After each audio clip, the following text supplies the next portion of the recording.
The purpose of this hearing is to receive testimony on President Biden and Secretary Mayorkas' open border policies and how these failed policies have had profound and devastating impact throughout the country. This is the first hearing in this committee's impeachment proceedings regarding Secretary Mayorkas. I now recognize myself for an opening statement. Good morning. Today is a solemn occasion as this committee begins official impeachment proceedings in the matter of Department of Homeland Security Secretary Alejandro Mayorkas and his handling of America's borders since taking office in February 2021. I wish we weren't sitting here today. I wish these proceedings were not necessary. I wish our southwest border was secure. I wish that our government was enforcing the laws passed by the Congress and doing its job to keep the American people safe. Unfortunately, Secretary Mayorkas has done none of these things. For almost a year, the House Committee on Homeland Security has conducted a comprehensive investigation into the causes, costs, and consequences of the unprecedented crisis at our southwest border.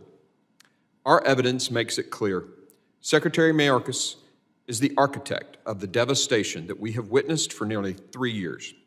The findings of our investigation, available to the public at homeland.house.gov, coupled with the Secretary's refusal to change course on the reckless decisions facilitating this crisis, have left us with no reasonable alternative than to pursue the possibility of impeachment.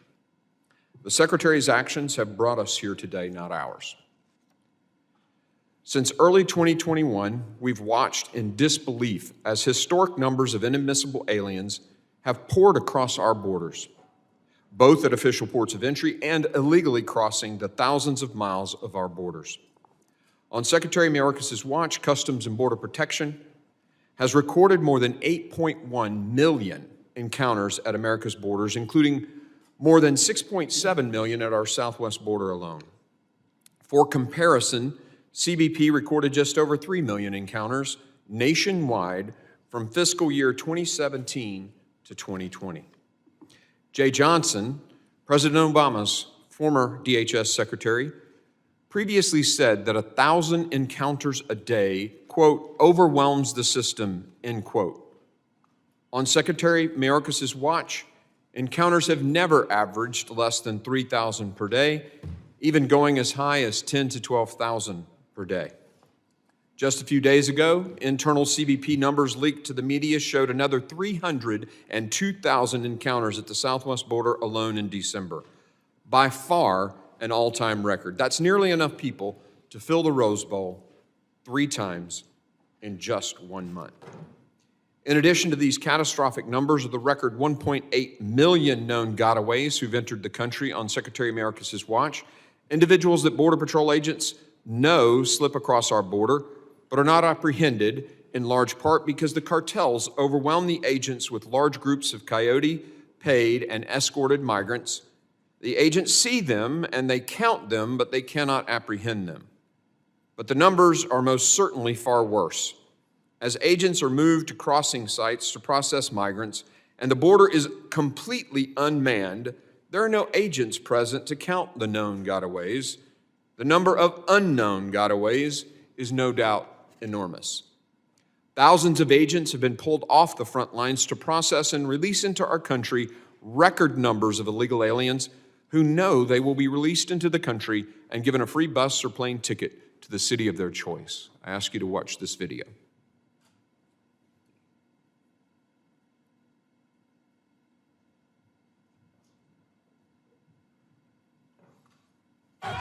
A border shutdown in El Paso, Texas, as hundreds force their way onto the Paso del Norte International Bridge. Title 42 has officially expired. Homeland Security officials say illegal border crossings topped 10,000 per day this week, the highest levels ever. Thousands of migrants in central Mexico continue to travel on freight trains and travel all the way to the southern border, arriving here in Eagle Pass. Outnumbered and out-resourced, Border Patrol agents say they are struggling to keep up with this massive influx of migrants descending on our southern border. Border Patrol clearly does not have the manpower to process the thousands of migrants here. So the situation is pretty dire. Hundreds upon hundreds of adult men who have crossed illegally, waiting here in the Arizona sun for Border Patrol to apprehend them, and they hope be released into the United States somewhere. Sources telling News Nation that agents have been pulled from nearby checkpoints to assist in processing the thousands of migrants crossing into Eagle Pass every day. And this is all by design. The smugglers realize that this particular area is vulnerable. What Americans must understand today is that these historic numbers, the chaos you just saw on the screen, are the result of a much deeper problem. And that problem is not instability in other countries. It's not poverty. It's not climate change. It's not supposedly broken immigration system. All of these excuses have long predated Secretary Mayorkas' tenure, and yet we've never experienced a crisis like this. As even the New York Times admits, and I quote, push factors don't explain the entire surge, and maybe not even most of it. There have been no recent wars in Latin America, and the region's poverty rate has been flat, end quote, the New York Times. I'll also note that 2 of the 16 cities in the world with the highest murder rates are right here in the United States.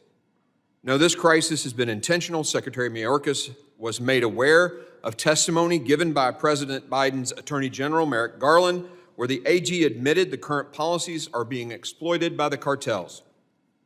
Yet Secretary Mayorkas turns around and implements additional policies to expand the catch and release measures, empowering the cartels and killing Americans. After nearly 3 years of watching this unfold, what other conclusion is there but this is an intentional crisis? Secretary Mayorkas has brazenly refused to enforce the laws passed by Congress and enacted policies that knowingly make our country less safe. What we're seeing here is a willful violation of his oath of office taken by Secretary Mayorkas. Let me repeat that, a willful violation. Secretary Mayorkas has used mass parole to release more than 1.5 million inadmissible aliens into the country, despite the Immigration and Nationality Act stating that parole is to be used only as an, I quote, case-by-case, end quote, and, quote, temporary basis for a, quote, significant benefit or urgent humanitarian reason, end quote. The chief patrol agent of the Border Patrol's Laredo sector told us last June that historically parole, and I quote, was used only in extreme humanitarian instances. If a child was sick, had to go to the hospital, we'd parole the parent or something like that. But that was very rare. It wasn't an everyday thing, end quote. This Border Chief is right. The scale of Secretary Mayorkas' mass use and abuse of parole is unprecedented and has been declared inconsistent with the laws passed by Congress by multiple federal judges, but remains a central component of Secretary's agenda. The Immigration and Nationality Act also requires that illegal aliens apprehended crossing the border be detained pending their removal proceedings. Secretary Mayorkas has ignored this law. In fiscal year 2013, according to DHS's own numbers, the Obama administration detained 82% of illegal aliens from the moment they were encountered until their case was decided, and another 9% were held for at least some portion of time after that. That's a pretty good track record, and under a Democrat administration. In Secretary Mayorkas' first year on the job, that 82% number dropped to just 10%. Illegal aliens not detained at all jumped from 9% to 64% in FY21. In a court opinion earlier this year, federal judge Kent Wetherell wrote, and I quote, "The evidence establishes that in late January or early February of 2021, DHS made a discrete change in detention policy from release only if there is a compelling reason to release unless there is a compelling reason not to," end quote. The deputy chief of the Border Patrol's Yuma sector told our committee in September, quote, "The belief that they are going to be released with no consequences is certainly something that many migrants tell our agents," end quote.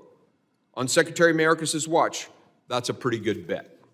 And under his leadership, individuals guilty of violent crimes and even some of on the terrorist watch list have been released into this country. Just Monday, multiple sources confirmed Secretary Mayorkas admitted that released rates of illegal aliens are currently around 85%. All told, DHS numbers indicate that well over 3 million inadmissible aliens have been released into our country on Secretary Mayorkas' watch. Factor in the 1.8 million known gotaways, the unqualifiable unknown gotaways, that's roughly the population of the state of South Carolina.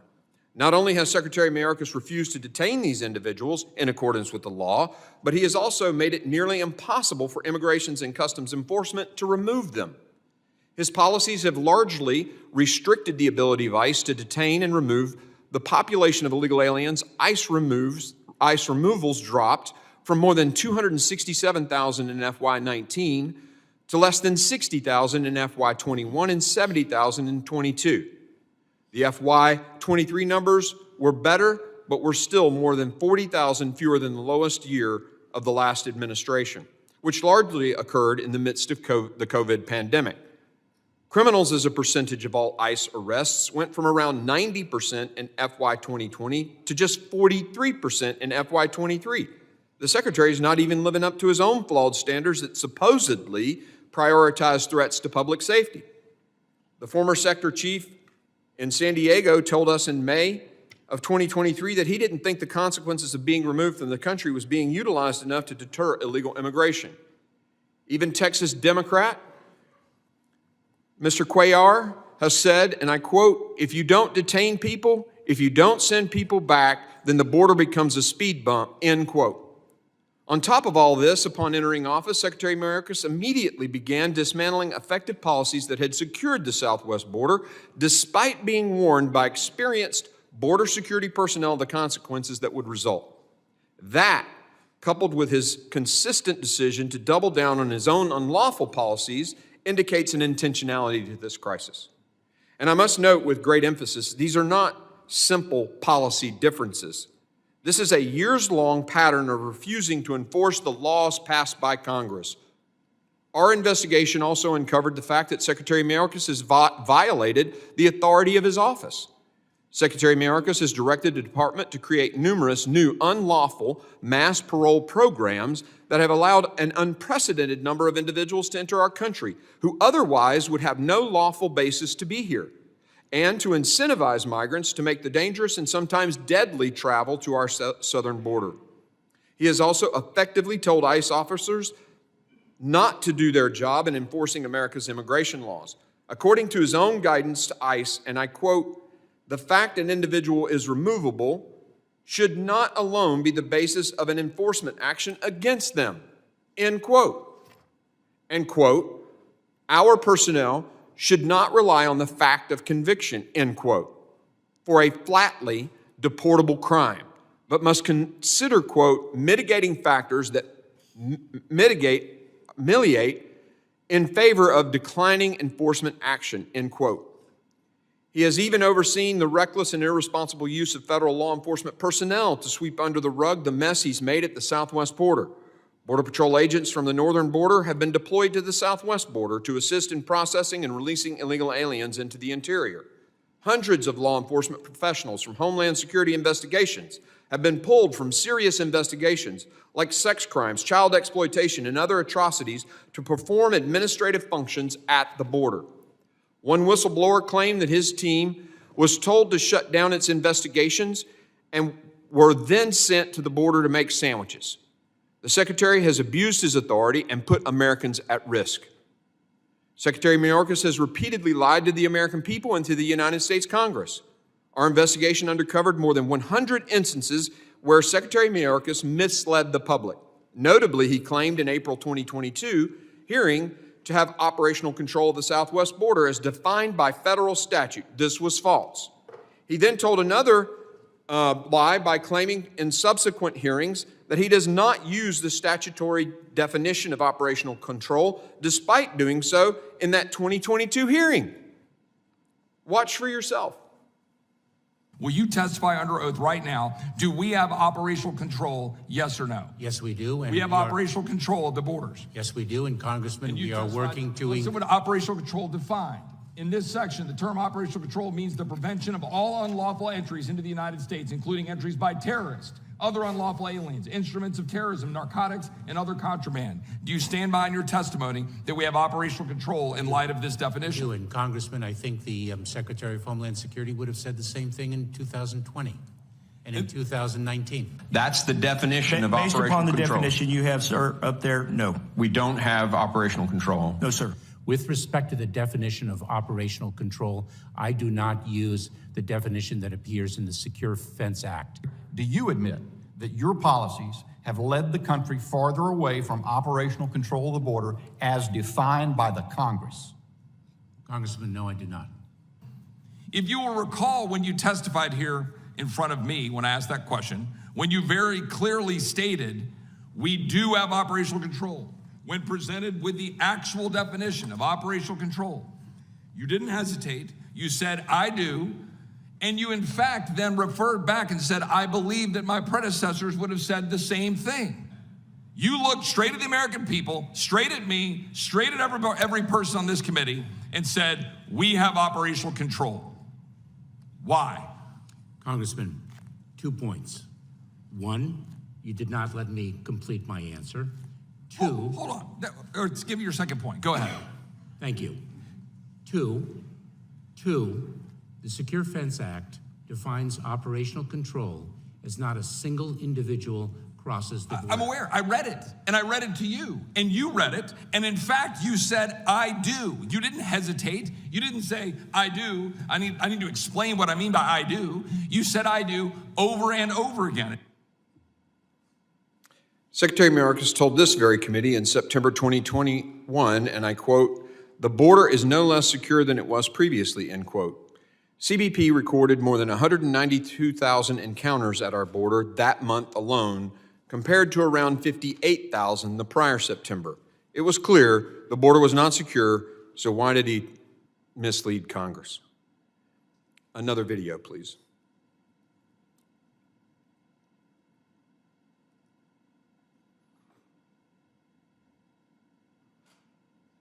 Is the border more secure under your leadership than when you started? Congressman, the border is secure. We're executing our plan, and I've been very clear and unequivocal in that regard. Mr. Secretary, the question is the border more secure now under your leadership? Congressman, it is no less secure than it was previously.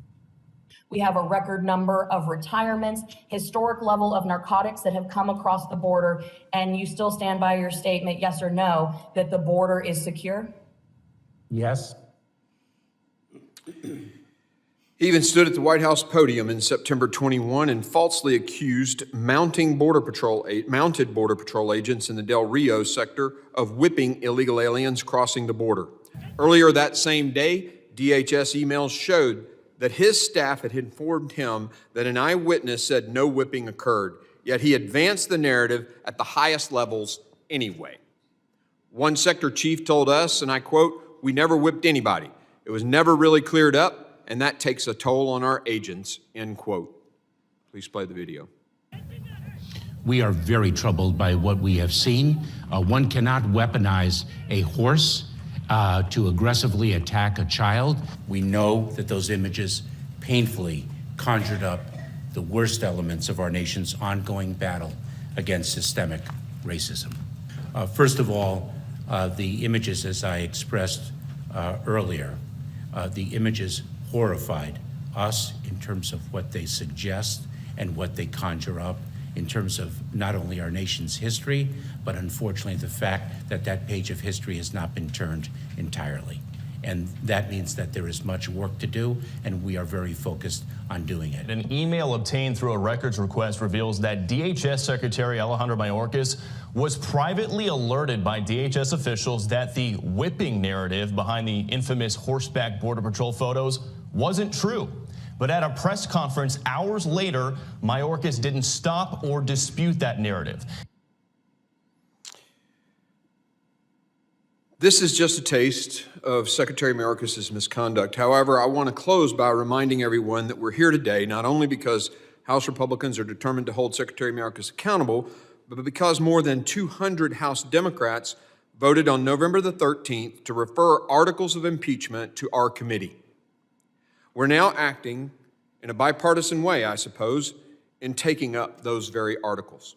And I briefly want to make it clear to the American people. Secretary Mayorkas' refusal to follow the law is sufficient grounds for impeachment proceedings. The constitutional history is overwhelmingly clear on this subject. The founders designed impeachment not just to remove officials engaged in criminal behavior, but those guilty of such gross incompetence that their conduct had endangered their fellow Americans, betrayed the public trust, or represented a neglect of duty.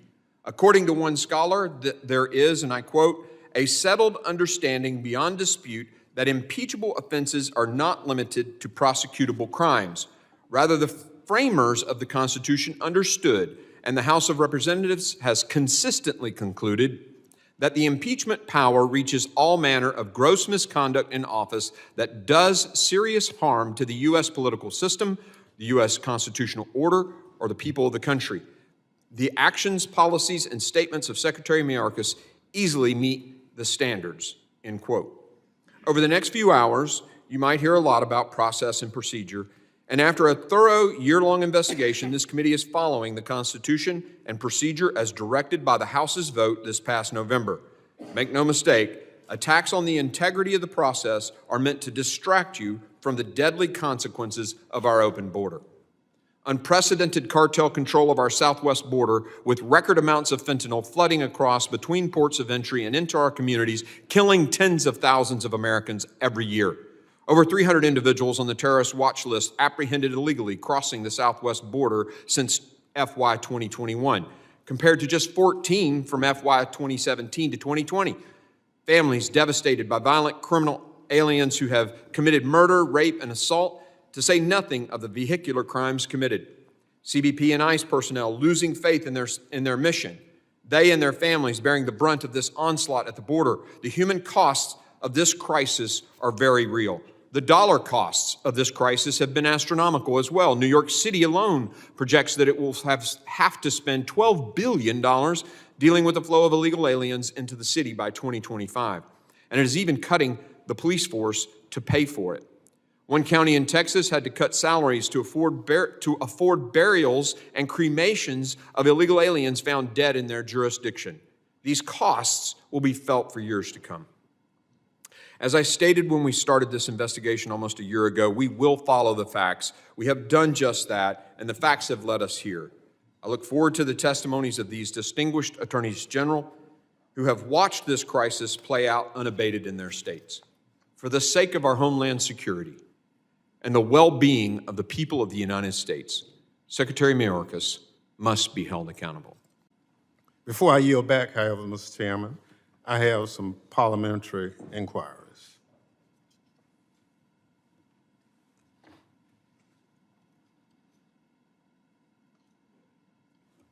You're recognized.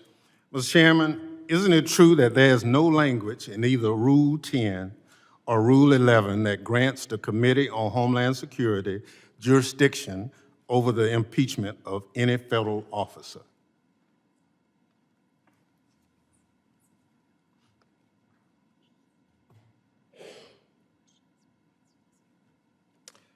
That is not a valid parliamentary inquiry. You need to state the rule and how it relates to this proceeding.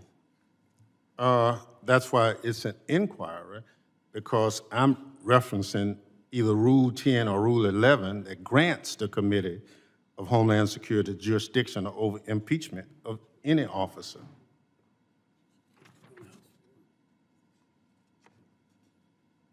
There was a vote on the House floor, actually the motion made by the Democrats, to move impeachment articles to this committee. That trumps the rules, and it passed the House floor, and we are proceeding in accordance with the demands of the United States House of Representatives by vote of the members. For the parliamentary inquiry. Gentleman is recognized. Is the chair aware that of the 5 resolutions impeaching Secretary Mayorkas introduced in the House so far this Congress, just one, House Resolution 863, has been referred to the Committee of Homeland Security, and that 4 others have been referred by the Speaker to the Committee on Judiciary.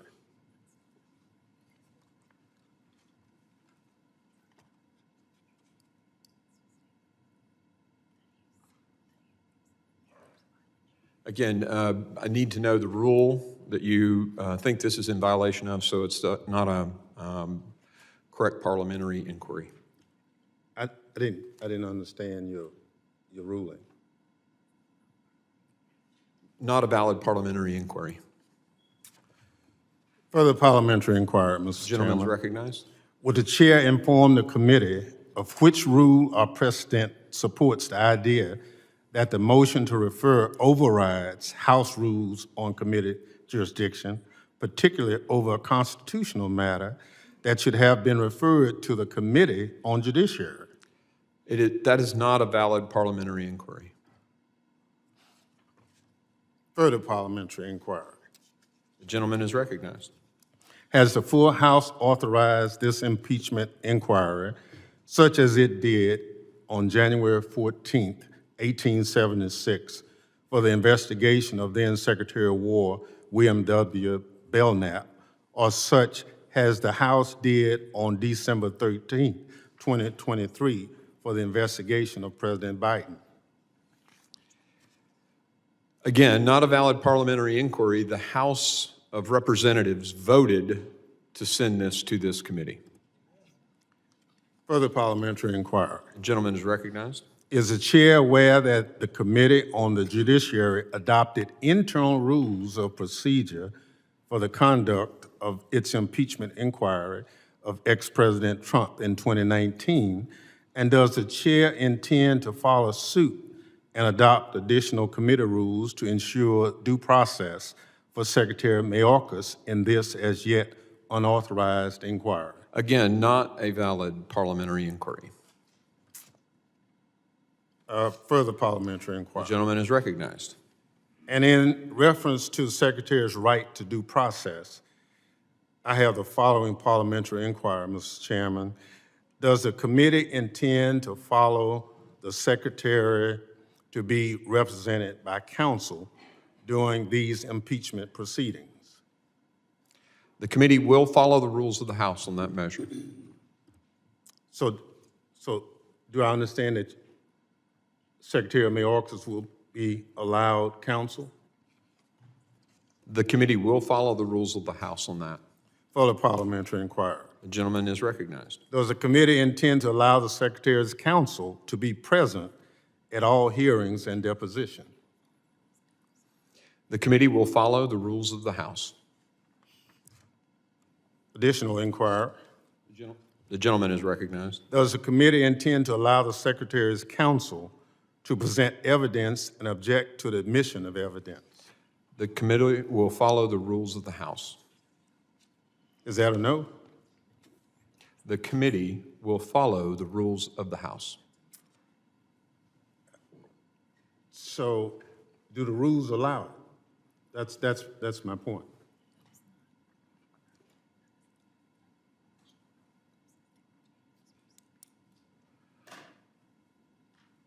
We will follow the rules of the House as they are written, and the question isn't pertinent to this committee hearing today.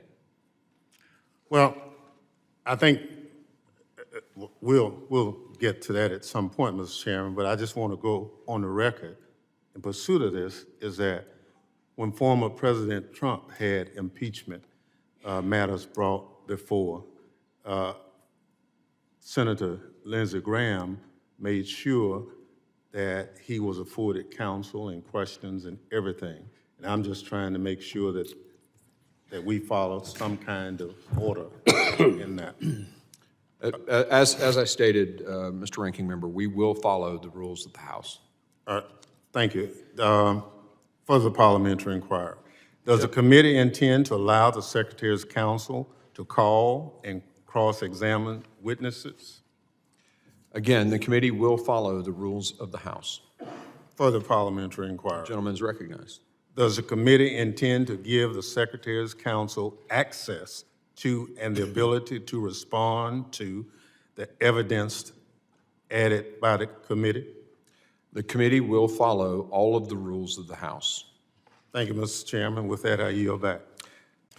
Thank you very much, Mr. Chairman. Mr. Chairman, I've been on this committee since its inception and have served as a top Democrat since 2005. During that time, Democrats and Republicans have engaged in spirited debate over policy, both with each other and with various administrations. At the end of the day, however, we always came together to make the homeland more secure for the American people. This has been our committee's reputation, and as a point of pride for me and all my Republican counterparts, from chairs and ranking members. Today marks a dramatic shift from the committee's record of sensible bipartisan policymaking. We used to come together to resolve policy disputes, but now Republicans are trying to use the awesome power of impeachment instead. The Constitution doesn't let us do that. The Constitution requires high crimes and misdemeanors. Professor Bowman, has Secretary Mayorkas, in your opinion, committed high crimes and misdemeanors to meet that requirement? Based on all the information available to me, I have not found any indication that he's committed high crimes and misdemeanors, no. Thank you. Over the weekend, we observed the third anniversary of the January 6th insurrection, during which thousands of angry Trump supporters who had whipped into a frenzy by Donald Trump marched from the White House to the Capitol to obstruct the democratic process. And let's be clear, those individuals were acting on the orders of Donald Trump, who told them, quote, "We fight like hell, and if you don't fight like hell, you're going to not have a country anymore," unquote. That night, most of us were unified in our disgust over the attack on the Capitol and the democratic process. Almost immediately, however, that unity eroded. In the end, only 10 Republicans voted to impeach Donald Trump for engaging in high crimes and misdemeanors by inciting violence against the government of the United States. Professor Bowman, as a constitutional expert, would you agree that inciting an insurrection to obstruct a peaceful transfer of power is an impeachable offense? I do agree, and I think it's notable that not only did 10 members of this body vote to impeach Donald Trump, but when the case went to trial in the Senate, 7 Republican members of the Senate voted for that precise proposition. There was indeed a majority for convicting Mr. Trump of high crimes and misdemeanors, albeit not the 2/3 majority that was required under the Constitution. And yet only 10 Republicans voted to impeach Donald Trump for conduct that is clearly an impeachable offense. But today, Republicans are attempting to impeach Secretary Mayorkas where there are clearly no grounds. Mr. Chairman, this impeachment is a sham and the height of hypocrisy on the part of my colleagues across the aisle. I urge Republicans to put politics aside and get back to the work for the American people. I yield back. Lady yields. I now recognize Mr. Higgins, the gentleman from Louisiana and the chair of the subcommittee on the border. Thank you, Mr. Chairman. My. Mr. Bowman, I wasn't even going to ask you any questions today, but I'm going to give you an opportunity to clarify it for record. And I do believe that, according to your resume, you're a professor of constitutional law, sir. Is that correct? I am an emeritus professor at the Missouri School of Law. So you're a smart guy. You got an alphabet behind your name on your business card.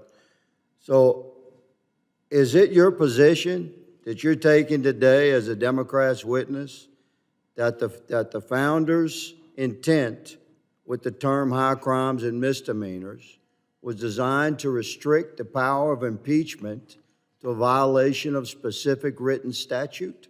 Is that your position? We're listening.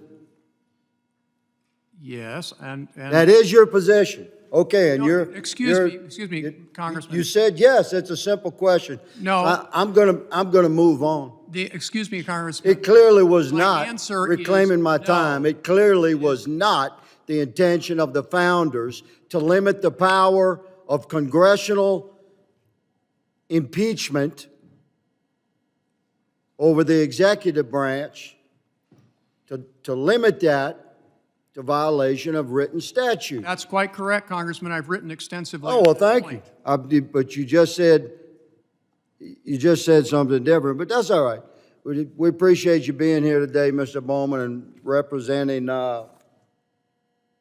University of Missouri. Sure, it's a wonderful law school. On this committee, we've carried out our investigation of Secretary Mayorkas. I sit here today to tell you, we're going to impeach him. He's going to be impeached, and he should be. He is the executive in charge of the border policy for President Biden. Now, President Biden has the right, as the chief executive, to hire men that don't have the skill and then figure that out down the line and replace them. President Biden also has a right as a chief executive to have wild policy in mind. But the executive that sits on his cabinet, that's in charge of actually enforcing those policies, that has the law enforcement experience to know when those policies are going to bring injury upon our country, that executive has a responsibility to advise the president that his policies are not only not working to secure the border, they're actually bringing injury upon our country. The United States Constitution is the law of the land that we swear our oath to. Secretary Mayorkas has brought generational trauma upon our country. Hundreds of thousands of American lives destroyed, hundreds of thousands dead, millions and millions, wave upon wave of human misery coming across our southern border. We're losing our country down there. My God, my colleagues, you've got to recognize this. We've got to stop this arterial bleed. It's not about money. We spent less money in 2019 than we did in 23, a lot less through DHS, and we had the border under control. It's policy that has changed, and who is driving that policy? Secretary Mayorkas. So who shall be impeached? Quite rightfully so, Secretary Mayorkas. Mr. Knudsen, from your position, sir, and I'm sorry for what you and your people and your community and your state are going through, sir, on behalf of this Congress that has been unable to take action as of yet, I'm sorry for what you're going through. Do you concur with the things that I've spoken on and shared? I absolutely do concur, Congressman. I think this body is completely within its constitutional and legal right to bring impeachment proceedings here. Mr. Drummond. I also concur. Mr. Bailey. I concur the Secretary has abdicated his official duties. He's in dereliction of duty and should be held accountable. I appreciate all the panelists for being here today. I thank the chairman for his leadership on this issue. He has been calm and patient and judicious in our procedure. We have laid out the case for the impeachment of Secretary Mayorkas. We have promised the American people we would fulfill that somber duty, and we shall. Mr. Chairman, I yield. Ms. Titus, for her 5 minutes of question. Thank you very much, Mr. Chairman. Thank you to the witnesses. You know, often I see my colleagues across the aisle brandishing the Constitution like a sword. You love to quote it, you love to cite it, you love to talk about what the Founding Fathers intended, that original intent, but it's kind of like Shakespeare and the Bible. Those who talk about it the most have seldom read it and really may not understand what's in there. You know, if you talk about original intent, you're saying what the Founding Fathers intended. Now, that's a smaller country, smaller population, smaller budget. We had no AI, we had no drones. How do we know what they intended? Well, often we don't, but in this case, we know exactly what they intended. All you have to do is look at some of the notes from the Convention of the Constitution by Madison, who did not want to include the maladministration because it was too broad and policy-oriented. Look at Federalist Paper 65 by Hamilton, a conservative at the time, who did not want to include this broader interpretation of impeachment. Now, you've also heard Mr. Bowman's arguments, a respected scholar who you have demeaned his expertise by insinuating, oh, he's just a Democratic witness. But he is not alone in this position. Mr. Turley's letter was mentioned. There is an article in The Hill about another letter from legal scholars.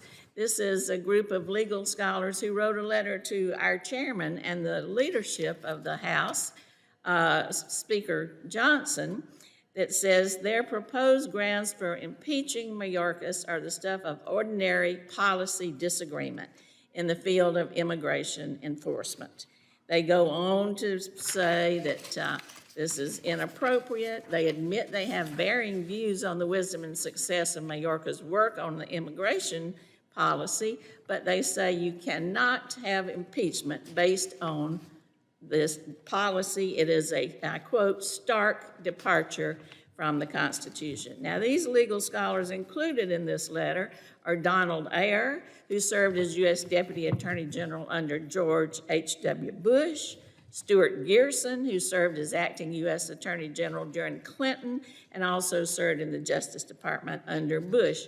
You have Mr. Turley also included in this. There's even a quote by Dershowitz who says that this is inappropriate use of impeachment. So Mr. Bowman, with his expertise, does not stand alone in condemning this use of impeachment for political reasons. Now, I look at this resolution that we're supposed to be considering that was offered by Ms. Taylor Greene, and aside from the fact that it's got some punctuation and grammatical errors, it lists some ways that the Secretary has been effective in the amount of fentanyl that has been seized at the border, the number of people who were caught on the terrorist watch list before they came into the country.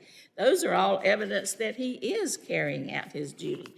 What I don't see anywhere in this resolution, nor have I heard from any of my colleagues, nor any of our attorneys general, is how impeaching the Secretary is going to solve all these problems.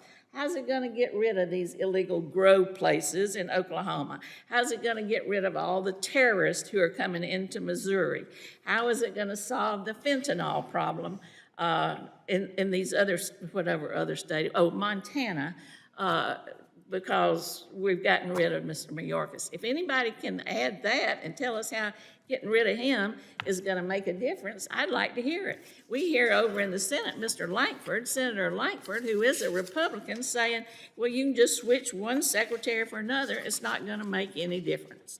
So perhaps we could talk about how getting rid of Mr. Mayorkas through this impeachment process is going to make a difference. I hear nothing. Did you want, does the gentlelady yield? No, I'm not going to. Okay, all right. So since I gave you, I'd gladly answer the question. I gave you an opportunity. I gave you okay. I'll yield. Okay, all right. Well, in my previous testimony, I've shared that the policies that he's implemented has allowed the cartels, and actually Merrick Garland agreed with this, that they're flooding the crossing sites, tying up the Border Patrol, causing them to concentrate, and then the fentanyl and the other things are coming across the border outside. Now, I get the argument that's often made about what's captured is mostly captured at the crossing site. I can take my time back. Okay, all right. Mr. Chairman, you're not answering my question. How getting rid of Mayorkas is going to solve these problems. What you really want to do is get rid of President Biden. You want to get rid of President Biden, and then perhaps you can put your own secretary in there that will come up with different policy. But just impeaching Mayorkas, we'll have another appointment of another secretary who follows the policy of the administration, and you won't like that either. So thank you, Mr. Bowman, for your expertise, and I yield back. The gentlelady yields. I now I recognize myself for my closing statement. Today, we've heard powerful testimonies from the attorneys general of 3 states who are dealing with the consequences of Secretary Mayorkas' border crisis. I want to thank you all for being here and for your testimony, and of course, I'll thank Mr. Bowman for being here as well. As our witnesses made it abundantly clear, every state is now a border state. And why are we here? We're here because Secretary Mayorkas' policies were exploited by the drug cartels and have done incredible damage to the United States. Those policies were in violation of the laws passed by this Congress. The Congress said the INA detain, parole's an exception based on extreme circumstances, not 85%, as the Secretary says, is now just being released into the country willy-nilly. It's a violation of law. And interestingly enough, so he's disregarded the Congress. He's also disregarded the judiciary branch. 4 court rulings said cease and desist because you're breaking the law. I'm sorry, I took the oath at age 17 to defend the Constitution against all enemies, foreign and domestic. The oath wasn't to the American people, it wasn't to defend the landmass or the flag, it was to defend the Constitution. This secretary took the same oath to defend the Constitution. Well, I'm sorry, but I think the Constitution of the United States says we write the laws and not him get to pick and choose whatever the heck he wants to when he, as the executive branch, gets to execute the laws. He is to execute the laws as written. That is the Constitution he took an oath to. 4 court orders. Cease and desist because you're breaking the law, and he disregards the judiciary branch and continues his policy. In fact, he doubles down, creating more policies that do even more catch and release, which is why I think it's intentional. He's abusing his position to force his woke immigration policies on the United States of America, despite the fact that Congress is supposed to fix those immigration laws. On top of that, back on script now. On top of that, Secretary Mayorkas knows full well the consequences of these policies, but instead, he's reversing course, he's doubling down. It's worse. He's been to the border. He's seen the numbers. He's seen the fentanyl seizures. He's met with the grieving families. He knows about the cartels. He knows about the human trafficking and the child exploitation, yet he doesn't change a thing. In fact, as I said, he admitted to the Border Patrol the other day in a closed meeting, 85% are being released. Despite the intentionality behind this open border, Secretary Mayorkas is attempting to skirt the consequences of his actions. He has continuously tried to deflect, blaming climate change, wars in Latin America, non-existent DHS budget cuts. Well, there have been no budget cuts. And what is the cost of Secretary Mayorkas' border crisis? Fentanyl poisoning is killing thousands of young people every year. We learned from Attorney General Bailey that a total of 43 Missouri children died from accidental. They didn't have a choice. We had a testimony over here if Americans would just stop using drugs. Those little babies didn't have a choice. That baby on a VRBO in Florida certainly didn't have a choice. She wasn't able to just say no.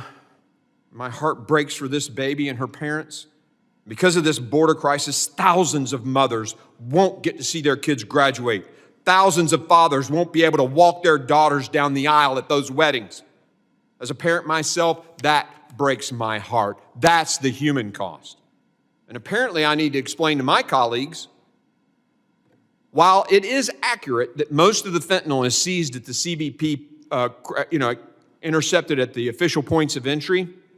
This is because those facilities are equipped for that purpose. Yet, we also know that drugs are coming across between ports of entry.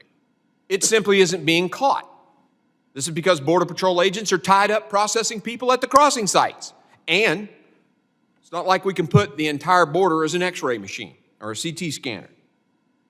And while my Democrat colleagues may not believe me, I hope that they will believe those on the front lines. Border Patrol agents have told us that drugs coming between the ports of entry is a key driver of the rising fentanyl crisis. Why else has fentanyl gone on the street from $98 a hit to $25 a hit after this secretary came into office. It's because of the simple supply and demand of coming across the southern border. We've also heard that from federal officials that they believe they only apprehend roughly 5 to 10% of the fentanyl coming in. So that's from the border. They're only catching 5 to 10%. What really matters here isn't how much fentanyl is caught, but how much fentanyl is flooding the neighborhoods. And we got 3 guys here from 3 states, just discredited by the ranking member, but they're here to testify what's happening in their states. And you know what? Some of us heard you. Some of us heard you. People are dying because of this. Because of Secretary Mayorkas' border crisis, cities and states nationwide struggle to pay first responders while healthcare and education systems falter. In fact, medical care for undocumented aliens will cost $7 billion this year. We also heard from Attorney General Drummond about the organized criminal operations and that some illegal aliens run once they arrive. He shared that in Oklahoma alone, the AG office prosecuted 50 complex, multi-jurisdictional criminal cases, most of them involving Mexican and Chinese drug cartels coming across the southern border. Make no mistake, these human trafficking and drug trafficking rings are sophisticated, and they've taken a foothold in the United States because of our open border. Finally, we can't negate the credible threat this open border poses to our national security. With emboldened Islamic terrorist groups and an increasingly aggressive Communist Chinese party, we have to wonder how many bad actors are in that 1.8 million known gotaways and how many are in the unknown gotaways. Well, we won't know until something tragic happens. When we embarked on this investigation almost a year ago, we knew there would be roadblocks and it would be a formidable challenge. No matter how hard this process gets, Homeland Republicans will not back down. The American people deserve answers, accountability, and ultimately an end to the border crisis. Look, if you have a secretary, a cabinet secretary, who breaks the laws or refuses to obey the laws of Congress, refuses to adhere to the rulings of a judiciary, the cease and desist orders from a judge, I mean, that's lawlessness on his own part. If it were me, a Republican, I'd expect to be impeached.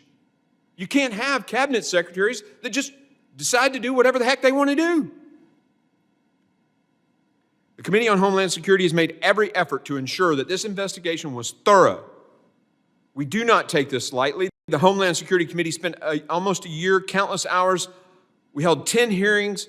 We heard from 24 witnesses, released 5 reports totaling 300 pages. We conducted numerous transcribed interviews, border chiefs, multiple visits to the border to see for ourselves. I don't hold any personal animosity towards Secretary Mayorkas, but I sure as hell don't want to see him continue as Secretary of Homeland Security, not after the pain and turmoil and chaos his policies have inflicted on the American people.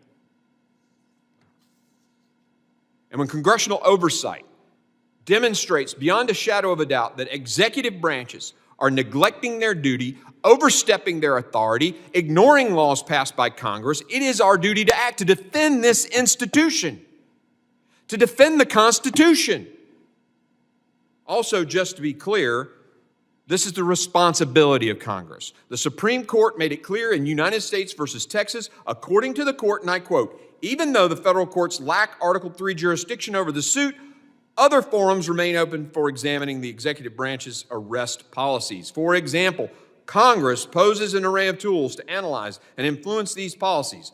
Those are political checks for a political process, end quote. So not only do these proceedings have the support of the House, the Supreme Court has pointed to impeachment as a source of relief for states suffering a border crisis put together, orchestrated by a secretary who is violating the laws passed by Congress and disregarding the court's orders. Now, before I end, I'd like to address a few other things my Democrat colleagues have said. Let me start with saying I'm very disappointed in the ranking member for misquoting me. He claimed that I wrote that I will not support another dime to DHS. This is inaccurate. What I wrote was, I will not support another dime to DHS until the policies of H.R. 2 are signed into law and enforced by the administration. And we're talking about the supplemental. So we're not talking about the budget, which has already gone through and passed the House. We're talking about additional dollars in a supplemental. So to suggest that I would defund the Department of Homeland Security is disingenuous at best.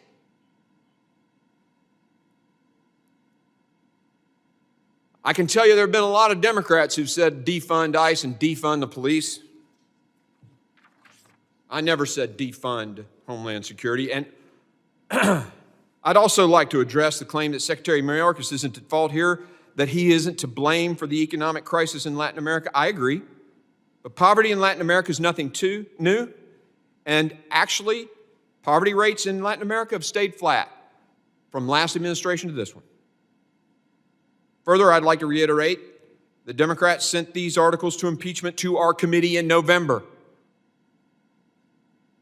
They sent it to this committee.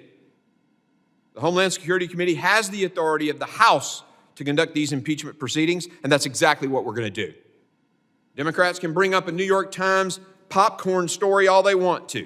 They keep talking about MAGA Republicans and former President Trump this and that. But it's clear these are deflections because they have no answers for the piss-poor performance of Secretary Mayorkas and his policies. And let me just point out, my Democrat colleagues are quick to talk about kids in cages under Trump, but did a single one of them mention the 85,000 missing UACs under President Biden? Of course not. The hypocrisy in this room is palpable. And of course, our guide should always be the intent of the framers of our Constitution, the Founding Fathers, regarding how Constitution was intended to be understood. But too often in political debates, people can fall into inconsistency for possibly partisan reasons. I get that. For example, Professor Bowman wrote a book on impeachment in 2019 called High Crimes and Misdemeanors, A History of Impeachment for the Age of Trump. In it, he states the power of the House to impeach cabinet secretaries, quote, remains important as a signal of legislative displeasure with administrative personnel and policy, end quote. Yet today, he's testified on multiple occasions that policy alone isn't enough for an impeachment. That's what Professor Bowman wrote when Donald Trump was president, but now, in his written testimony at page 3, he writes that impeachment, and I quote, should not be attempted based on simple policy disagreements between Congress and the executive branch, end quote. I guess that was then and this is now. But let me be clear, no one is supporting impeachment of Secretary Mayorkas over policy differences. The impeachable offenses relate to violations of the law. Insisting on enforcing the law as written by Congress is not a policy difference. It is a fundamental requirement of the Constitution. Lastly, I got to tell you, I was appalled from someone on the left who suggested this has all been a waste of time. We're here today because it is our duty to provide oversight and hold the executive branch accountable. And yes, this includes the option to impeach. We cannot allow a cabinet secretary to violate the laws, disregard the constitutional structure, lie to Congress under oath, all to massive harm to the Americans and do nothing about it. And if a Republican were head of DHS and committing these same acts, I can assure you we wouldn't tolerate it from them either. It is the Homeland Security Committee's responsibility to provide oversight of DHS. This is what we were elected to do. This is what we were appointed to this committee for. Now, this might not be how you want to spend your time, but it certainly is how we must be spending our time. And I ask the members here today, in fighting to stop the needless death of children to fentanyl poisoning, a waste of time? Is it a waste of time to try to protect those kids? Is trying to stop criminal cartels from wreaking havoc on the country a waste of time? It's not. And the insinuation is appalling. What has been a waste of time, the amount of taxpayer dollars this border crisis has cost, the amount of people who have died as a result of fentanyl flowing across our southern border, the amount of migrants who've lost their lives making the dangerous journey, the amount of money state and local governments have had to spend cleaning up Secretary Mayorkas' mess. This is where the real waste has been, not these official proceedings. As we continue these proceedings in the coming days, it's important that the American people remember the facts, and that this body once again embraces our constitutional responsibilities. When I took that oath as a young boy on the plane at West Point, it meant something to me then. And when I took it when the people of Tennessee sent me up here, it meant just as much, if not more. We will support the basic tenets of that document, and that is Congress writes the laws, the president executes those laws, the judiciary interprets those laws, and they have a responsibility to do their duty, and we do also. Without objection, that ends my closing statement, and without objection, the committee stands adjourned. As the gentlelady from Georgia, Ms. Green, for her 5 minutes of questioning. Thank you, Mr. Chairman. I'd like to bring up that nothing spells impeachment theater, unlike the last impeachment of our former president of the United States, Donald J. Trump. That was quite a political sham impeachment. But today we're talking about a real impeachment that needs to take place.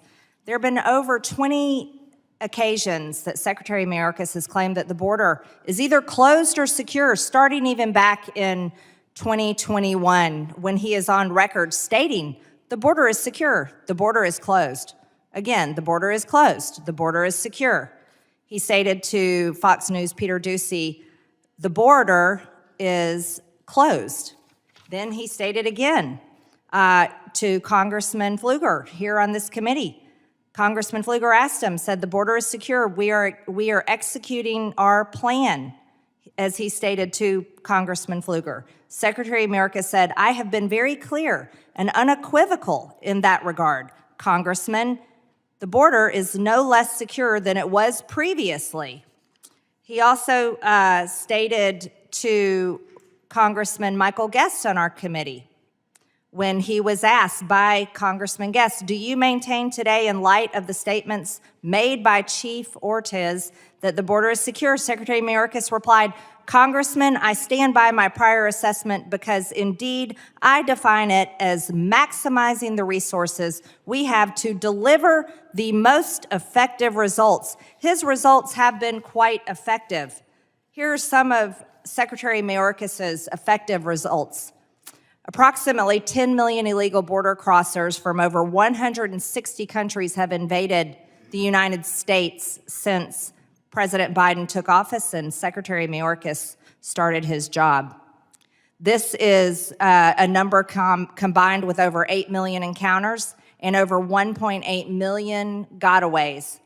In September 2023, over 341,000 illegal border crossers invaded our country, surpassing all national records. Secretary Mayorkas is bringing the results. In fiscal year 2023, there were over 3 million illegals who invaded the border, the highest number of yearly illegal alien encounters in U.S. history. That far surpasses those that were supposedly deported. There have been approximately 73,000 special interest aliens arrested at our border. Those are the ones that we know of, ladies and gentlemen. There's over 1.8 million gotaways, and we have no idea how many in that 1.8 million or more are terrorists, are from terrorist nations. We don't know where they are, what they're doing, and what their plans are for the United States of America, including the states that you're working very hard to protect. These are some impressive results. Most impressive for American taxpayers is the total federal expenditures, and this is just in 2023, stands at $66,449,136,000. But let's talk about total state and local expenditures. Stands at $115,608,730,000. The total national expenditures for border crossers for 2023 stands at $182,057,865,000. That is an unbelievable expense for the American people and the American taxpayers. And what are the results from Secretary Mayorkas' job performance. He's violated the Secure Fence Act of 2006 by not maintaining operational control of our border. He's violated the Immigration and Nationality Act. He has violated the INI by implementing catch and release policies when federal law specifically mandates the detention and removal of inadmissible aliens.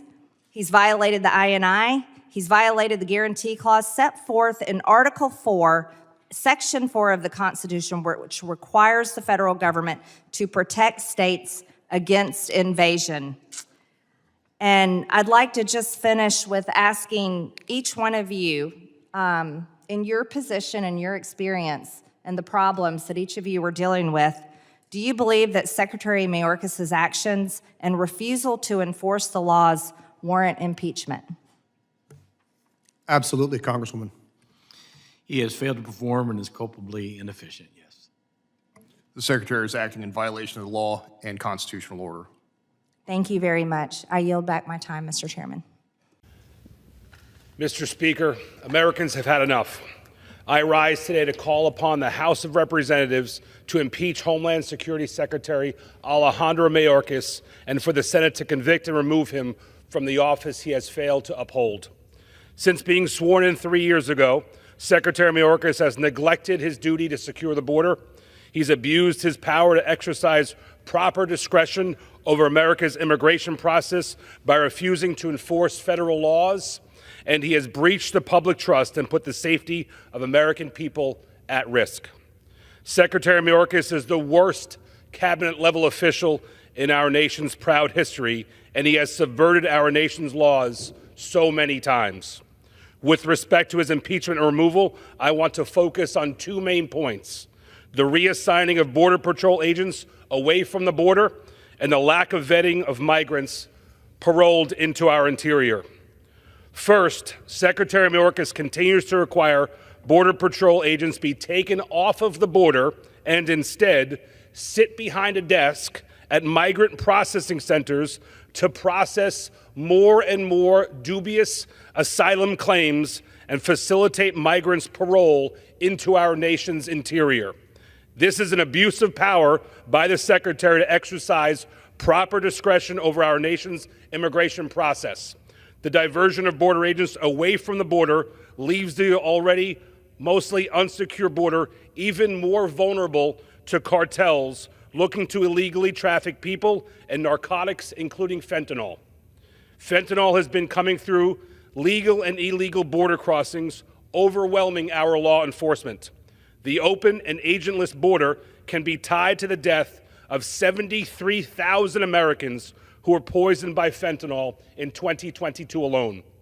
In redirecting personnel away from the border, leaving it wide open for tens of miles in many places, Secretary Mayorkas has neglected his duty to secure America's southern border and to keep our communities safe. Second, Mr. Speaker, Secretary Mayorkas' scheme of paroling hundreds of thousands of migrants into the United States who have not and cannot be properly vetted undermines our national security efforts to keep America safe in a post-9/11 world. In just 2 years in office, Secretary Mayorkas paroled and allowed 541,000 migrants to enter the United States through Immigration Parole Authority, which gives federal officials the power to authorize the entries of foreigners who lack visas. And while this number on its own is objectionable, the impeachment-worthy part is Secretary Mayorkas has allowed these individuals into our communities without a proper understanding of their criminal backgrounds or national security intentions. According to the not-so-conservative New York Times, more than 24,000 Chinese citizens illegally crossed into the United States in a one-year time period under Secretary Mayorkas. Mayorkas then paroled a large fraction of them into the United States without any proper vetting whatsoever. This has brought us to this week, where the Homeland Security Committee opened impeachment proceedings against Secretary Mayorkas. This was not an easy decision, but it is necessary for the well-being of our nation. Mr. Speaker, House Republicans' calls for the Secretary's impeachment and removal from office comes after exhausting all other efforts. In May of this year, the House took action and passed H.R. 2, the Secure the Border Act, which, among other things, would counter Secretary Mayorkas's alternative immigration scheme by reinstating the Remain in Mexico policy and requiring the construction of more physical barriers at the border. Yet, this bill languishes on Senator Schumer's desk. Despite the inaction from our Senate counterparts, we House Republicans have hosted multiple public hearings to show the American people the failures of Secretary Mayorkas's alternative immigration process with the hope that he would change course. These hearings have been complemented by numerous trips to the southern border to allow members of this chamber to hear directly from border communities, local officials, law enforcement, and families affected by this crisis. House Republicans understand Americans want a more secure border, as is demonstrated by the staggering 68% disapproval rating on the president's handling of immigration. Mr. Speaker, to summarize, Secretary Mayorkas has 1, neglected his duty to secure the border, 2, abused his power to exercise proper discretion over America's immigration process, and 3, breached the public trust. Secretary Mayorkas is intentionally circumventing the immigration and border security laws passed by multiple Congresses and signed by previous presidents of both parties. And I believe he holds a partial responsibility for thousands of our children dying from fentanyl poisoning. So what are we to do when the majority of Americans want accountability? Gentleman's time has expired. Thank you, Mr. Speaker. The gentleman yields. I now recognize Ms. Lee for the gentlelady from Florida for 5 minutes of testimony. Thank you, Mr. Chairman. Much has been said today by our colleagues across the aisle about this hearing and the purposes for it. It's been called a waste of time. It's been called a charade. It's been suggested that it's repetitive or unnecessary. To suggest that this hearing is any of those things, or to suggest that this hearing is tantamount to nothing more than a discussion of policy differences, is to fundamentally deny the seriousness, the scope, the scale of the catastrophe at our southern border, and the testimony of these witnesses who are here today and every witness that has come before them to testify in front of this committee about the seriousness of this crisis. We are here today because Secretary Alejandro Mayorkas has intentionally gone around and subverted the immigration laws of the United States of America. We are here today because Secretary Alejandro Mayorkas has repeatedly defied orders from courts directing him to cease and desist certain policies which he continues to utilize. We are here today because the Department of Homeland Security has defied inquiries from Congress trying to get to the bottom of the scope and the scale of this crisis. And we are here today because Secretary Mayorkas has defied congressional directives related to spending, congressional directives as to how money was supposed to be spent. We are here because there is an unchecked flood of illegal immigration at our southern border that is destroying not just border communities, but communities around our country. Today alone, we have heard extraordinary and compelling testimony about the utter lawlessness that is occurring in this administration. Attorney General Knudsen shared with us that he perceives a refusal to faithfully execute the laws of the United States and shared stories from his state about human trafficking and fentanyl trafficking and the devastation that has occurred because of our wide open southern border. Attorney General Drummond commented on the failure to enforce our laws and how that has affected his state. He also shared the extraordinary cost that it incurs at his state because we are not enforcing our laws in our border. And Attorney General Bailey touched on the issue of parole, which has become an absolute farce and workaround for following our laws. He's said perverting the plain text of the law. And indeed, that's exactly what is happening. In my state, Florida, we too have been forced to sue the Department of Homeland Security to attempt to achieve any semblance of lawful behavior and policy. United States District Court Judge Kent Wetherell, in an order directing that Secretary Mayorkas vacate the parole program, said, quote, Secretary Mayorkas has turned the southern border into a meaningless line in the sand and little more than a speed bump for aliens flooding into the country.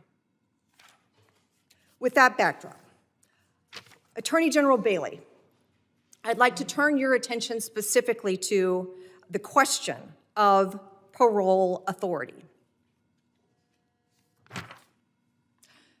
On July 26, 2023, before the House Judiciary Committee, Secretary Mayorkas testified the Department of Homeland Security has used our parole authority consistent with the law and consistent with past practices of different administrations. He also claimed that his department is using the parole authority consistent with the law still. In your opinion, is Secretary Mayorkas' implementation of the parole statute lawful, and is his implementation of this policy affecting the security of the United States?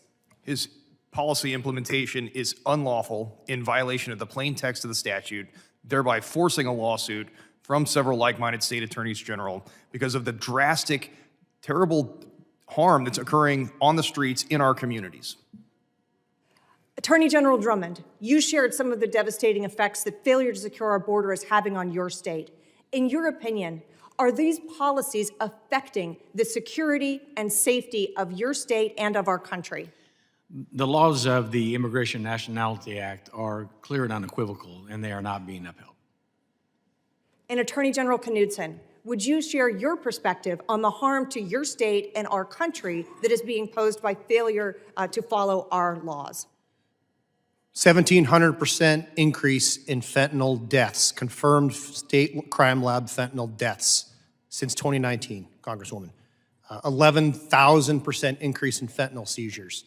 Multiple 100% increase in human trafficking investigations since 2019. Those numbers speak for themselves. Thank you, Mr. Chairman. I yield back. Thank you, Mr. Chairman. It's sad that we're here.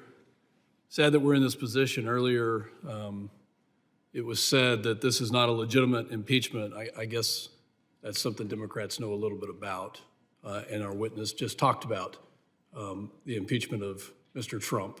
So I disagree with that, and I take no pleasure in the significance of this effort. I've wrestled with the appropriate constitutional response to what has become a complete failure to enforce the law, to adhere to congressional directives, to secure the homeland. And the failure to secure the homeland has been so significant, so catastrophic, that Congress must use its power to provide accountability. We must be the check and the balance against such an extremely egregious breach of public trust, and that's what this is. And if not this effort, then I ask my Democrat colleagues, what effort? Where is your answer to accountability? Where is your Article 1 authorities to check the executive branch? Will the gentleman yield to answer the question? No, the answer from the other side simply cannot be that we're powerless. And I ask rhetorically, if not this effort, then how do we hold this failure? And you'll have your chance to wax poetic on that. Let's just go through the numbers. Fiscal 23, 27,000 pounds of fentanyl was seized. That's what was seized. That's not all that entered this country. Mr. Chairman, the Speaker of the House has put together a document, and it goes step by step for the actions the administration has taken since January 20th of 2021. President Biden terminated the national emergency at the southwest border. President Biden issued an executive order further entrenching DACA program. Biden unveiled the U.S. Citizenship Act, which would provide amnesty. The administration issued an executive order ending limitations and restrictions on immigration without certain countries associated with terrorism. Then Secretary Mayorkas delivered remarks effectively explaining the border is open for illegal immigration by stating that DHS's focus would be on processing. On and on and on. Mayorkas issued a memorandum prohibiting enforcement of immigration laws in certain areas, including schools, healthcare, and facilities. Mayorkas terminated migrant protection protocols. Mayorkas issued a memorandum that states the fact that an individual is removable alien should not be the sole basis of an enforcement action. I want to enter this with the unanimous consent into the record, Mr. Chairman. I'd like to seek unanimous consent. So ordered. So what is the document? As I mentioned, the document is from the Speaker of the House, a list of actions. If we can pause the time, please, because this is administrative. This is a list of actions that the administration has taken step by step since January 20th of 2021 And it goes in order chronologically of the actions that the administration has taken that have weakened us, including those that Secretary Mayorkas has taken. But it's created by the gentleman is not recognized right now, okay? And it is his time. I object It's to his the- time. Okay, you No, object. he's trying to Well, enter it. That's why I'm asking. I object to the entry of this document So that you was dissent. created Okay, by- all right. That's. We'll vote on it, I suppose. Then okay. Are you asking for a vote? Unanimous consent was just disagreed to. Are we going to vote on this? Yes. Okay. All right. We need to clear the witnesses, get the clerks in here, and we'll vote on it. Stop the clock also. That's not, Mr. Chairman, Mr. Chairman. Okay. Okay. It's just okay. My apologies. It's just objected to, and there is no vote. So my misunderstanding. Thank you. Assuming that's what you were going to clarify. Right. Thank you, Ranking Member. The gentleman is recognized. Okay, and I think. And I'll make up the there were time. 2 minutes and 15 seconds, or 2 minutes and 20 seconds when. You're recognized. Thank you. Earlier this year, Director Wray sat here with Secretary Mayorkas and told this committee that there were still known and suspected terrorists at large in the United States that we knew had matched the terror watch list that came into this country illegally, and that we didn't know where they were. And right next to him sat Secretary Mayorkas, and I said, what is the policy of DHS when you know that somebody matches the terror watch list? This is the reason we're having this hearing, because he could not explain to this committee that DHS actually has a policy to detain those people. He couldn't explain his policy. That's why we're here, because there are people on the terror watch list. Mr. Drummond, or Attorney General Drummond, can you tell us the extent of the damages that are being done in Oklahoma as a result of the illegal immigration, the 8 million people who have entered this country illegally? We shut down an illegal grow every day in the state of Oklahoma, where we detain and arrest upwards of dozens of people. They're refilled the next day with those who cross the border from either in a Mexican cartel or a Chinese syndicated crime organization. It is ceaseless. Do you believe that the Department of Homeland Security, under the leadership of Secretary Mayorkas, is upholding the laws that we currently have on the books to stop illegal immigration into this country? I think that there is a failure to enforce the laws on parole, removal requirements, detention, and the like. I couldn't agree more. It was earlier said that we Republicans are going to the border in polo shirts and khaki pants, or something to that effect. Well, at least we're going to the border, and at least we're asking the questions, because when you talk to the Border Patrol agents, they will tell you that there are no consequences. The consequences do not exist. Deportation doesn't exist. The catch and release policies are allowing people to flood into my community of San Angelo, Texas, Midland, and Odessa. And the fentanyl deaths alone that have been catastrophic to this country, over 100,000 people, should be the sole reason that this committee comes together. I hope that my colleagues on the other side of the aisle, when given your time, will examine the facts. The facts are that over 8 million people have come into this country illegally. The facts are that the Secretary of Homeland Security has not secured our country against terrorism, against fentanyl, against criminal gangs, against traffickers, against sex slavery, against any of it. He is complicit. In fact, he is willfully complicit, which is why he needs to be impeached. I yield back. Gentleman yields. I now recognize. Thank you. Chairman, I've been listening to all of my Republican colleagues throughout this hearing, and I'm still struggling to understand what high crime they believe the Secretary has committed. I've heard that he hasn't achieved operational control, defined as not a single person crossing the border illegally. No administration has met that standard. I've heard them say that he has failed to detain everyone who is undocumented who has come across the border. No administration has. Under the Biden administration, Secretary Mayorkas has removed 3 million undocumented people from this country. So when I hear my colleagues say that deportation does not exist, I can think of 3 million people who would disagree with that. He has continued construction of a border wall that many of us question the effectiveness of, and when the Secretary and the President were asked, do you think that the wall works? They say, no, we don't think it works, but we're building it because the law requires us to do it. They're following the law. We face difficult challenges at the southern border. There is no question. Instability in other countries has driven people to come to the United States, and it has created a chaotic situation. But unfortunately, rather than working with us and the President and the Secretary to address these challenges, too many of my Republican colleagues are focused more on partisan grandstanding and campaigning, including this impeachment theater. So here's the real truth.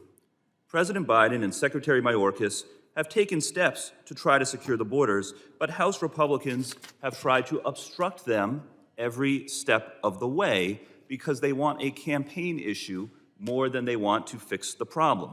Here are the facts. In 2022, Democrats passed and the President signed $86 billion for enhanced border security, more personnel, more funding for ICE, additional technology. 200 House Republicans voted against that funding, including every single Republican member of this committee who was in office at the time. This year, in 2023, House Republicans passed their so-called Limit, Save, Grow Act, which would have cut the Department of Homeland Security's budget by 22%, eliminating 2,400 CBP officers. Every Republican member of the House voted for that bill, a 22% cut. The Republican Limit, Save, Grow Act, I guess, is to limit Border Patrol and grow chaos. This past year, President Biden requested $84 million in his budget to help states and cities with the costs associated with incoming migrants. House Republicans proposed cutting that funding to zero. So to the state officials who are here, who are coming from states that are having challenges with the migrant crisis, I've got bad news for you. Our Republican colleagues are trying to zero out the line item in the budget to help states and cities. I'm a former state treasurer myself, and that is deeply, deeply distressing. And of course, most recently, in October, President Biden requested $14 billion in supplemental funding for border enforcement. That would add 1,300 Border Patrol agents, 1,000 CBP officers, but House Republicans have not called a vote on this funding. And they'll say, well, there's other things in it that we don't like. You know, there's a growing pro-Putin wing in the House Republican caucus that doesn't like Ukraine funding. They don't want more asylum judges, even though that's part of how we solve the problem at the border. Fine, call a vote on the parts that you do like. The CBP agents, Border Patrol. You've been sitting on it for 3 months. If you really, truly cared about solving the problem, you would call a vote. Instead, they've been sitting on it for 3 months, then went on vacation for a month, while Secretary Mayorkas was meeting with Senate Republicans and Senate Democrats to try to come up with a border plan. And House Republicans were MIA. And I know what my colleagues are going to say. They're going to say, well, we did H.R. 2. We are trying to do something. Don't forget what's in H.R. 2.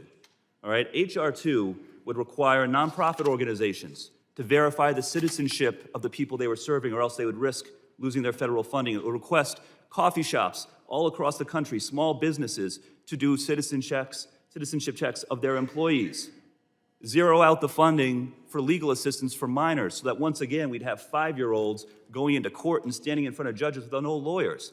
And we tried to negotiate with them. We tried to put in amendments to make that bill better, but of course they wouldn't work with us. So let's not forget what's really going on here. The Secretary is trying to do his job. House Republicans have been obstructing him every step of the way and are now trying to impeach him because this is about politics for many of them.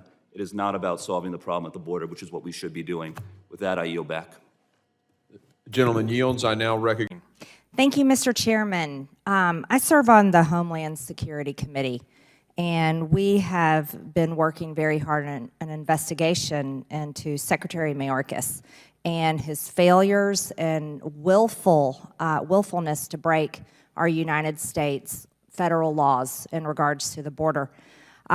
Just a few months ago, 2 of my own constituents, Jose and Isabel Lerma, were killed in a human smuggling pursuit. A 17-year-old illegal alien, likely working for the cartels, drove illegal aliens across the border, hit them head on. This lovely American couple from my district was killed on their way to visit family. We have Americans dying every single day, and all I hear from Democrats every time we talk about the border is they're worried about migrant rights. They claim they're concerned about children and women, and then they claim, in spite of all the evidence, in spite of the fact that over 10 million illegal aliens have crossed our border, in spite of the fact 1.9 million people, illegal aliens, are in our country, gotaways. We don't know who they are. We don't know where they are. We don't know what they're doing. And in spite of the fact that over 300 Americans are dying every single day from fentanyl overdose, the numbers don't lie, but the Democrats do. Now, this is interesting to me. Sitting in here earlier, I was listening to the discussion on jobs, and that the whole reason claimed by my colleagues on the other side of the aisle is that they want to bring in as many illegal aliens as possible, give them amnesty so they can fill jobs in America. And then they talked about that we have a population growth problem in the United States. They were talking about the real issue of it being the lowest population growth and why this is a problem. Well, I think we can all say that if maybe, perhaps, 63 million people weren't murdered in the womb, we wouldn't have a population growth problem, would we? That's not women's reproductive rights. That's called abortion. It's called murder. And that's led to, yeah, a population growth in America. But Democrats claim that we've got to replace Americans with illegal aliens to fill jobs. That's their solution. That's their solution. And take away jobs from Americans. That's their solution. The Biden administration is guilty of the largest human trafficking operation in history. This is human trafficking. I just traveled in airports across the country just the past few days. You know what I saw in our airports? Migrants, illegal aliens, all over in the airports. You know who's paying for them to travel? United States taxpayers paying for them to travel. We're so sick of this. Everybody's sick of it. Oh, but children in cages, is that what we want to talk about? Crying over children in cages. But yet the Biden administration has lost, Mr. Homan, how many children have they lost? Nearly 100,000. Nearly 100,000. But they have accused you and former President Trump and the previous administration of all kinds of horrific things. How do you feel about that? It's ridiculous. Look, I testified earlier, illegal immigration was down 83% towards the end of the Trump administration because all the policies we put in place. When 83% less people coming, how many women aren't being raped? How many children aren't dying on the border? How many Americans aren't dying from fentanyl overdose because the border patrol was on the line seizing more fentanyl? How many women weren't sex trafficked? How many billions of dollars did cartels not make? President Trump's policies saved lives, saved lives. The wall saved lives. Why? Because the most vulnerable, the families and the females and children, they can't climb the wall. They're going to go to a place where there's not a wall. And what's going to be there? Border Patrol agents to deal with the humanitarian and health issues they're going to come across. Our policies save lives. Record number of Americans have died under this administration from fentanyl. A record amount of migrants have died on the southwest border, illegal aliens, 1,700. Read about that. These policies aren't humane. They're killing Americans, killing migrants at record levels. That's right, killing people every single day while forcing the American taxpayer to pay for the human trafficking. That's exactly what the Biden administration is doing. Looking forward to the next administration where we're going to have the largest deportation system that's ever been witnessed in human history, because the American people deserve to have a safe country, safe borders, and I'll finish up with this. We will be impeaching Secretary Mayorkas because he has broken the laws, and these are the laws that Joe Biden himself put in place. Thank you, Mr. Chairman. I yield back. Thank you much. You have Mr. Goldman. Thank you, Mr. Chairman. Mr. Chairman, our southern border, under the control of Secretary Mayorkas, is 1,954 miles of failure. 10 million illegal crossings in 3 years. The disintegration of American sovereignty. Total loss of American law and order. exponential enhancement of cartel human trafficking operations and cartel narcotics trafficking. Millions of American families crushed by financial loss and the unspeakable grief of unprecedented loss of American lives to drugs and violent crime. This is the legacy of Secretary Alejandro Mayorkas, and as God is my witness, we will impeach that man in this committee.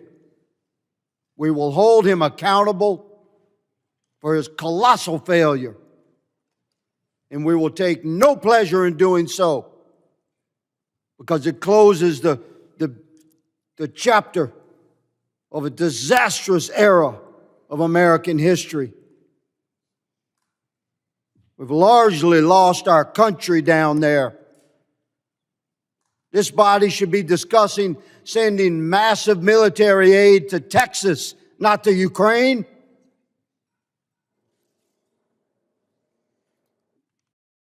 Ms. Nobles, Ms. Dunn, I lost a daughter long ago. It's a club nobody wants to join. And I listened. It was difficult to listen to your testimony, and I read your submitted testimony. And the message that I received is that your daughters are perfected, and they are very, very proud of you both. I promise you, we will hold Secretary Mayorkas accountable and further the administration that he serves. Ms. Nobles, I'm going to ask you to reflect upon a particular policy that the Biden administration and Secretary Mayorkas pursues. The Department of Homeland Security and the Department of Health and Human Services have systems in place to quote-unquote ensure that unaccompanied alien children from non-contiguous countries are transferred from Customs and Border Protection to the Office of Refugee Resettlement, ORR.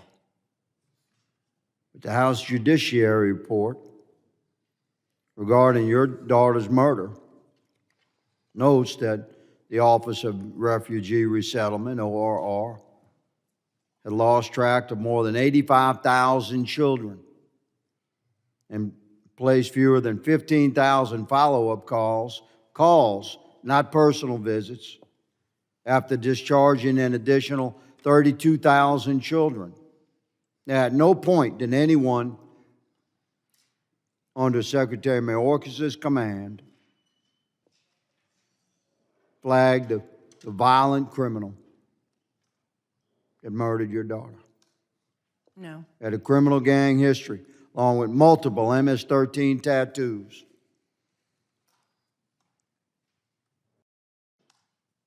What would your daughter say about a Secretary of the Department of Homeland Security who facilitates a system that has lost over 100,000 children, mostly young teenage girls?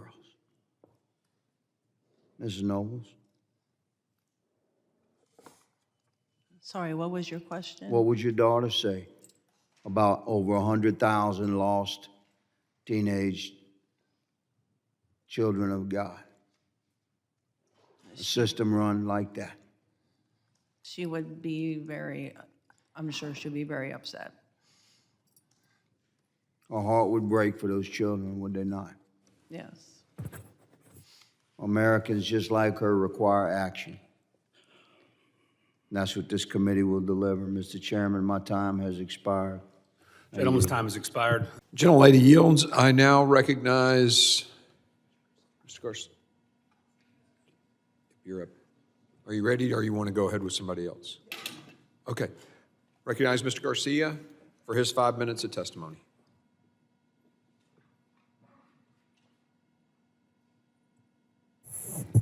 Thank you, Mr. Chairman.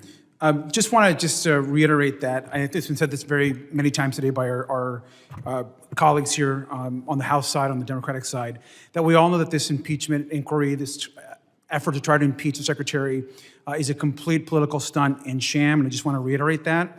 We all know it's a political ploy that's not grounded in the facts, truth, and has been conjured up for just one simple purpose, and that's to score cheap political points against the Biden administration.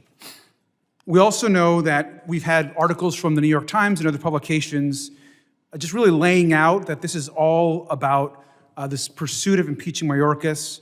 It's about this kind of effort that's been started, quite frankly, by even a member of this committee for many, many, many months. That's all just really about hurting the president. Now, Professor Bowman, Republican leaders have been quoted promising donors that they would impeach Secretary Mayorkas in fundraisers back in April of 2023. Do you believe that this committee has uncovered any evidence of high crimes or misdemeanors since that time? Not that I'm aware of. And thank you. And let's be clear. What we're moving ahead with today is because extremists, including some folks that are in this committee, have demanded it over and over again. Now, I want to give a couple of quotes from some members of the House. Congressman Andy Biggs told Newsmax that Republicans, quote, have nothing to campaign on. And he said that he was embarrassed by this. Now, Congressman Chip Roy has said, and I want to quote, I want my Republican colleagues to give me one thing, one that I can go to campaign on to say that we did. Just one, end quote. And in fact, this last Monday, he went on TV to call the Republican conference, and I quote, a continued failure theater, end quote. So I understand that we're trying to throw red meat to an extremist base, but we're wasting the public's time, and we know that the Senate will laugh off all of these charges. And let's remember the bigger picture. Some of my friends on the other side of the aisle don't want to really govern. They're not serious about solutions that could actually become law. And they're obstructing $14 billion in emergency supplemental funding. They voted against hiring hundreds of additional Border Patrol agents and of ports of entry, and have opposed the incredible resources that we've been trying to send around technology, supporting organizations on the ground, support for Border Patrol agents, and many other types of funding. And I also want to remind the committee and the public that President Biden, on his first day in office, sent a comprehensive immigration plan to Congress, which Republicans have refused to act on. I also want to note that Secretary Mayorkas has continued to try to negotiate a bipartisan, sensible, and humane approach to actually fixing our immigration system and trying to actually address the issues that remain along the border. Because Democrats agree there are issues and challenges along the border, and we want to see those fixed. You know, as an immigrant myself, I've always believed this is a nation of immigrants. We should never forget that this country was based on so much hard work and labor of immigrants that now live all across this country. And our immigration system won't be fixed by this impeachment process, and it certainly won't be fixed by their proposal, which is H.R. 2. And let's set the record straight about H.R. 2. The bill would end Health and Human Services funding for legal representation of unaccompanied children in immigration proceedings. It would essentially send children to detention camps, and the bill subjects all unaccompanied children to an accelerated removal process, as we know, in horrible conditions at these facilities that we have seen over the last few years. And quite frankly, we know this is not just not a solution, but it's inhumane and cruel to demonize some of the most vulnerable people that are coming to our country. We want to address the root causes of migration. We want to ensure that legal pathways are followed. We want to make sure that folks receive the support they need back in their home countries. And we certainly don't want to defund organizations like Catholic Charities that would rip away aid to communities and to migrants across our country and along our border. The idea that our border problems, which have needed a bipartisan solution for decades, would be solved by H.R. 2 is just not true. It's an anti-immigrant policy, and we should reject it. Thank you, and I yield back. I now recognize the ranking member, the gentleman from Mississippi, Mr. Thompson, for his opening statement. Thank you very much, Mr. Chairman. Good morning. Before we begin today's hearing, I want to address misinformation my Republican colleagues are spreading, falsely alleging that Secretary Mayorkas is refusing to testify before this committee. Let me set the record straight. Secretary Mayorkas has testified before Congress more than any other cabinet secretary. He's appeared before this committee twice in the last year, including just 2 months ago when he testified for several hours about border security. His willingness to work with the committee has been a welcome change from the Trump administration, whose officials consistently refused to comply with congressional oversight. They ignored virtually every oversight letter and even defied a subpoena for their so-called acting secretary to appear before the committee. Secretary Mayorkas, however, has been forthright in dealing with Congress.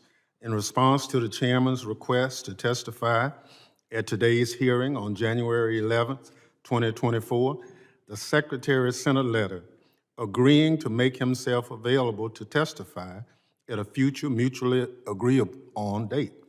However, the chairman has refused to accept. Instead, Republicans sent angry letters and tweets accusing the secretary of refusing to testify, knowing full well he said he would appear. Republicans are acting in bad faith. Unfortunately, that's nothing new. Months ago, Chairman Green promised donors at a campaign event that he'd bring an impeachment case against Secretary of Homeland Security Alejandro Mayorkas. He told his contributors to, quote, get the popcorn, and promised it's going to be fun, unquote. Before the committee had even begun its inquiry, Republicans had predetermined the outcome. But why did Republicans invite the secretary to testify only to refuse his offer to appear?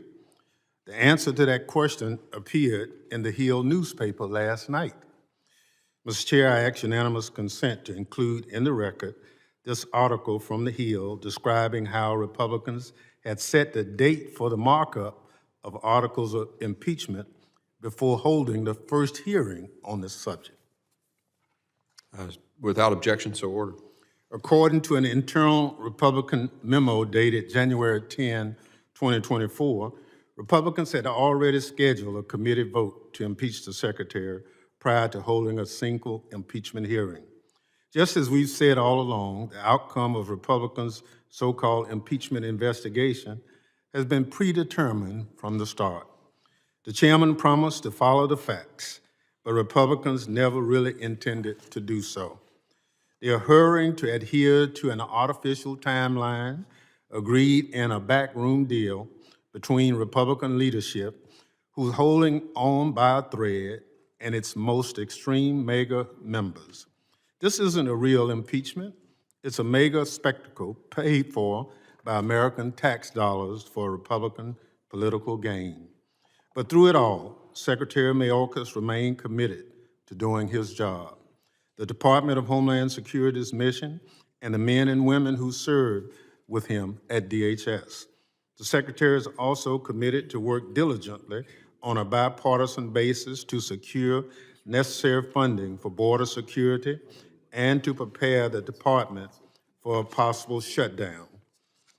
I wish my Republican colleagues would engage the Secretary to provide the department the funding it needs, but they have refused.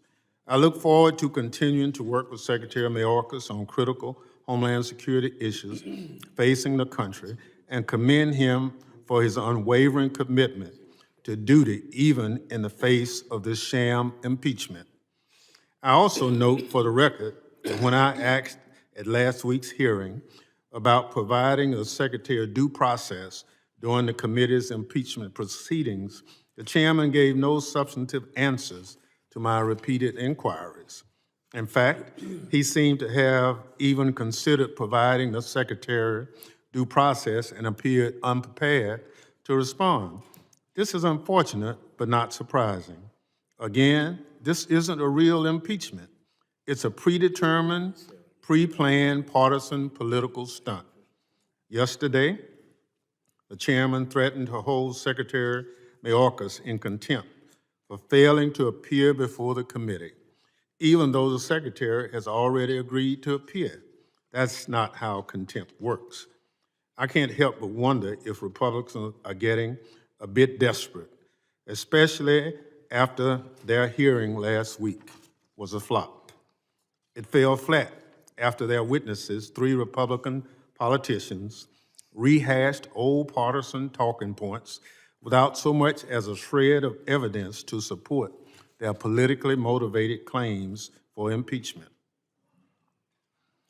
The Democratic witness, respected impeachment expert and constitutional scholar, Professor Frank Bowman, testified, and I quote, "Policy differences, no matter how severe, no matter how heated, are simply not grounds for impeachment," unquote.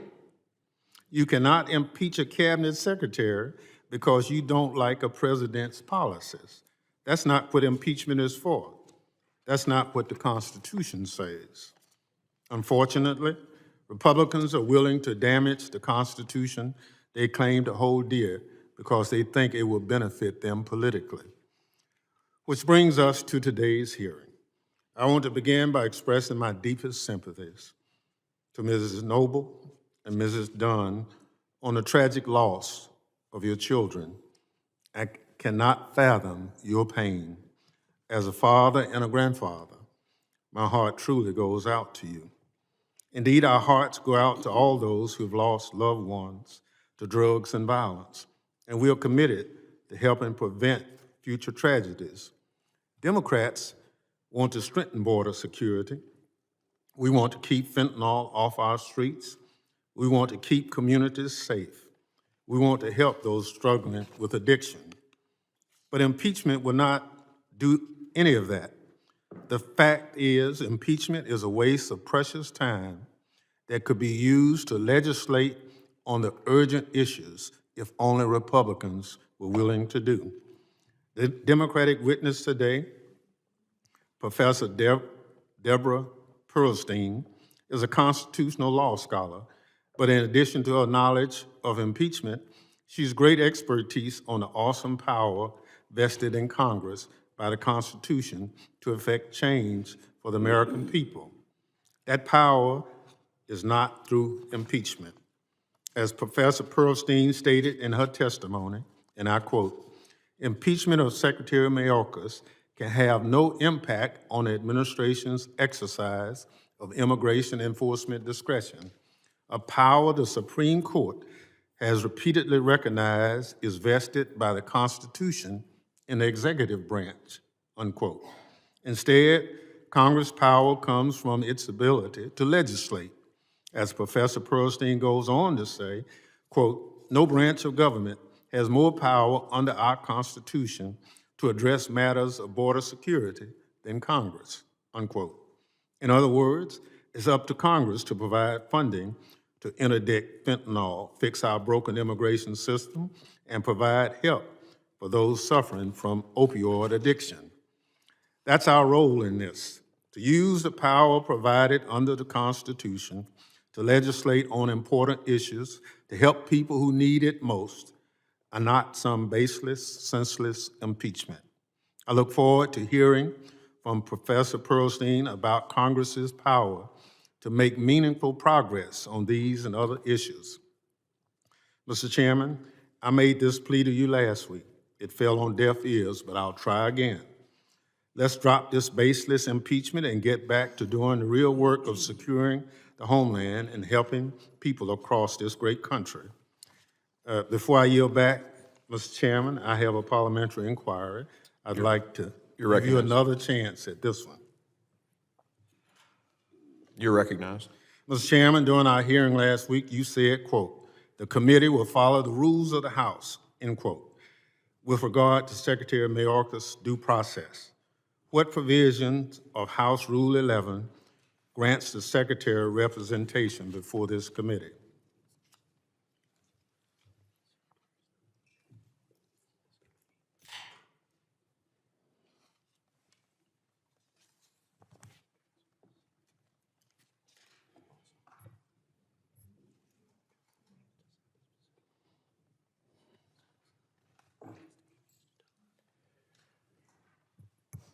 Just a question of clarification on the parliamentary proceeding. What rule are you citing? Rule 11. Rule 11. The Secretary is not appearing before the committee today, so his counsel is not necessary. Mr. Chairman, we all know that Secretary Mayorkas has been willing to appear before this committee.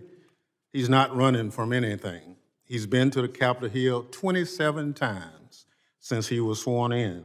My question is about due process, and there's nothing in the standing House rules that protects the Secretary's rights.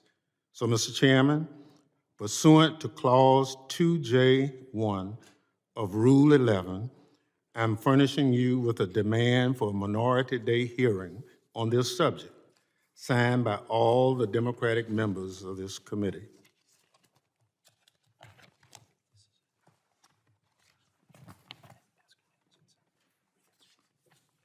So the demand is not proper. You have a witness present, so. Before, right? Yeah, this is the unanimous consent that include in the record the article, but also I have this request for the. You want this included in the record? Is that what you're asking? Well, that's a request for a Minority Day for the committee. Okay. So as I understand the rules, the request is only in order when you don't have a witness present, and today you have a witness present, so this is not in order. Mr. Chairman, may I make a parliamentary inquiry on that? Yeah. Is this an impeachment inquiry? You want to read the request? Yeah, this is actually a hearing, not an inquiry. Is this part of an impeachment investigation? This is an impeachment hearing. Okay. Under impeachment precedent, separate and apart from this particular hearing, the minority is allowed to have a hearing of its own choice and its own witnesses. That has happened in every single impeachment in history. If this is going to be an impeachment process, then there have to be rights and due process afforded to the individual who is being impeached. And part of that, historically, under historic precedent, is that there is a minority day with minority-determined witnesses, not a minority witness who's added to a hearing that the majority determines. So I want to make clear this supposed misinformation about the request to Secretary Mayorkas. There have been multiple requests, 4 in fact, of me to ask him to come and be a part of this. And he has, to the press, said yes, to me, not provided any dates, and at some date in the future. You can't, that's stonewalling. And so at some point after 4, I finally said, I guess it was Monday, well, just send us a testimony in writing. So far, we haven't seen that either. The effort to give Secretary Mayorkas an opportunity to come before the committee in this context has been made many times.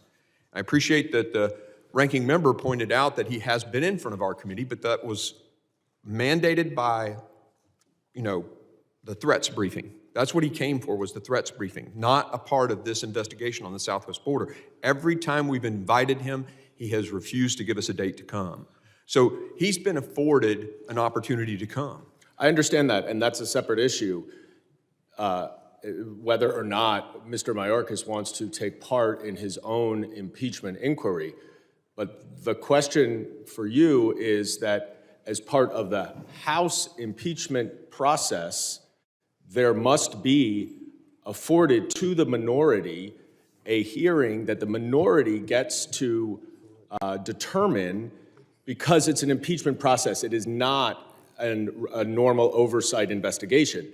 What Secretary Mayorkas wants to do is a separate matter. I understand your view, and I understand the ranking member has a different view. I'm sure we will get all of the different letters in the record, and I have an article here saying that the DHS letter contradicts the GOP claim that Mayorkas refused to testify, which I could enter by unanimous consent. But we're just talking right now about the impeachment process, and in this committee, where it has never been done before, it's normally in the Judiciary Committee, that there has to be a minority day with minority-determined witnesses. I appreciate the letter, and we'll take it into consideration. And Mr. Ranking Member, you're recognized for the remainder of your opening statement. Well, let me ask unanimous consent that that be included in the record. Without objection, so ordered. So, Mr. Chairman, Rule 11 does not mention anything about having a minority witness at any given hearing. It only provides for a minority day. I refer the chair to page 599 of the House Rules Manual.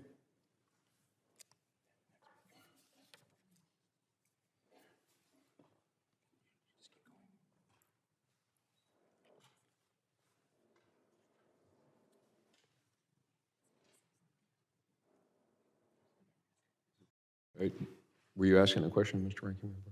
Yes, I mean, we didn't ask about a witness, we asked for a day. Yes, I saw the letter. We've entered it into the record, and we want to continue with this hearing. We'll address that later. No. Well, Mr. Chairman, this committee cannot proceed to any markup. I know you have long planned in which you committed to the speaker and to a member of this committee behind closed doors without a full hearing of the merits of impeachment. But a minority day on an impeachment is allowed by the rules. Thank you. And so we're just trying to. No, I appreciate you mentioning. Do you plan to honor that? We're going to take it into consideration, and I'll meet with you later to talk about it. Well, I mean, do you have any other comments for your opening remarks? It's a simple request. It's in the rules, and we just want the rules to be followed.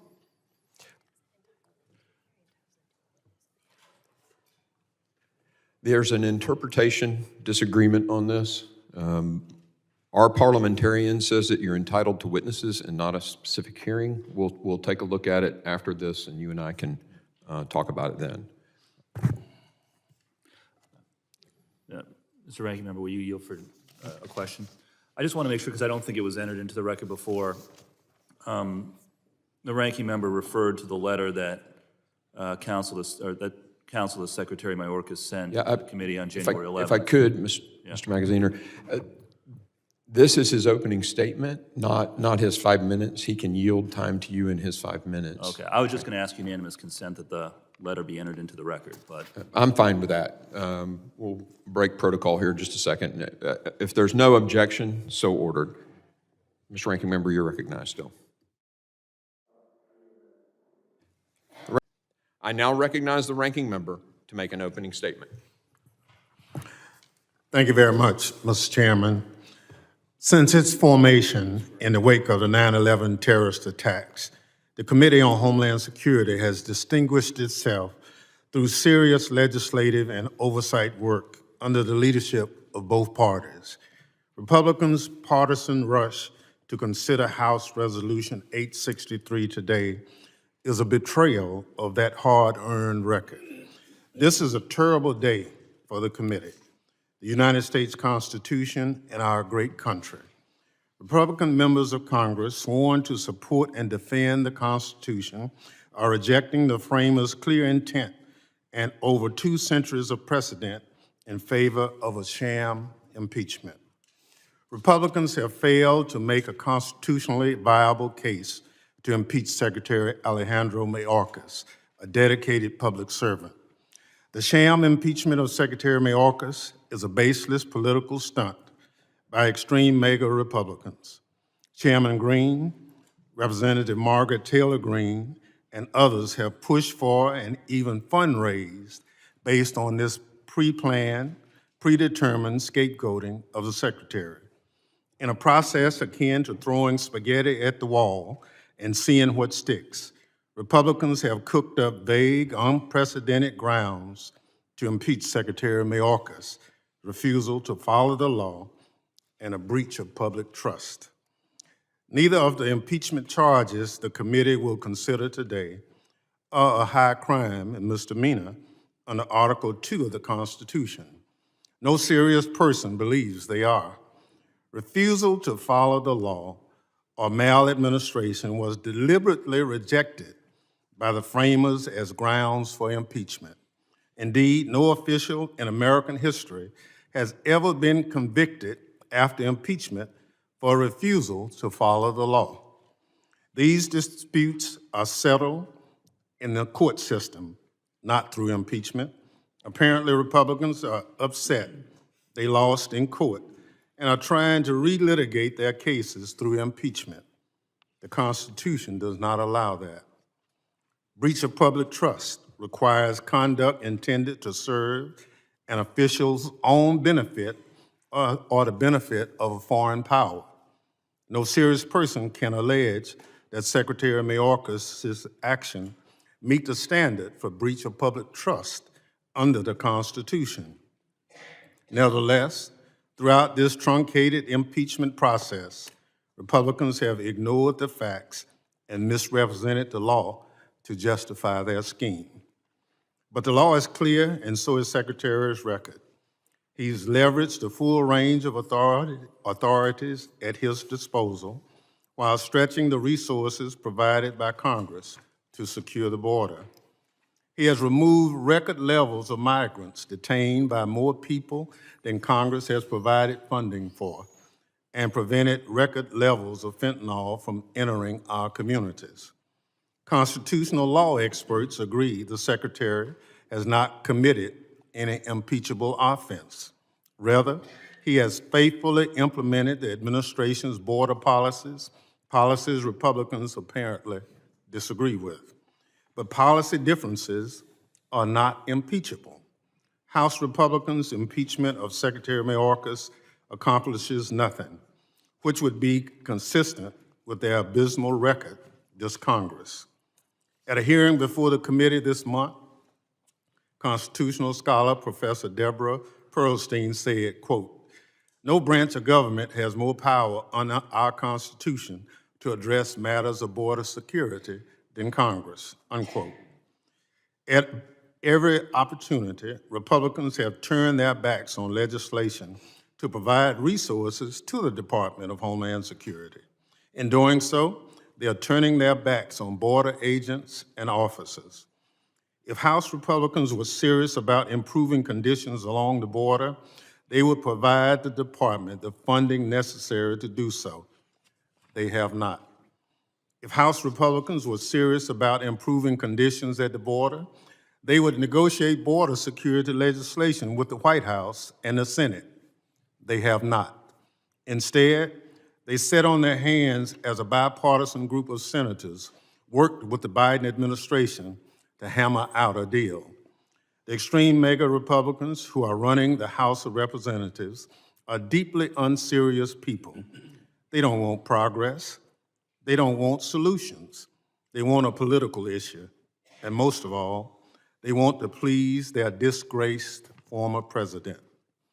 House Republicans take their marching orders from Donald Trump, who has directed them to reject a bipartisan border bill and urged Republican governors to defy a United States Supreme Court order ensuring the Border Patrol can do its job, including members of this committee also. The impeachment of Secretary Mayorkas is designed to distract the public from the fact that Republicans have ceded their power to Donald Trump. When Republicans took control of the House of Representatives, they had an opportunity to work with the White House and the Senate to move the country forward. Instead, they have been consumed by petty infighting during multiple speaker contests, unenforced crisis over government shutdowns, and futile political exercises like impeachment to satisfy the extreme MAGA base. The MAGA-led impeachment of Secretary Mayorkas is a baseless sham, and the few rational Republicans left in the House know that, even if they refuse to admit it. The American people deserve better. Mr. Chairman, I ask unanimous consent to include in the record the Democratic report on this so-called impeachment. Without objection, so ordered. I also ask unanimous consent to include in the record a letter dated today from Secretary Mayorkas to you, Chairman Green, detailing the actions the department has taken to secure the border and be responsive to Congress. Without objection, so ordered. Mr. Chairman, history will judge what Republicans are doing here today, and it won't be favorably. This impeachment scheme is a dangerous attempt by House Republicans to distort the Constitution and the Secretary's record to cover up their inability and unwillingness to work with Democrats for the betterment of our constituents. Our service to this country demands that we be passionate in our beliefs and practical in our actions. The strength of our nation is rooted in our commitment to democratic principles and our willingness to set partisan differences aside to protect them. There are few better examples than former Republican Secretary Michael Chertoff, who cautioned this week that impeaching Secretary Mayorkas over policy differences would damage the Constitution. He wisely observed, quote, "Our nation is at its best when our leaders work together to confront the seemingly intractable. The situation at our border and our national security demand such bipartisan collaboration," unquote. He went on to say, quote, "Despite our different parties, I know Mr. Mayorkas to be fair and honest, dedicated to the safety and security of the United States. He has represented DHS to the country and to both parties in Congress with integrity," unquote.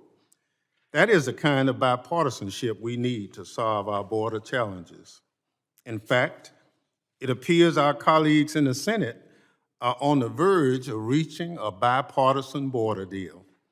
It's not too late to work with them to get the bill signed into law. I urge my colleagues to honor their oaths to the Constitution and drop this sham impeachment, and to give my colleagues a chance to rethink this political stunt. Mr. Chairman, I move that the committee do now adjourn. Ms. Green for 5 minutes. Thank you, Mr. Chairman. Congress has the responsibility to hold the executive branch accountable when they fail to uphold their oath of office, abuse their authority, and/or are dishonest with the American people. This is essential in a constitutional republic built on and separation of powers. In its 2023 ruling in United States versus Texas, the Supreme Court left the House of Representatives with little choice but to pursue impeachment articles against Secretary Mayorkas. The 5-4 majority did not address the Secretary's policies and mandates on the merits, but simply ruled the states did not have the standing to challenge them. Instead, the justices wrote that Congress has political tools available to push back on these policies. The only one that makes sense in the current political environment is impeachment. Remember, Democrats have completely rejected H.R. 2, our strongest security bill for our border. Secretary Mayorkas' actions and decisions clearly meet the standard necessary for initiating impeachment proceedings. This historical evidence is overwhelming that the Founding Fathers intended impeachment to be used to deal with the commission of indictable crimes and the abuse of power, corruption, and injury to the nation caused by public officials, among others. At the Constitutional Convention, the framers purposely devised the impeachment power to include any offenses against the nation's security committed by high officials.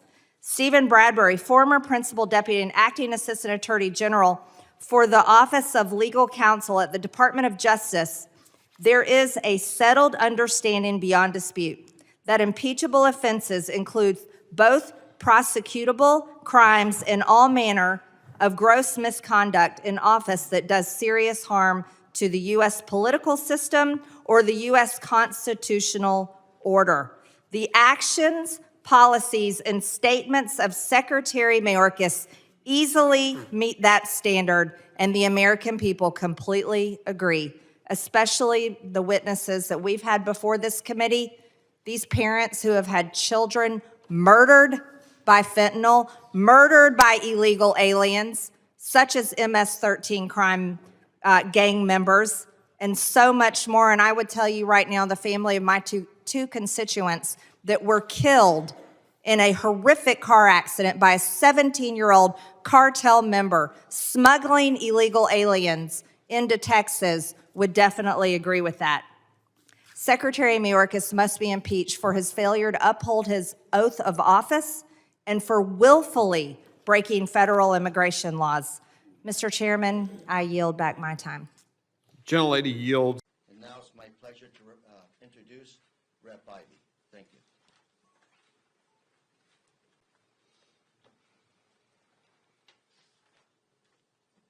Thank you. Tomorrow, the House Republicans' scorn for the United States Constitution will be on full display. They know that the standard for impeachment, bribery, treason, high crimes, and misdemeanors, is a high one. They know that no secretary has been impeached, or even close to it, in over 150 years. They know that none of the witnesses they presented during their hearings who had any kind of expertise, in fact, none of them had any expertise with respect to impeachment, but none of them said that anything that Secretary Mayorkas had done had risen to that high standard. So, it's a sad day that we're going to have to go through this process tomorrow. But, at the same time, the Democrats are going to fight back. We're going to push back hard to make sure that they don't get away with this. We're going to make sure that it's clear on the record for history, because this is a historic moment. It's a sad historic moment, but it's a clear one. But we're going to make sure that it's understood that they're violating the Constitution's high standard, and they know it. But it's not just the Democrats. I want to read to you an op-ed, or part of it, that was written today and published by Michael Chertoff, the former Secretary of Homeland Security under the second Bush administration. And he said that as Homeland Security Secretary under President George W. Bush, and as a former federal judge, U.S. Attorney, and Assistant Attorney General, I can say with confidence that for all the investigating that the House Committee on Homeland Security has done, they have failed to put forth evidence that meets the bar necessary for impeachment. They know that that's the truth. We know it's the truth. Tomorrow we're going to make sure that the American people know it's the truth. They're going to continue forward with it anyway because they've got the votes, and also because they need the distraction. They know that there's a bill, potentially, that would give us new law to help us at the southwestern border. President Trump and many of the House Republicans are fighting to oppose that because they think it would give President Biden some benefit at the elections, at the polling places. But the bottom line is, it would actually give a benefit to the American people. The sad moment, in addition to the impeachment piece, is they don't even want to allow legislation to go through that can help us fight the challenges at the border that they've been railing about for more than a year. So I look forward to tomorrow. It's a sad moment, but for House Democrats, we're going to make sure that we stand tall, we fight hard, and that we show America that the House Republicans are wrong. Thank you. And with that. Thanks, Tom. Thanks, Elise. Thanks to all of you for being here. There is an inescapable fact that all the American people know, everybody, it doesn't matter what political party you're in. Joe Biden and his administration have created a catastrophe on the border. Everybody knows it. The American people are demanding that we do something about it. We're trying. As you all well know, many months ago, the House Republican majority passed H.R. 2. That's our Secure the Border Act, which has all the necessary provisions to get this catastrophe under control. Why did we pass the legislation? We passed it because the president has refused to use his executive authority to reverse the catastrophe that he used his executive authority to create. That's the fact. We're desperate to try to get this done. We've been trying for 9 months, longer, to reverse the damage that they've done. The president has refused to act. It's been noted this morning, today, the Homeland Security Committee will take the next necessary step that's available to us, marking up and passing articles of impeachment for Secretary Mayorkas. He has presided over and helped usher in the largest illegal immigration catastrophe in our nation's history. It's not even close. Again, this is a self-evident truth that everyone knows. He has willfully undermined America's laws. He's made false statements to Congress and the American people. He made false statements to me personally in the Judiciary Committee many months ago. And he has handicapped law enforcement. Just last week, we received word that more than 302,000 illegal immigrants crossed our border in December alone. 302,000 in 1 month. It continues. But you know, that barely made headlines. Why? Because that's the new normal under Secretary Mayorkas' lack of leadership. And it is the result of a collection of deliberate policy choices by the Secretary and this administration. In fact, we've documented over 64 specific actions that the President and his administration have taken to undermine America's border security, starting within hours of President Biden's inauguration. Normally, presidents, as you know, use their first few days in office to set the tone for their entire term. He did that. On his first day, President Biden effectively dissolved our borders, and Secretary Mayorkas rolled out a welcome mat to millions and millions of illegal immigrants. And that's what we've seen for the past 3 years.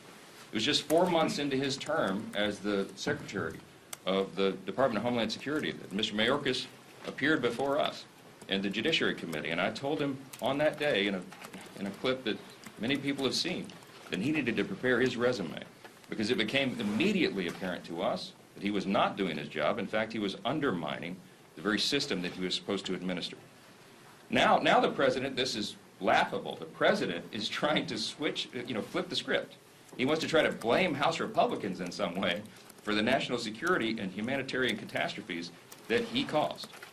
I can't make a full judgment on the National Security Supplemental as the full details have not yet been released, but based on the news reports of this agreement that have been leaked, that Secretary Mayorkas, by the way, helped negotiate, it seems the new authority to shut down the border would kick in only after as many as 5,000 illegal crossings happen each day.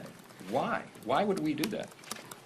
Illegal immigration is illegal. It is against the law. Why would you tolerate 5,000 a day before you sought to suddenly enforce the law? That would be surrender. The goal should be 0 illegal crossings a day, not 5,000.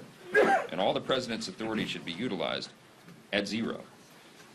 Many of you may know about this letter that we received, an alarming letter, dated January 17th, by former executives of the FBI, and this has been circulating.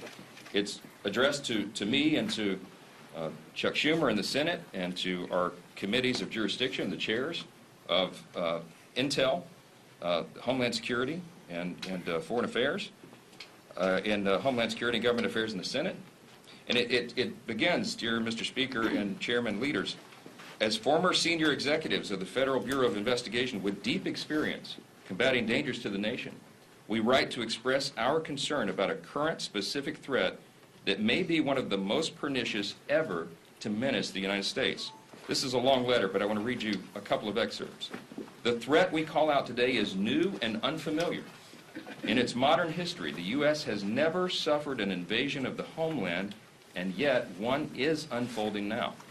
Military-aged men from across the globe, many from countries or regions not friendly to the United States, are landing in waves on our soil by the thousands, not by splashing ashore from a ship or parachuting from a plane, but rather by foot across a border that has been accurately advertised around the world as largely unprotected with ready access granted. It will be difficult to overstate the danger represented by the presence inside our borders of what is comparatively a multi-division army of young single adult males from hostile nations and regions whose background, intent, or allegiance is completely unknown. They include individuals encountered by border officials and then possibly released into the country, along with a shockingly high estimate of gotaways, meaning those who have entered and evaded apprehension.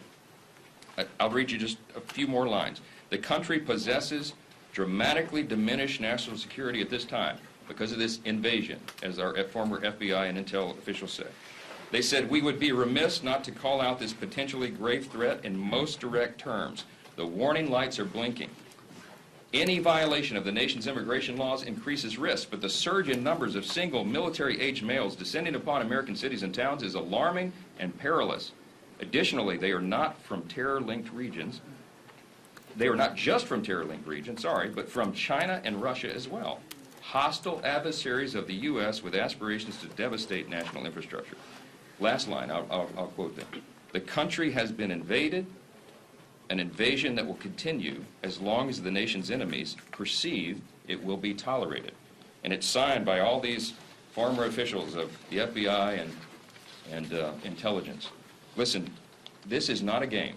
We took 64 House Republicans down to Eagle Pass, to the epicenter, the Del Rio sector, South Texas, January 3rd. And we talked to the border officials there. We talked to the sheriffs who were given the impossible task of trying to patrol these areas that they have jurisdiction over. We talked to the state officials in Texas, and what they told us there is that at the Del Rio sector, by way of example, 60 to 70% of the people that cross there are single adult males within these ages, maybe 18 to 40. We saw this with our own two eyes. We talked to the people on the ground. We have an unmitigated crisis. The president can take executive authority immediately, and he's pretending as though he does not know that. It's outrageous. The American people are demanding action. We're going to deliver it in every way we possibly can, and we'll continue on that course. I'd be happy to take you. Thank you, Mr. Speaker. Mr. Speaker, in 1986, Republican President Ronald Reagan signed the Immigration Control and Reform Act. That 1986 Reagan bill, in addition to implementing border security, granted a pathway to citizens to nearly 3 million undocumented immigrants in the United States. Then in the 90s, Mr. Speaker, Republican President George Bush signed another Immigration Act, which almost, among other measures, created the Temporary Protected Status Program, known as TPS, to provide relief for immigrants from countries that are immersed in deep suffering. Later on, Mr. Speaker, his son, George W. Bush, also followed through in providing relief to immigrants across the nation. Mr. Speaker, what has happened to that Republican Party? I want to know where they are today. Issues with our immigration system has existed since the Reagan years. The only difference today is their lack of bipartisan desire from MAGA Republicans to work with us and address this issue. President Bush worked with Senator Kennedy.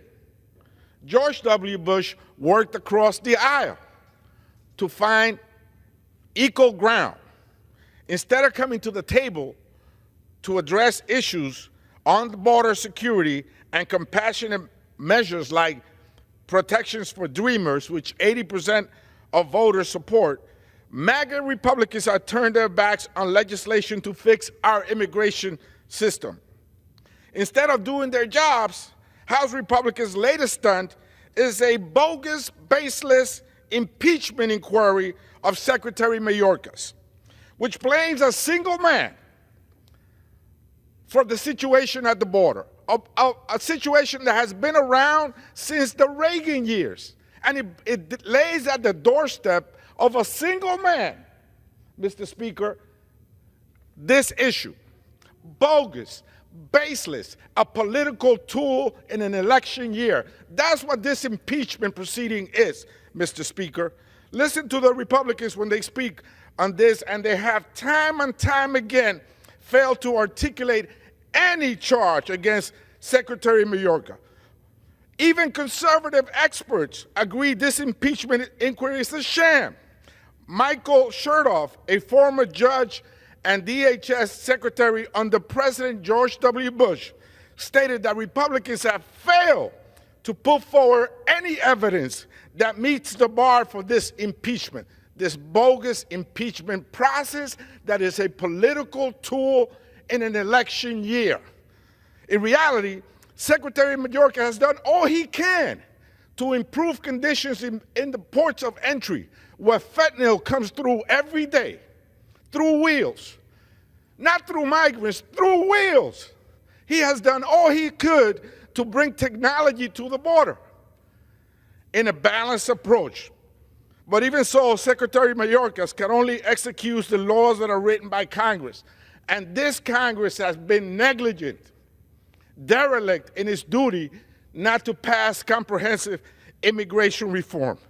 Instead of acting with us to fix this issue, Republicans are pursuing a bogus impeachment inquiry, trying to lay a problem that has dragged for decades upon decades upon decades in Republican administrations and Democratic administration at the doorstep of Secretary Mayorkas. A political tool, a bogus political tool that they resort to every 4 years to try to get elected. And that is why, Mr. Speaker, they choose not to fix the problem. They don't want to put it in the rearview mirror. They want to go to it every 4 years so they can flame xenophobia against ordinary immigrants like myself. So I stand here to denounce this bogus, baseless impeachment proceeding against Secretary Mayorkas. If anybody should be expelled, it's the leadership of that party that has been negligent in their duties to address in a balanced approach that takes into consideration border safety, that takes into consideration immigration reform, that takes into consideration the impact on the economy of farm workers, that takes into consideration the root causes of migration in the hemisphere. Mr. Speaker, I yield back. Thank you, Chairman Aguilar. At the caucus meeting that we just had, Chairman Aguilar recognized that 3 U.S. service members were killed and many who were wounded, so our entire caucus stands to support our amazing military and the families that were affected by this unjustified strike by Iranian-backed militants. Now, in terms of the economy, we had some amazing news this month. Earlier this month, the S&P 500 hit a record high. Last week, the Dow Jones exceeded 38,000 for the first time in U.S. history. Just yesterday, the Dow Jones set another record high, closing at 38,333. And guess who took note of that? Donald Trump. Donald Trump is claiming credit for the increases in the stock market. And why is he doing that? He's doing that because he realizes the economy is improving, that Bidenomics is working, and he can't do anything about it. So he's trying to take credit for this growing economy. And if you look at the numbers, the economy is doing pretty well. We had GDP growth beyond expectations. We have a 2-year unemployment rate that is basically the best in over half a century. We have wages that are rising. And if we continue to do what Democrats are doing, which is focus on putting people over politics and lowering costs, creating jobs and growing middle class, then our best days are still yet to come. What are Republicans doing? They're trying to ban abortions, and they're focused on stupid stuff, like impeaching a cabinet member. It is so ridiculous that even the witness that they routinely call, Jonathan Turley, that is the Republican witness that they call at all these different hearings, himself said there is no, quote, cognizable basis, end quote, for this impeachment of Secretary Mayorkas.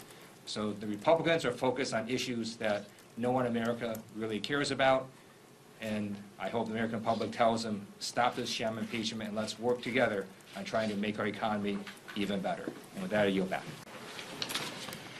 Today, the House Homeland Security Committee is going to mark up articles of impeachment against Secretary Mayorkas for willfully and systematically refusing to comply with the law and for breaching Americans' trust.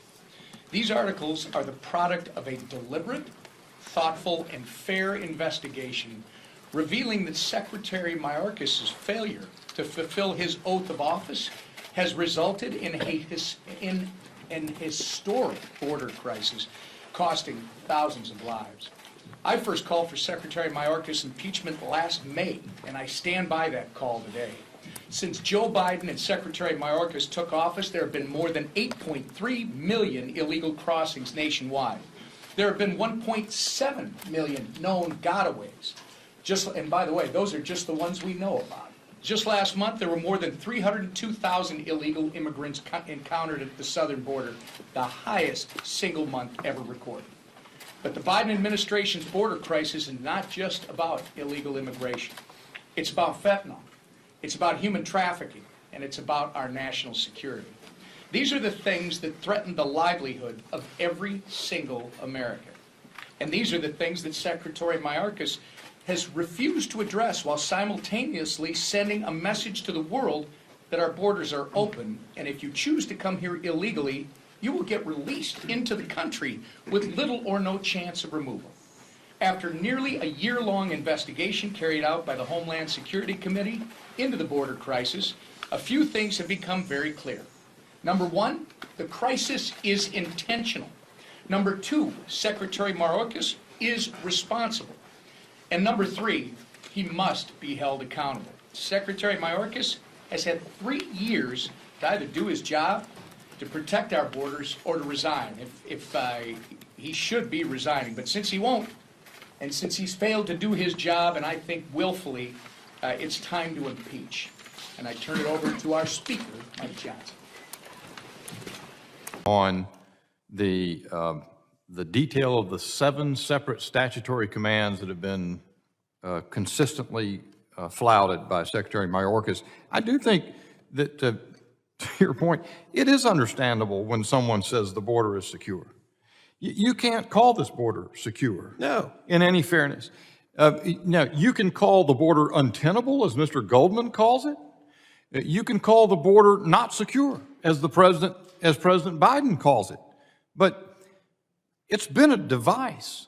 The Secretary of Homeland Security has come here and come to the Judiciary Committee and come to other committees on the Hill over and over and over again and sat there and smugly defied this Congress to say, these committees, to say that this border is secure so that he could continue a process of thoroughly undermining the Immigration and Nationalities Act, so that he could violate it in every particular because it was purposeful.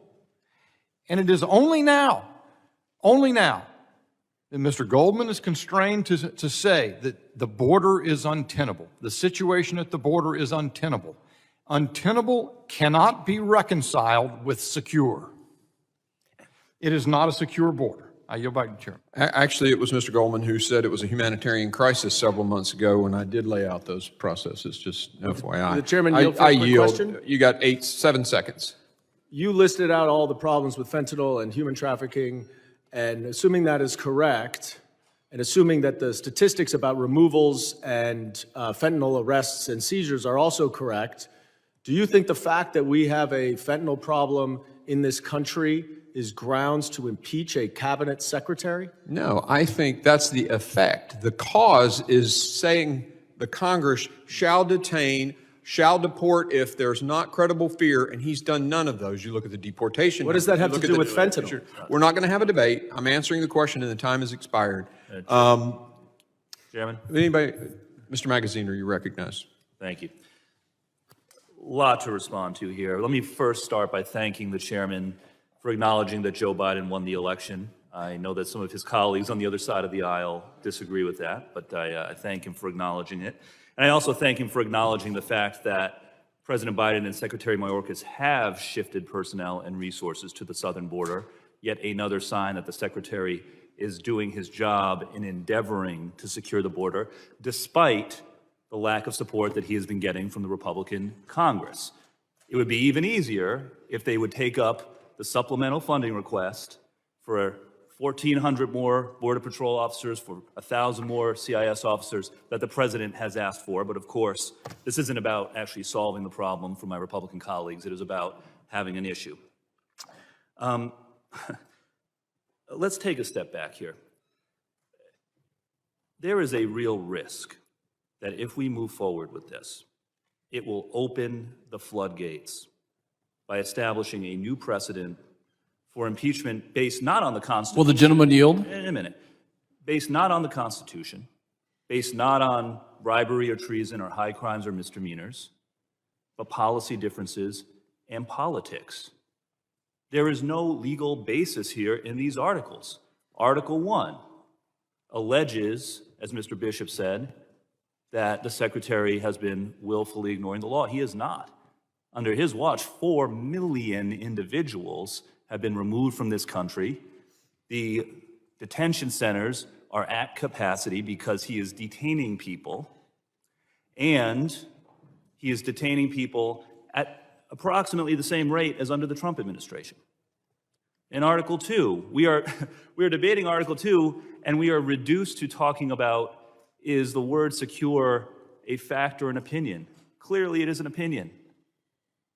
Clearly, questions like, is the border open or closed, is based on opinion. And clearly, as Mr. Goldman has laid out, when the Secretary clarified his remarks about operational control, he was referring to the regulatory definition, not the statutory definition. But regardless, if we open the floodgates here, earlier, before the recess, I listed 5 times that Trump cabinet secretaries were caught in obvious lies in their testimony to Congress. Are we going to be doing baseless impeachments every time there's a game of gotcha that the opposite party is trying to play? The Secretary has, as Mr. Bishop noted, appeared here again and again and again. I believe that was his quote. And my Republican colleagues have been parsing every word, trying to find something that could be construed as a mistruth. If we are going to be playing that game and playing this gotcha every single time somebody comes to appear before Congress, we're going to be opening the floodgates to baseless impeachments that are going to bring our country to a really perilous place. So, taking a step back here, I hope that we can get back to debating policy on immigration and the border. I hope that we can get back to talking about solutions. But instead, we run the risk of opening the floodgates here to baseless impeachments based on games of gotcha that are going to damage our republic. Mr. Pfluger? Gentleman yields. Did you ask him to yield, or? I asked him earlier to yield. Okay, you're recognized. I appreciate the commentary on impeachments. I know you weren't here at the time of the last impeachment and the one previous to that, but I do appreciate the fact that you talked about baseless impeachments, and I yield back. The gentleman yields. Does anyone else want to speak on the? I'll yield to Mr. Swalwell. I have some time left. Sorry, I was going to take 5 minutes. I thought he was done. Yeah. Oh, do you want? Okay. I'll yield back then. I now recognize Mr. Swalwell for 5 minutes. When it comes to the border, you can, in Washington, admire the problem. You can weaponize the problem. You can politicize the problem. Or you can do the hard work and you can try and solve the damn problem. And that offer is there.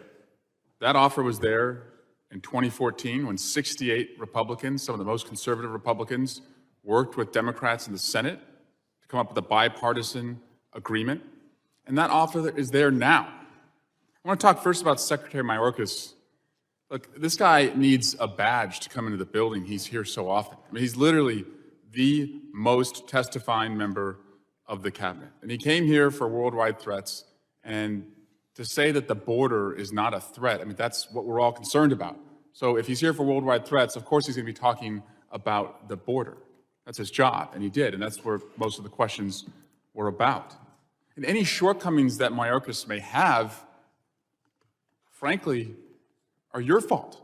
He's asking for authorities to do more, to have more border agents, to have more resources.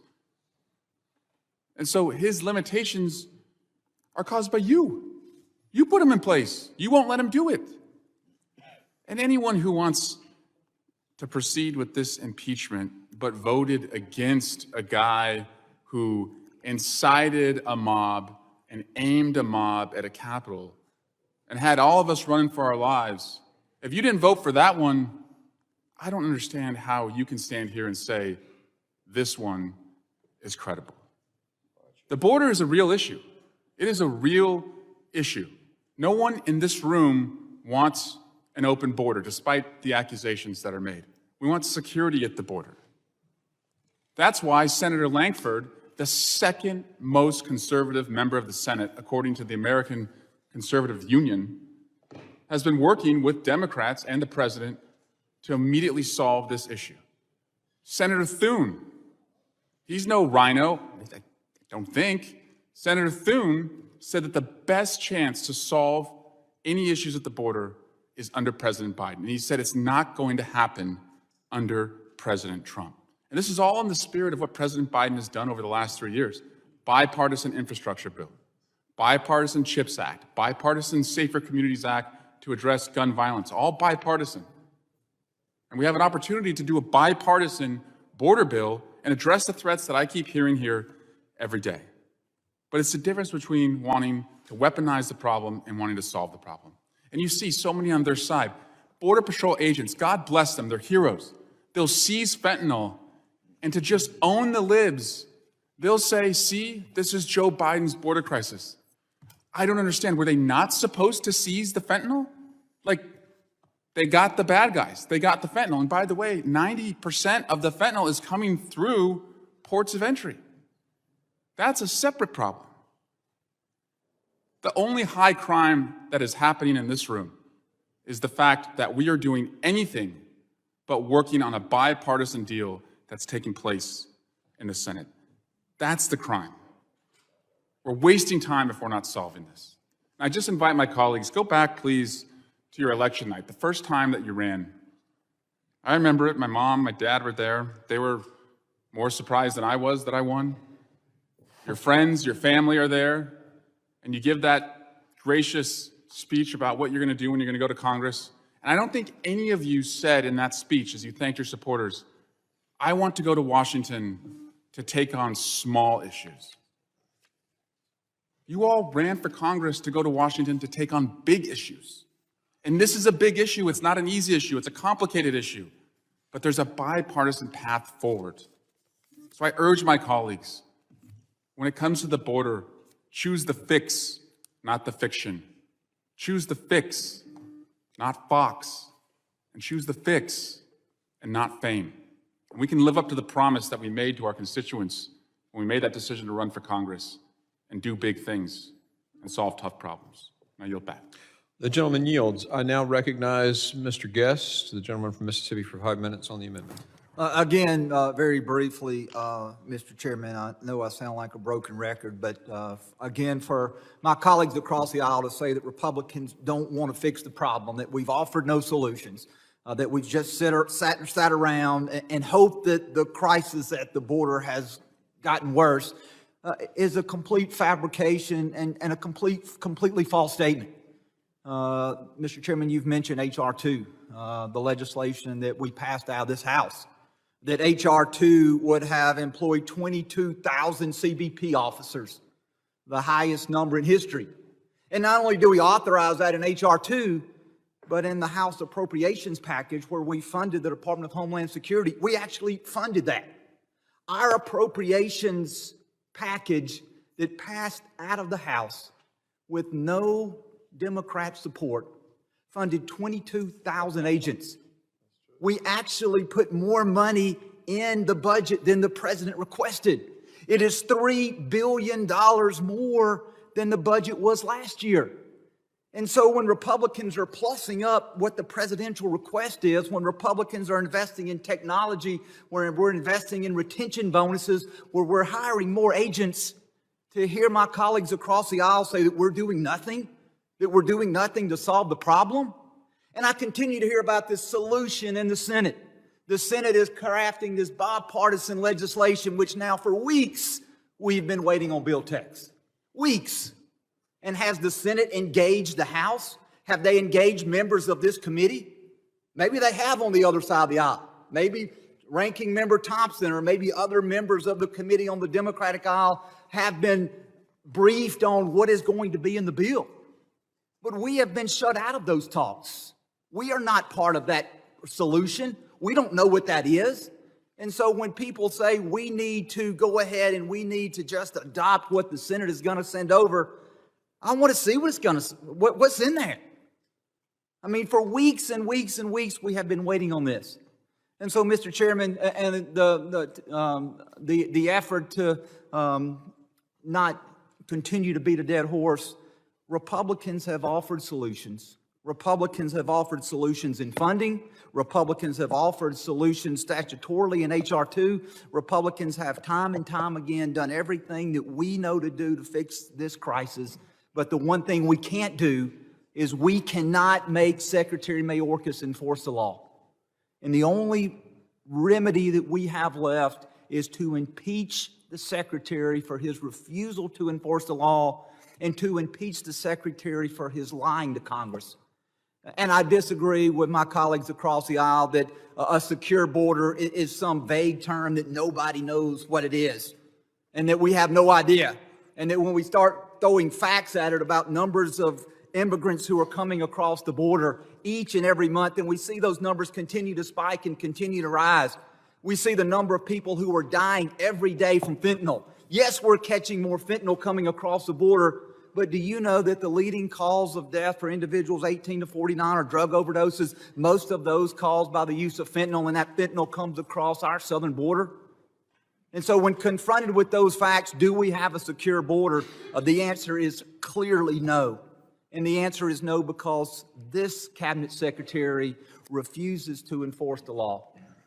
Gentleman yield? I yield. It's interesting. The point that you made about the House Republican DHS bill, including money for 22,000 more Border Patrol officers. Total. Agents. 3,000 more. Thank you. 22,000. 3,000 more. It is interesting. How can it be? We hear constantly from the other side of the aisle that Republicans won't support the additional spending, and yet that's in there. How do you reconcile those two? Here's the answer for Mr. and Mrs. America if they're watching this. They only want the money for one reason: to process more illegals into the country faster. That's what they want more money for.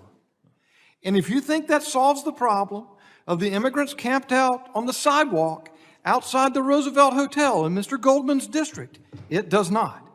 It does not solve or alleviate the problems that are destroying New York City. It does not solve the problems that are destroying Chicago and Denver, and so on and so forth. That ain't going to get it done. Yield.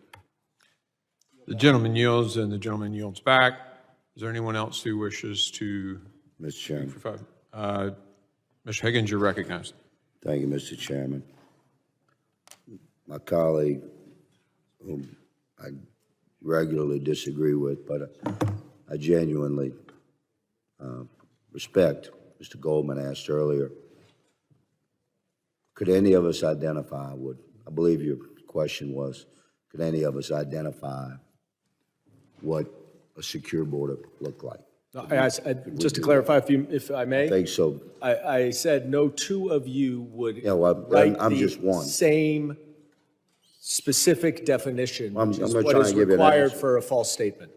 I'm going to try and give you an answer because it's pretty clear. You ready?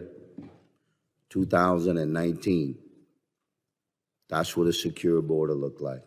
The third and fourth quarter of 2019. I skipped right over 2020. We'll give you all that because COVID interrupted the cartel operations. So we're going to skip those numbers. Let's go to pre-COVID numbers. Third and fourth quarter, 2019, 554,872 Southwest border CBP encounters. You had more than that in the last 2 months under this administration. How much money did we spend? Listen to me, America. The total budget for DHS in 2019 was $81 million. 81, it's a lot.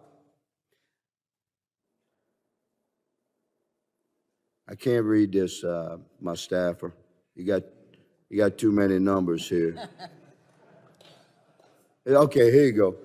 Because I got 1 trillion numbers here. I know this wasn't.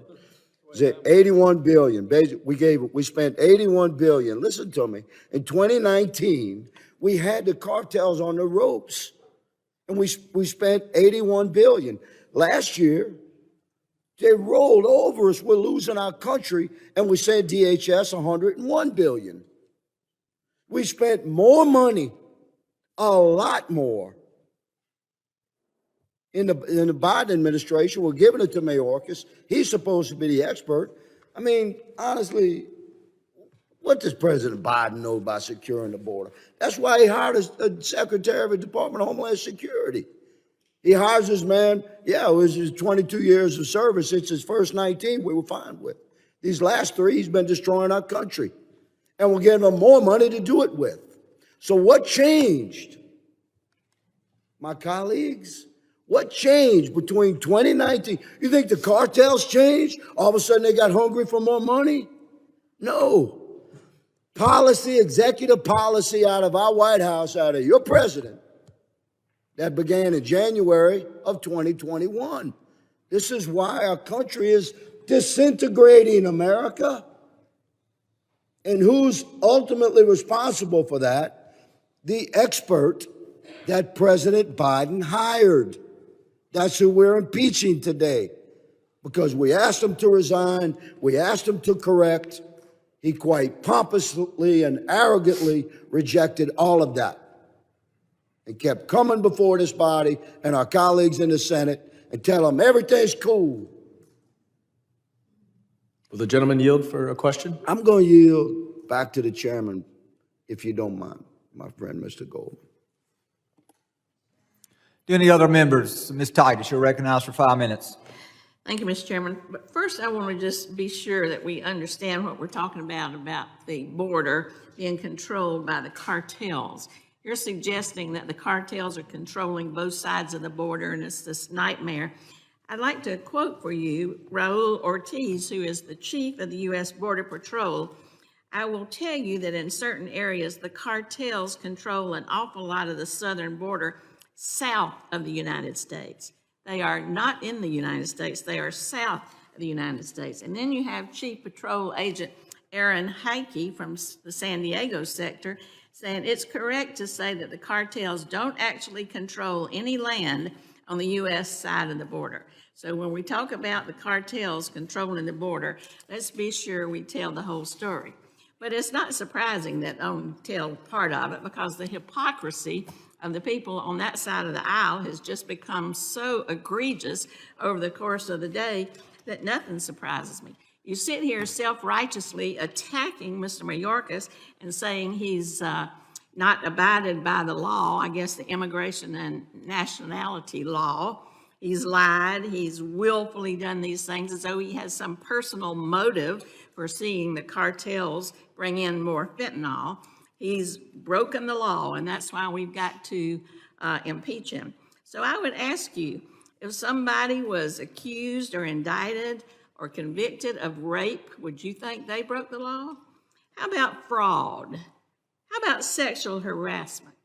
How about sedition and subversion? And let's don't forget tax evasion. Do you all think those are laws that if you do those things, you've broken the law? Well, of course you have.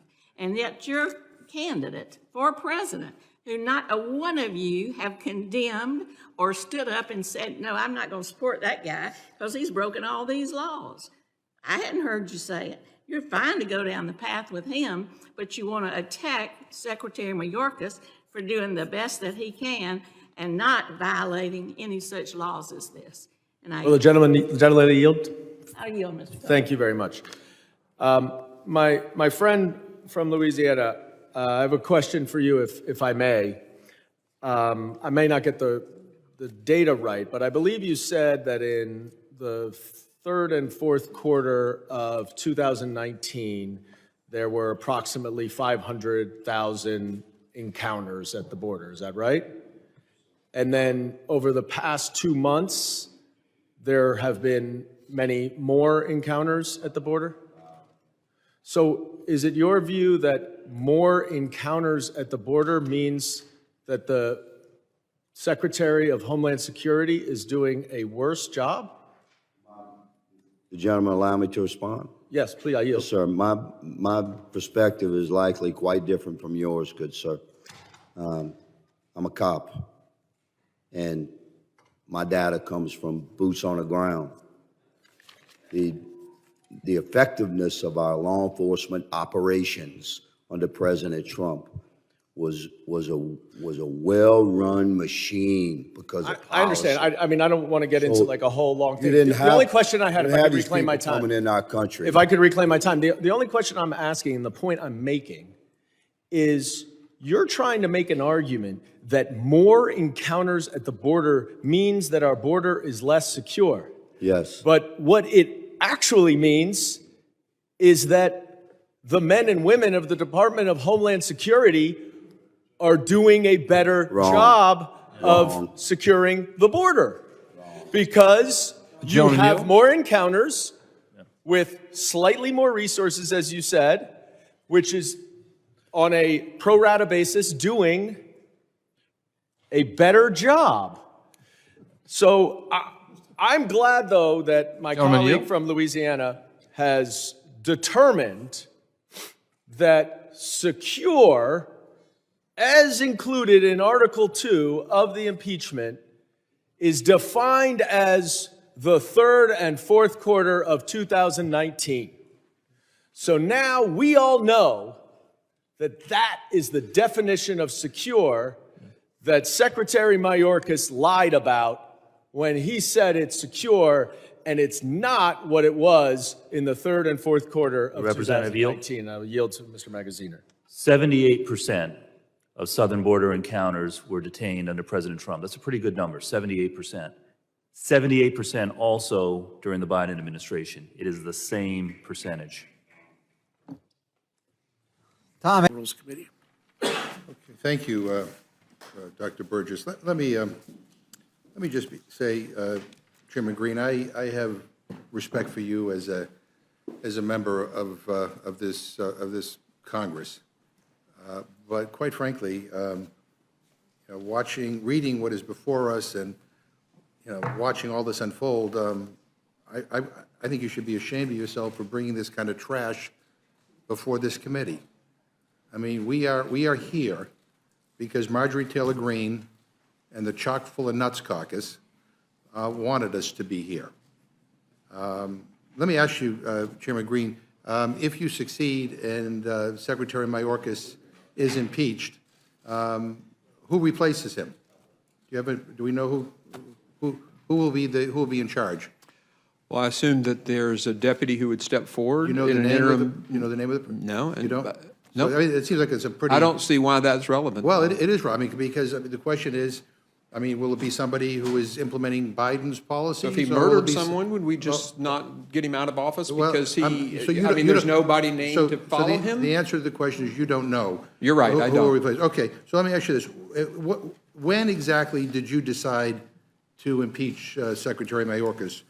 Do you know what the exact date was? Was it before or after April 18th, 2023?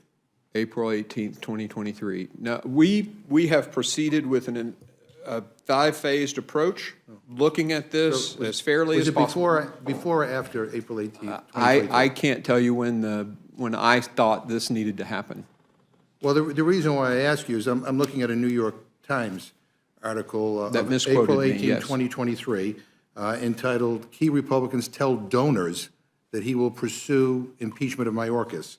And they have an audio, they have you on audio tape saying that you would, and I quote, "deliver charges to the House Judiciary Committee, which handles impeachment proceedings." I'd like to ask unanimous consent to insert this article into the record, Mr. Chairman. Without objection, so ordered. I guess the question is, why would you tell donors that you were going to impeach Secretary Mayorkas before you open an investigation? Why would you do that? The article misquoted me. I do I recall think they that. have you on audio, yeah. Yeah, no, well, they did misquote me. I can tell you, I went back and checked myself. Well, maybe we can ask them to produce the, but before completion of your investigation, Marjorie Taylor Greene, who is the author of this, said that impeachment had been, and I quote, "guaranteed to her." That was on November 30th of 2023. And she said, and again, I quote, "I've been guaranteed by Speaker Johnson and Chairman Green that the House would impeach Secretary Mayorkas." Why would you promise her that you would impeach no matter what the evidence said? Or Well, she by that was time, we'd postponing? been through a lot of hearings and reports. So in November 30th, you did promise her No, I don't remember ever promising her Is she anything. lying, or is she I don't know. It could be a misunderstood conversation. That happens all the time in this building. Yeah, well, boy, but what it sounds to me is like this whole thing is a predetermined performative political stunt. I Well, mean, if I it's not about the evidence or the Constitution. I think what's happening here is you guys are doing this because Trump told you to. Mr. Trump has yeah. never asked me to do that, and I want to be on the record with that because the accusation has been made multiple times. But again, and to your point about me being embarrassed, sir, I took this oath to the Constitution when I was 17 at West Point. Trump tweeted. The Constitution matters Yeah, to me. Trump tweets his. Not. Yeah, what I'm learning is that Trump tweets. Let's not talk over each other because our stenographer has trouble with that. Yeah, so Sorry. Trump tweeted that he wanted him gone.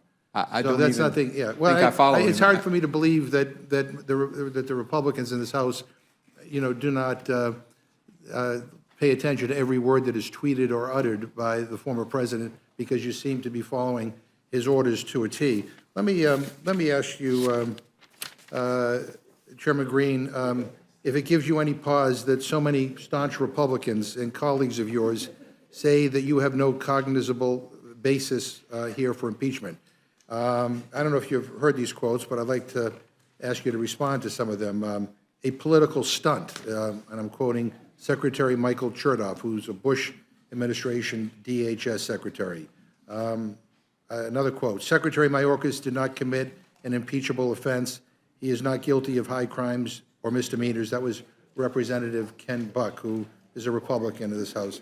Mr. Chairman, can I have order in the committee, please? Yeah, committee will come to order. Yeah, no. Another quote, these are not impeachable offenses, Representative Tom McClintock. Quote, I haven't seen the constitutional standard met yet, Senator Mitt Romney, who actually ran for president as a Republican nominee against Barack Obama. Quote, there is no current evidence that he is corrupt or committed an impeachable offense. That is why the case has not been made to impeach Alejandro Mayorkas. That was Jonathan Turley.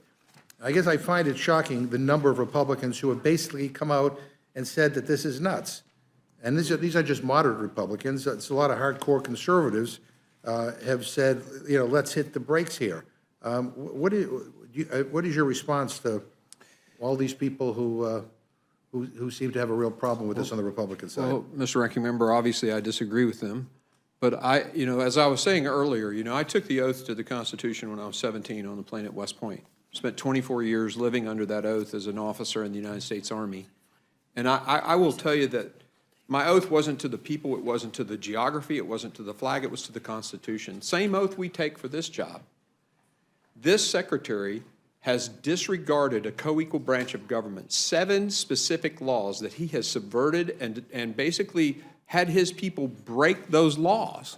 And I find that having a cabinet secretary get to pick and choose which laws this body passes is unacceptable. And if he were a Republican, I'd be doing the exact same thing. Well, I appreciate the answer, but that's not the answer to my question. Let me ask you yes or no, and this is really, I think it's a simple yes or one-word answer.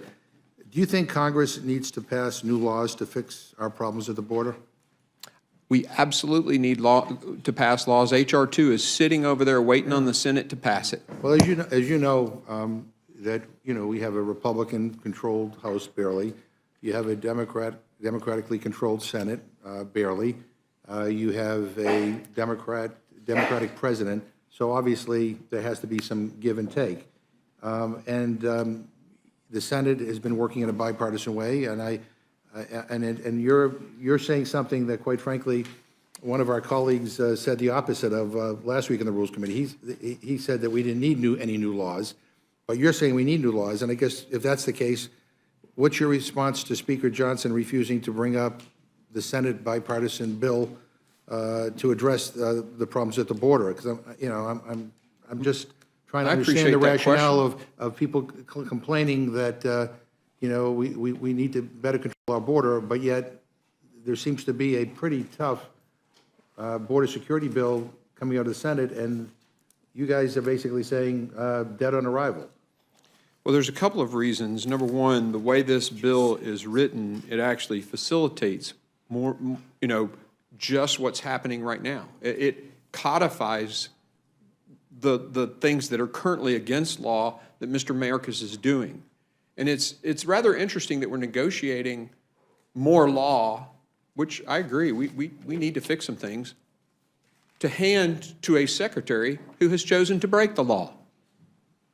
I'll give you an example I said in my opening statement. In H.R. 2, we actually requested more Border Patrol agents than the president did in his supplemental. So it's not an issue of we don't want to address needs. The issue is what those people are going to be used for. Processing more people into the country is not the right answer. That just creates more of the incentive and brings more waves of people. Policy disagreements are really not the basis to impeach. It is to write law, though, right? It is if we're writing law. And by the way, just but for the once record, it's enacted, just for the record, Homeland Security is detaining more people at the border than Congress has given them money for. Sir, they've decreased their request for ICE detention beds every year. That doesn't make sense. They're actually creating the problem. But going back to my question, which was like, why not have a debate and vote on what some very conservative senators, have negotiated with Democrats? Explain to me why Congress should not have the opportunity to debate or vote on that. I don't understand why the Senate hasn't debated the bill we sent them, and let's get it into conference committee. As I understand it, when we pass a bill, like the NDAA, I was on Armed Services for a while, they pass a version, and then, or they take our version and amend it, and then it goes to conference. Well, I think the difference here, if I could, just please be clear, I mean, and to the best of my knowledge, Vice Chair Thompson, I don't think you were asked to sit down and to negotiate with Republicans on H.R. 2, were you? I don't know if anybody was. This was a purely partisan bill. By contrast, in the Senate, they have worked out a partisan bill because I think they realize that a purely partisan bill will probably never see the light of day, will never become law. So the question is, if you want to get something done, you got to work in a bipartisan way. Hey, if you guys maintain control of the House and you win the Senate and you win the presidency, you can do whatever you want to do. That's just not the reality we're dealing with. And I just want to say for the record, someone just sent me this breaking news in a statement to Fox News. You guys all watch Fox News. The Border Patrol Union says that they support and endorse the bipartisan border deal negotiated in the Senate, saying it's not perfect, but far better than the status quo. And so, I'm just curious why not welcome an opportunity to have that debate and discussion on the floor? And even if you can't get 100% of what you want, something's better than nothing, I think, right? Well, if you take the 5,000 that they want to allow to come in every day and multiply that times 365 and multiply that times an average of $15,000 that the drug cartels collect per person, that's how many billions of dollars we're giving to the drug cartel with this bill. And I'm sorry, sir, I just can't support that. I guess the answer is that... not this one. Maybe another version, but not this one. Yeah, well, the answer is that the hell with bipartisanship. No, I have a Reagan O'Neill Club. Right, yeah. I bring Democrats and Republicans to my house. We sit down and negotiate and talk about stuff all the time. You could, we're the Rules Committee. You can call it up and have amendments to it if you want. I'll be surprised if it gets out of the Senate, but I know Trump weighed in. He's against it, so maybe not. You say that you would impeach a Republican, for if a Republican were releasing people back into the United States. No, sir. I said if they were violating the laws passed by this body. Okay, but you keep on talking like somehow that the border was solved when Trump was No, president. there were people who came in, so in the but final it was fixed. In the final 2 years of Trump's presidency, the Cato Institute, which my friends on the other side of the aisle like to quote, says that there were 700,000 migrants released into the United States pending their immigration proceedings. Was that Trump's DHS Secretary Nielsen's fault? I'd have to, which year are you talking about, Mr. In the final 2 years of Donald Trump's presidency. So 700,000 over 2 years. That's what Cato says. And was Secretary Nielsen's fault? Should she have been impeached for that? As I understood the way she executed the law, she attempted to detain first, and then when the resources were exceeded, there were people that were on a case-by-case basis paroled into the country. The current methodology, as the courts have ruled, is just the opposite. The resources are exceeded now, Chairman Green. No, they're leaving ICE detention beds empty. Yeah, well, I mean, well, anyway, but should she have been impeached for that? As I said, and as the courts have ruled, Mr. Mayorkas, contrary to even Barack Obama, many other presidents, secretaries of Homeland Security, has done just the opposite of what they've all done, and he is releasing immediately into the country against the laws written by this Congress. Yeah. You know what, I'm going to, it is so sad that this is what we are doing right now. I want to ask unanimous consent to insert into the record a Wall Street Journal article entitled "Don't Impeach Alejandro Mayorkas" by Michael Chertoff. Without objection, so ordered. And let me just quote a little bit from this article. And he said, and I quote, I can say with confidence that for all the investigating that the House Committee on Homeland Security has done, they have failed to put forth evidence that meets the bar." He went on to say, quote, "I don't agree with every policy decision the Biden administration has made. There are aspects of immigration strategy that are worthy of debate. But House Republicans are ducking difficult policy work and hard-fought compromise. Impeachment is a diversion from fixing our broken immigration laws and giving DHS the resources needed to secure the border."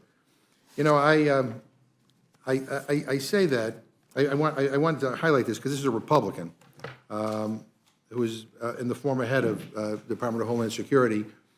And one of the things that, he and others have said, even those who may not agree with everything that Secretary Mayorkas has done, is that he is a decent and honorable public servant who has given his life in service to this country. And the fact that for political purposes, because that's what this is all about, this is the first time that we have ever impeached a sitting cabinet member. First time we've ever tried to. And I hope at the end of the day that there'll be enough Republicans who will understand the severity of what we are doing here. But to go after a good, honorable, decent man, to try to drag his name through the mud like this, I think is unconscionable. We want good people, Democrats and Republicans, to serve in government. As I said before, if policy disagreements were the basis to be able to impeach cabinet secretaries, I would have voted to impeach every one of the secretaries in the last administration. I think were horrible, horrible. But that's not the way it works. I don't know. Let me ask Mr. Thompson if he has anything he wants to add. Well, thank you very much. I think that the issue for a lot of us is that Congress makes the laws.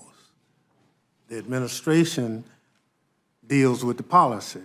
All the issues that have been identified in this impeachment, there's a fix that Congress can do. The secretary has to do it within whatever the law is. He's tried, he's had opportunities to interpret the policies and try to make them work. But we need to provide more resources to the department. Only Congress can do that. We need to make sure that we have more patrol along the border. Congress can do that. We need technology. We need a lot of those things. And one of the things that concerns me the most is that a majority of the people on the committee who have had an opportunity to vote and provide resources to the department voted against providing resources. Now you want to impeach the man because you say he's not doing his job because the border is not secure. Give him the resources. We try to give the resources. A majority of our committee that has had an opportunity to vote to provide resources to DHS voted against it. I appreciate that. And again, with all the things that we should be doing, that we're here doing this, which to me is purely political, is really a shame. I'm looking at the Committee on Homeland Security and kind of what you guys have been working on or not working on. Your committee, Chairman Green, has held zero full committee hearings on emergency preparedness, cyber threats, infrastructure protection, transportation security, Department of Homeland Security management, or information sharing and intelligence efforts. Your committee has marked up only 14 bills thus far this Congress, compared to the 36 bills passed out of the committee by this same time last Congress under Democratic control. And instead, we are here bringing this sham impeachment to this committee today. I mean, I would urge that maybe some attention be given to these other matters, which are clearly important for the security of our country. And I want to close with going back to Senator Langford, again, an impeccably conservative senator, who said, some of his quotes were, quite frankly, I was surprised at some folks that said, it'll take me days and weeks to be able to read through the bill. This is the bill that the Senate Democrats and Republicans have came to an agreement on. Yet within a few minutes, you know, they tweeted out their opposition after saying it's going to take them days or weeks to read the bill. He said on in a Fox News interview, the key aspect of this, again, is we are, as Republicans, going to have press conferences and complain the border is bad and then intentionally leave it open, question mark. And he said, I would remind folks that during the Trump administration, we also had days of more than 4,000 people that were illegally crossing the border in 2019, and they were struggling because there were gaps and loopholes in the law. And again, on impeachment, he said, Mayorkas is carrying out President Biden's policies. You can swap secretaries, the policies are going to be exactly the same. And I think the follow-up to that is unless you change the laws. And what this is all about here today is not about securing the border. It is not about stopping the flow of fentanyl into the United States. It is not about anything that matters to anybody in this country. This is politics at its worst. This is a, you know, Marjorie Taylor Greene production. And if that's the face of the Republican Party right now, I'll have at it. I feel bad for my Republican colleagues who, many of them I know better. But this is not what we should be doing. And again, in defense of Secretary Mayorkas, he's a good, honorable, decent man. He doesn't deserve this. Doesn't deserve this. With that, I yield back. Gentleman yields back. I yield back. Thank you. Gentleman from Colorado is recognized for whatever questions he has for the panel. I thank the chairman.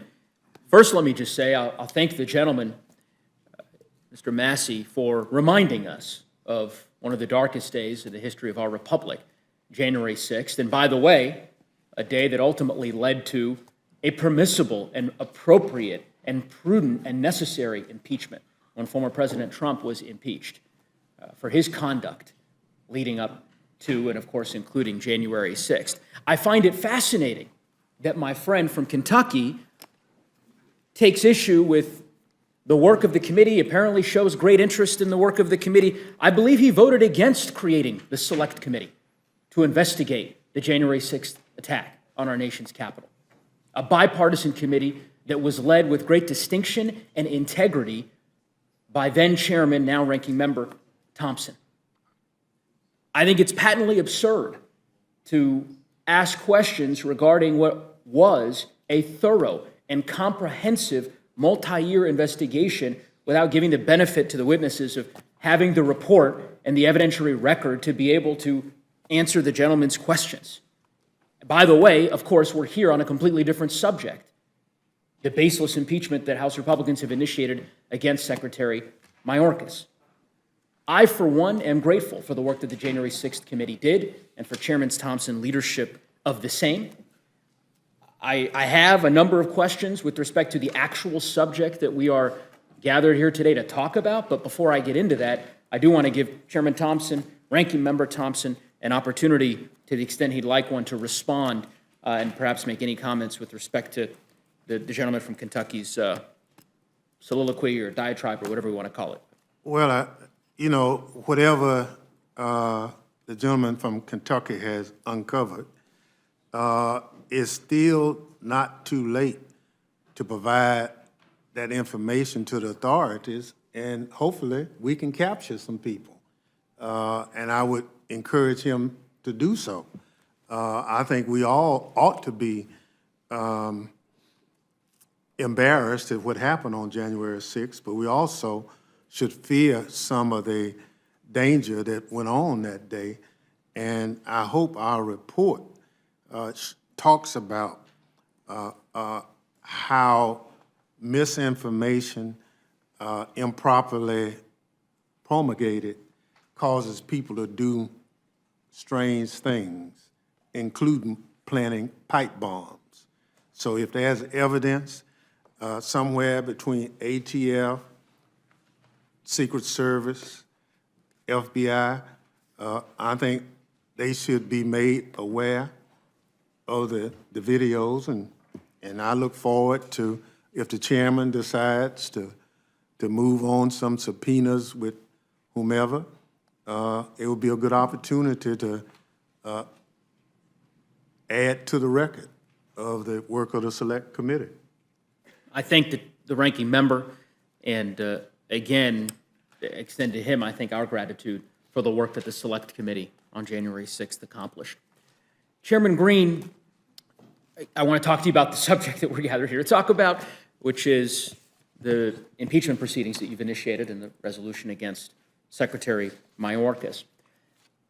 It's pretty clear to me, I suspect to most Americans who've been watching this proceeding and who watch the proceeding tomorrow on the floor, that this is a total waste of time.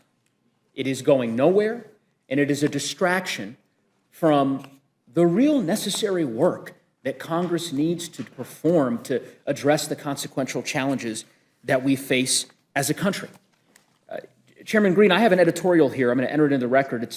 The title is Americans Are the Victims of the Impeachment Inquiry. It's an opinion piece. The subtext is, a lot of bipartisan legislation that enjoys widespread support sits gathering dust while Congress focuses on the impeachment inquiry. I assume you disagree with this? I do. You do. It's interesting. These are your words. This is an editorial that you wrote 5 years ago during the debate about the impeachment of former President Trump. It's written by Mark Green, guest columnist in the Tennessean, local newspaper, I take it, in your state. It is indeed, Nashville. Americans are the victims of the impeachment inquiry. A lot of bipartisan legislation that enjoys widespread support sits gathering dust while Congress focuses on the impeachment inquiry. It's fascinating to me that you've changed your tune, and I'll ask that this. I'll give you a chance to respond in a moment, Mr. Chairman. I'll ask that this be entered into the record. Without objection.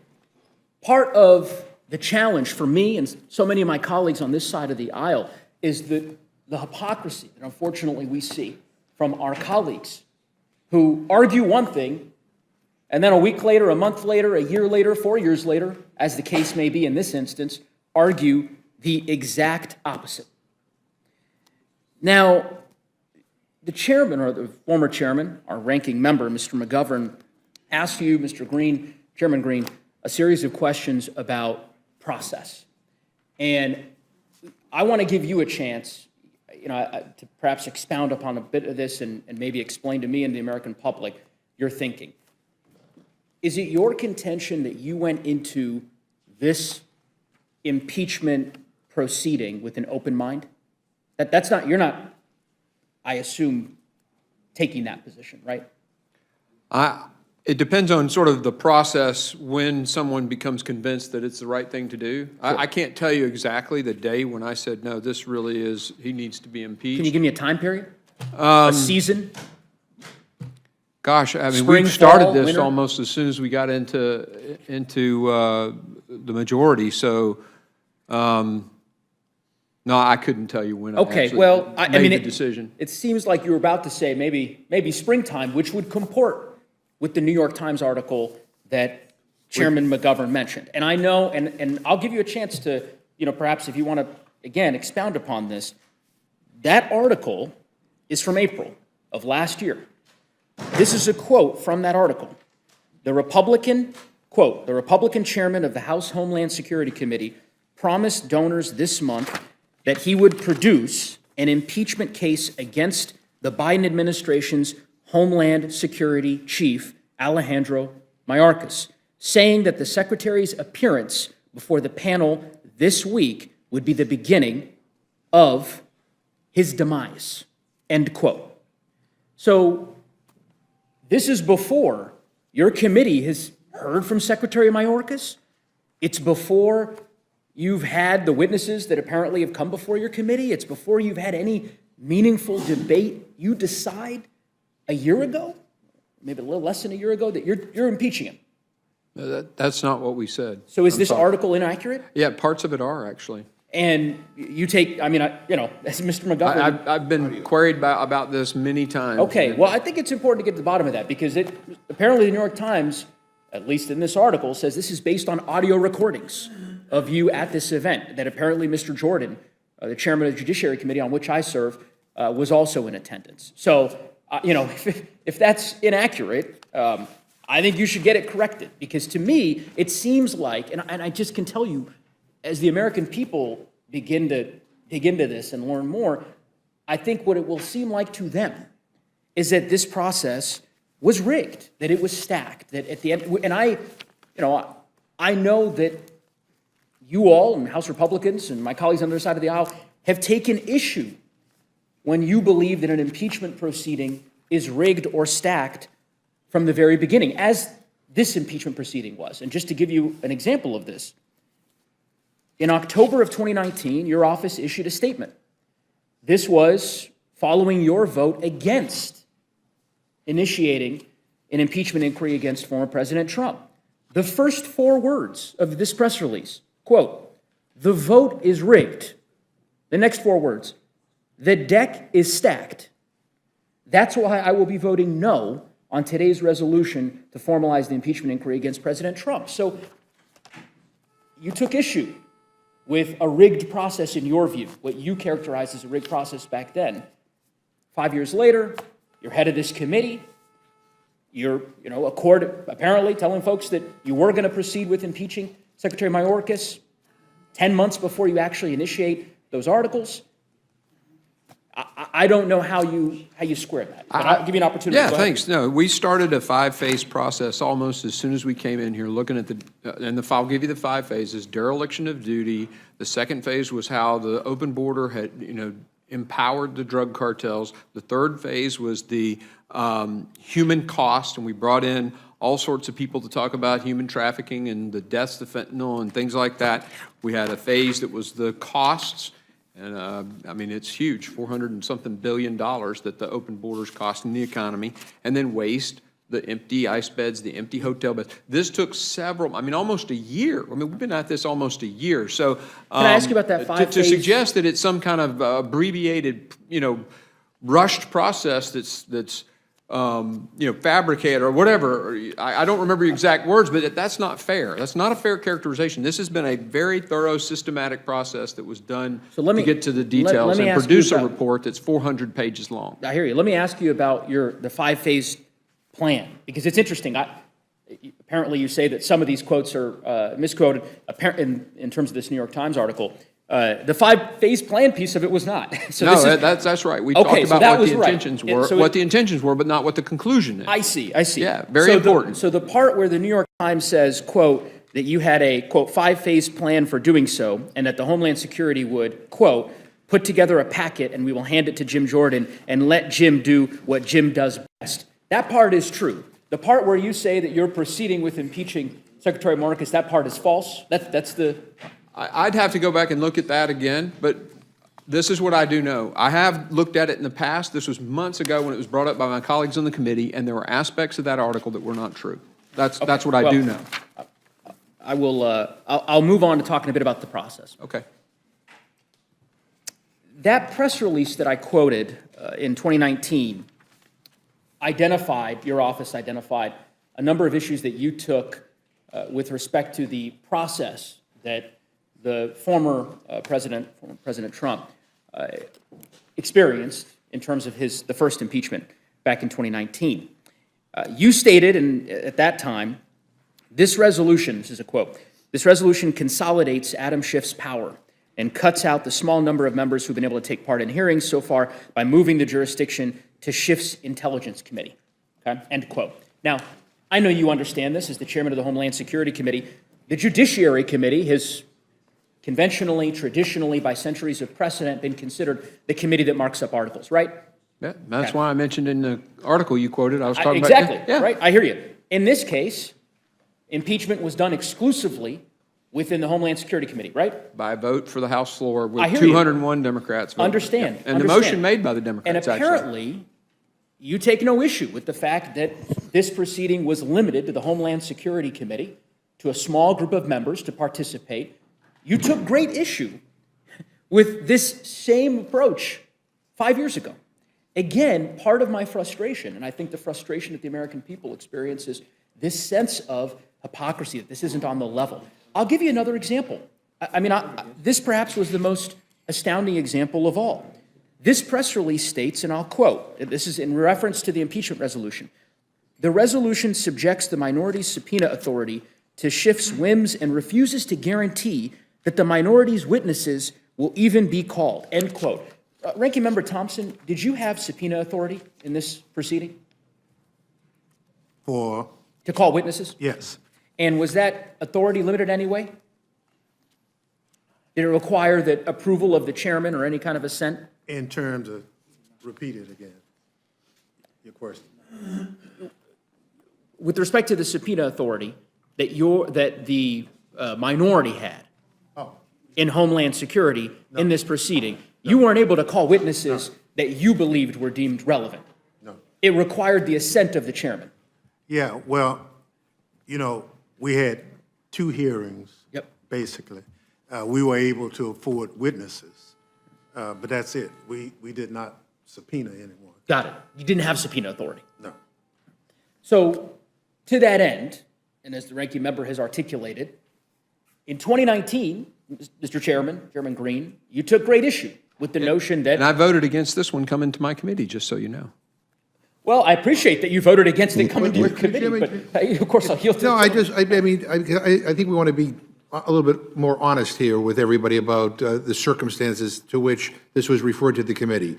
It wasn't that there was this bipartisan consensus that we should investigate Secretary Mayorkas and send it to the Homeland Security Committee. Basically, we were responding to an initiative by Marjorie Taylor Greene. That's right. Yet another one of her impeachment resolutions. And the choice was either a snap impeachment on the spot or a referral. The idea that this is a bipartisan consensus to refer it to the Homeland Security Committee to pursue this is just disingenuous. It's just not the case. It was either a snap impeachment or it was this. Precisely. I thank you. I couldn't agree more. And again, Chairman Green, to the extent that you believed that Ranking Member Thompson and the minority on the Homeland Security Committee ought to have the ability to have subpoena power, as you apparently believed 5 years ago when you voted against the impeachment inquiry against President Trump for that very same reason, you could have easily articulated that. You did not. So, again, the hypocrisy, go ahead. Yeah, we have a policy in the committee. If he wants to subpoena somebody, he can come to me and we do it. We issue the subpoena. He never came to me asking to subpoena anybody, and we authored, every witness he asked to bring got to come. The resolution, again, the issue that Ranking Member Thompson, of course, I'm happy to yield. Well, it not necessarily a subpoena, but we asked for a minority day on the committee, and it was denied. Denied. It was not denied. We haven't posted a date on it yet. We're following Chairman Nadler's After the policy. impeachment? That's exactly what happened before in 2019. So your contention is that apparently we'll work to schedule a minority day in which you'll be able to hear witnesses after you voted to impeach? As Chairman Nadler said, there is no precedent for it happening before the articles are brought. Quoting Chairman Nadler, Again, the Judiciary Committee Chairman, which you sit on. These are the very same processes that you railed against 5 years ago. This is my point. So, I get it. I understand. I hear you. You're in the majority. You make the rules. But spare us this sort of sense that any of this is intellectually honest or candid. It is not. It's folks saying one thing one day, and then, 5 years later, as the winds shift, saying the other. In any event, I will move on.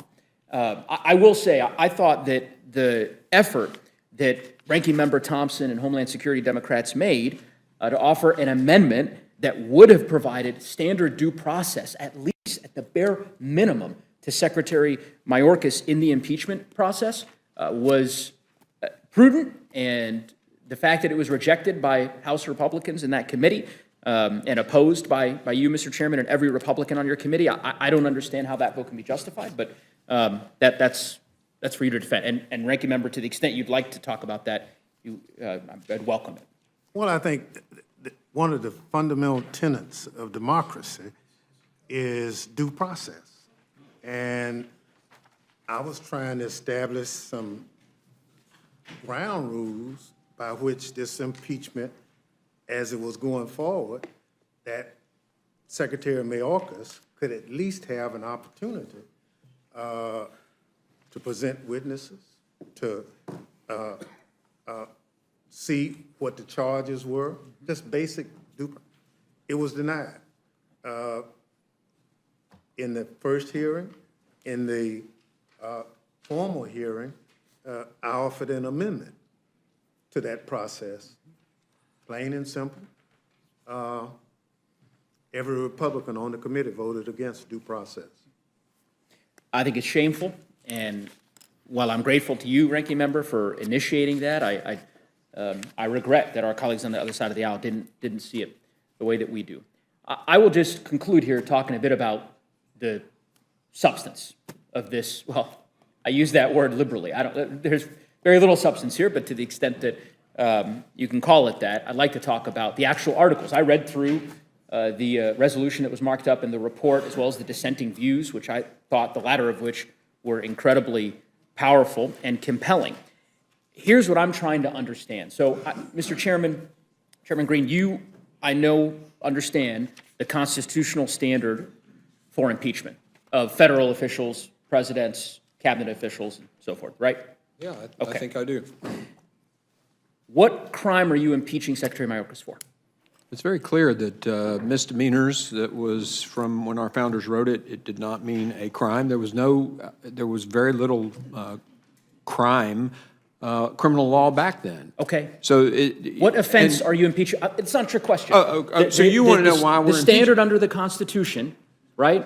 Bribery, treason, or high crimes and misdemeanors. It sounds like what you're saying is that you are impeaching him for a high crime and misdemeanor. That is correct. That's your argument. Okay, what high crime and misdemeanor are you referring to? So 7 instances of basically subverting the laws passed by this body, right? So we said shall detain, and he created systems where he didn't, and created legal pathways that don't exist. Okay, so I mean, you can't just say, hey, I don't like the way the immigration laws are written, so I'm just going to do them a different way. I'm going to give you an opportunity. If he wants to do that, he can come to Congress and write the law. Chairman, I'm going to give you an opportunity to expound on this. Okay, so I think what you said was subverting the law. So the high crime and misdemeanor that you believe he should be impeached for is, quote, subverting the law. What are the elements of proving that high crime and misdemeanor? There's no elements of How are you going to go about proving that during a trial in the Senate? I have a memorandum from him where he actually orders his employees to do just the opposite of what the law says. I'm not asking you I thought you for asked the evidence. I'm asking you for the elements, okay? Let me try to explain this to you. And I understand you're not a lawyer by training.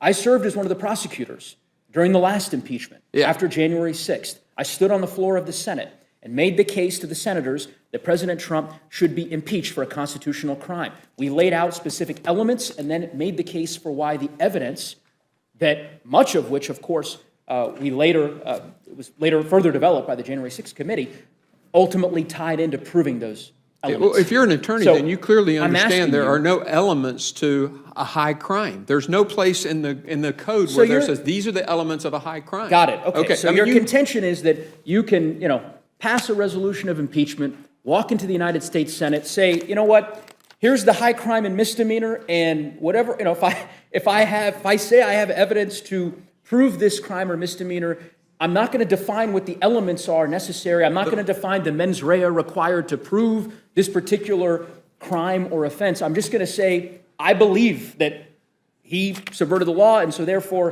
he's impeached. I mean, he did subvert the law.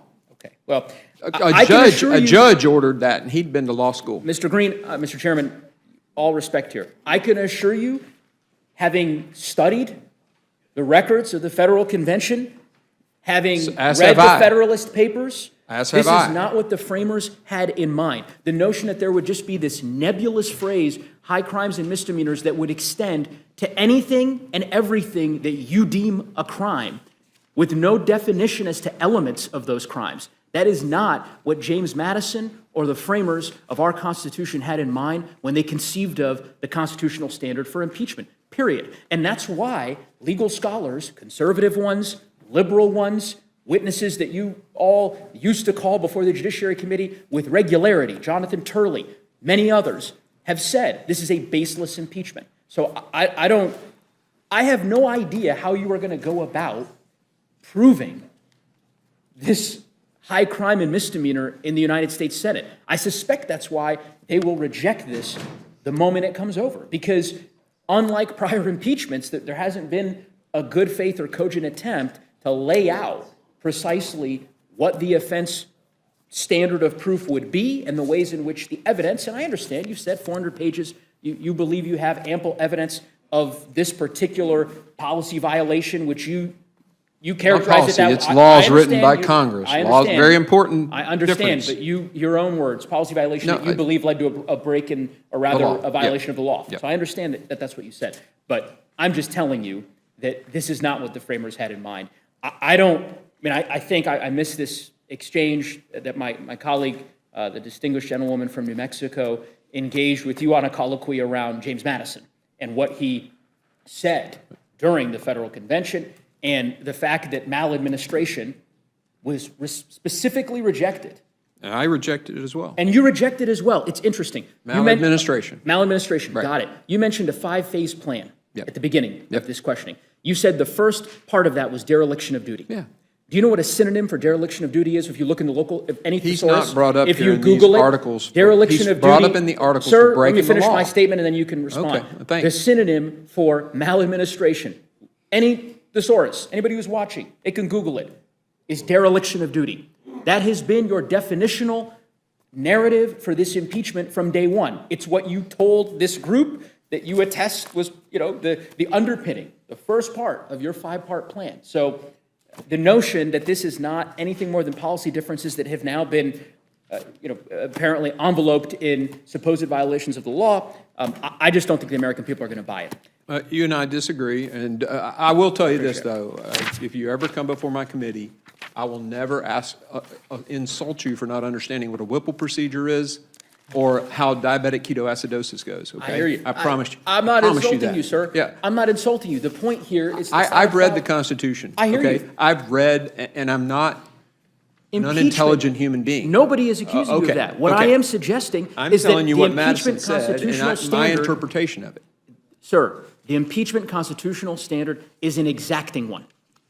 And when managers, if in fact this impeachment is approved, I understand you're an accomplished position that you've served our country. I have respect for you. What I am suggesting to you is that if and when this resolution passes, managers will be appointed and they will have to walk over to the United States Senate and to present these articles and to prove that in fact the constitutional high crime and misdemeanor has been committed. And what I am saying to you is that your report does not outline the elements of said offense and does not provide a clear roadmap to the country, or in this case to the accused, the cabinet secretary, who you are trying to impeach for the first, or rather the second time in the history of the American Republic. There's a reason, sir, that this is rare. They usually There's a resign, reason, that's sir. why. There's a Or get reason. fired. There's a reason why no Congress, Republican-led or Democratic-led, has tried to impeach a cabinet secretary since William Belknap in 1876. 149 years. Another precedent that this Republican Congress is slated to break with apparently great pride. So please don't mistake the passion that I have and that my colleagues have on this side of the aisle for anything but a passion for the Constitution and a very deep concern for the way in which I believe it is being undermined by this proceeding. I will yield back the balance of my time to the chairman. Thank you very much. The chair would advise the committee and our witnesses that voting is underway. So we're going to recess Senate of H.R. 485 and House Resolution 863. Gentleman from South Carolina is recognized for whatever questions he may have for the panel. Thank you, Mr. Chairman. Mr. Green, appreciate your testimony. Mr. Thompson, appreciate you being here. Yeah, it's interesting. I've heard a lot of different words spoken while we've been here. Marjorie Taylor Greene has come up time and time again. This being political, time and time again. MAGA Trump, time and time again. And we went round and round on January 6th with you, Ms. Thompson, and there's a lot of questions that I have that Thomas asked some, but there's a lot of questions that I think the American people want to know about January 6th. Why was Jim Jordan and Mr. Banks excluded? Why wasn't there cross-examination? Why wasn't Ms. Pelosi, who was in charge of security, along with the Sergeant of Arms, why wasn't she there and cross-examined? Why was Ray Epps and other people seen escorting people in? There are a lot of questions, but the question we've gotten here is those were just diversions. Questions we got here is on Mr. Mayorkas, Secretary Mayorkas, and whether he's fit for the job. And what really baffles me, Ms. Thompson think you said give more resources, as if that's the reason, the problem we've got at the border is because they hadn't had resources. If Secretary Mayorkas is not going to let the Border Patrol do their job, why would you give them more money?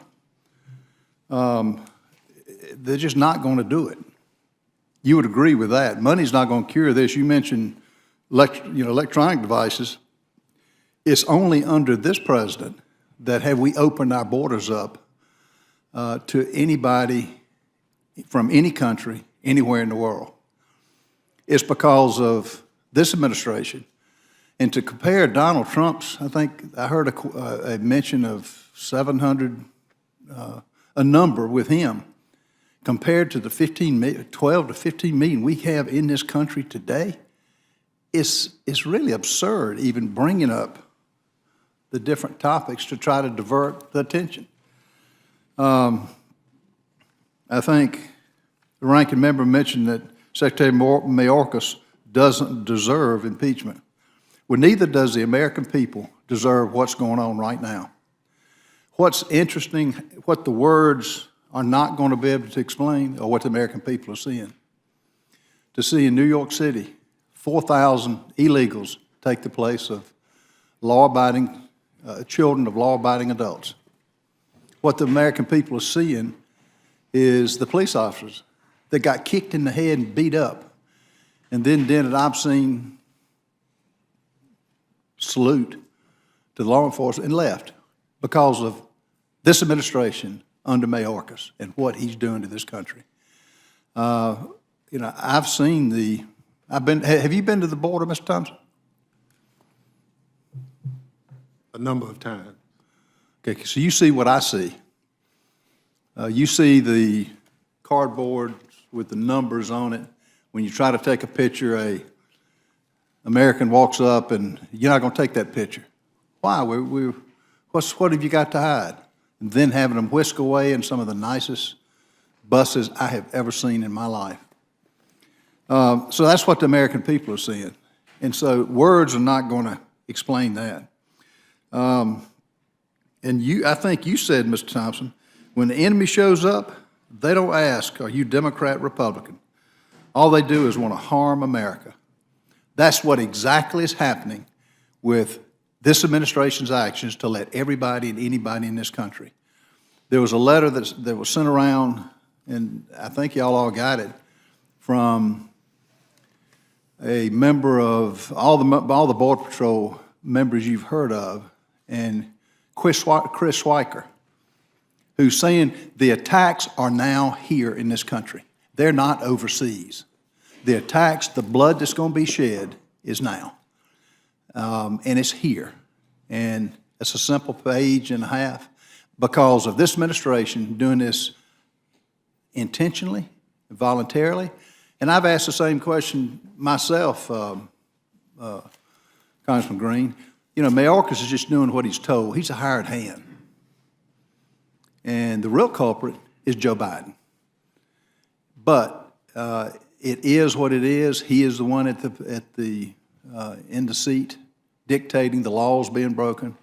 I was on the oversight committee when I said, Mr. Mayorkas, is the border secure? The border secure. I said, can you define secure for me? Crickets. Wouldn't say a word. So I just say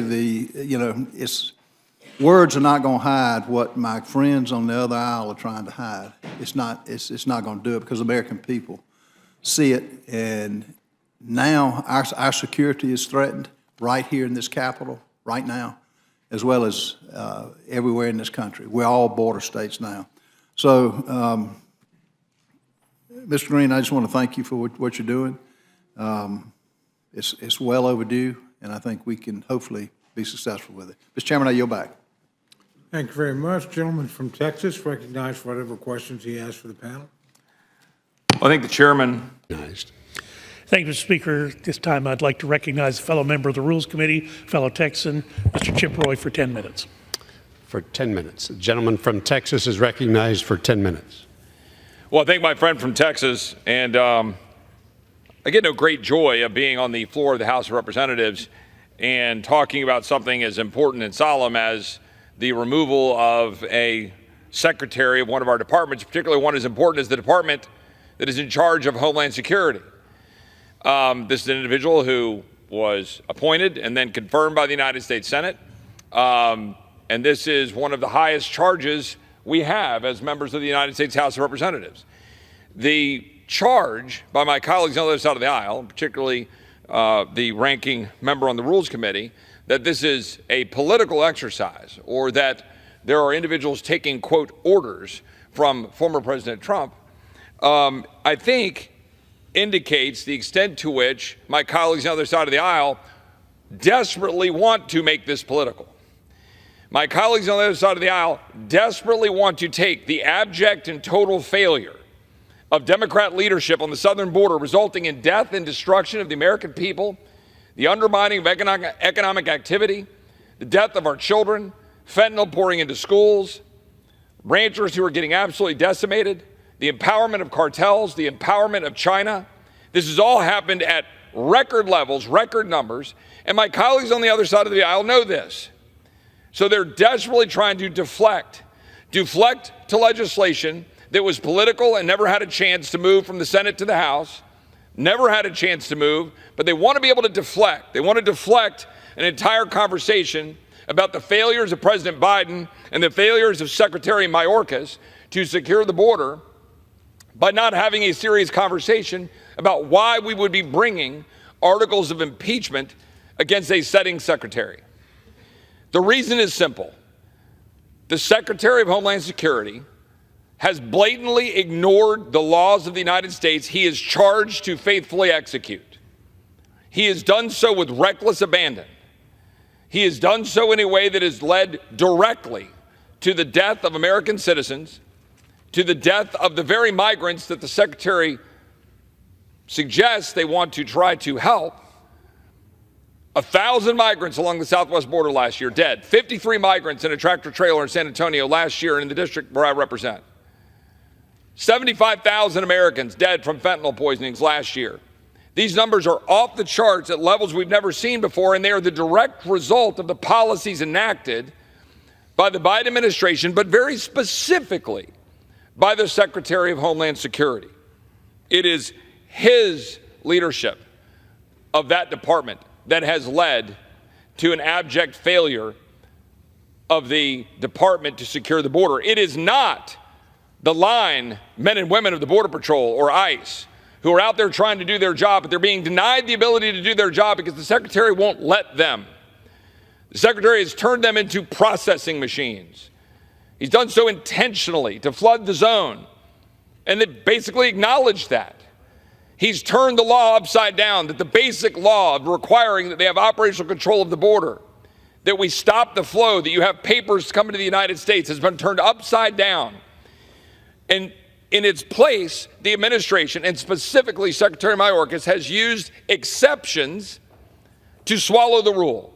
Exceptions for asylum, exceptions under parole that are supposed to be on a case-by-case basis, based on our benevolence as human beings to try to help people, bipartisan desire to do so has been made to swallow the rule of actual border security.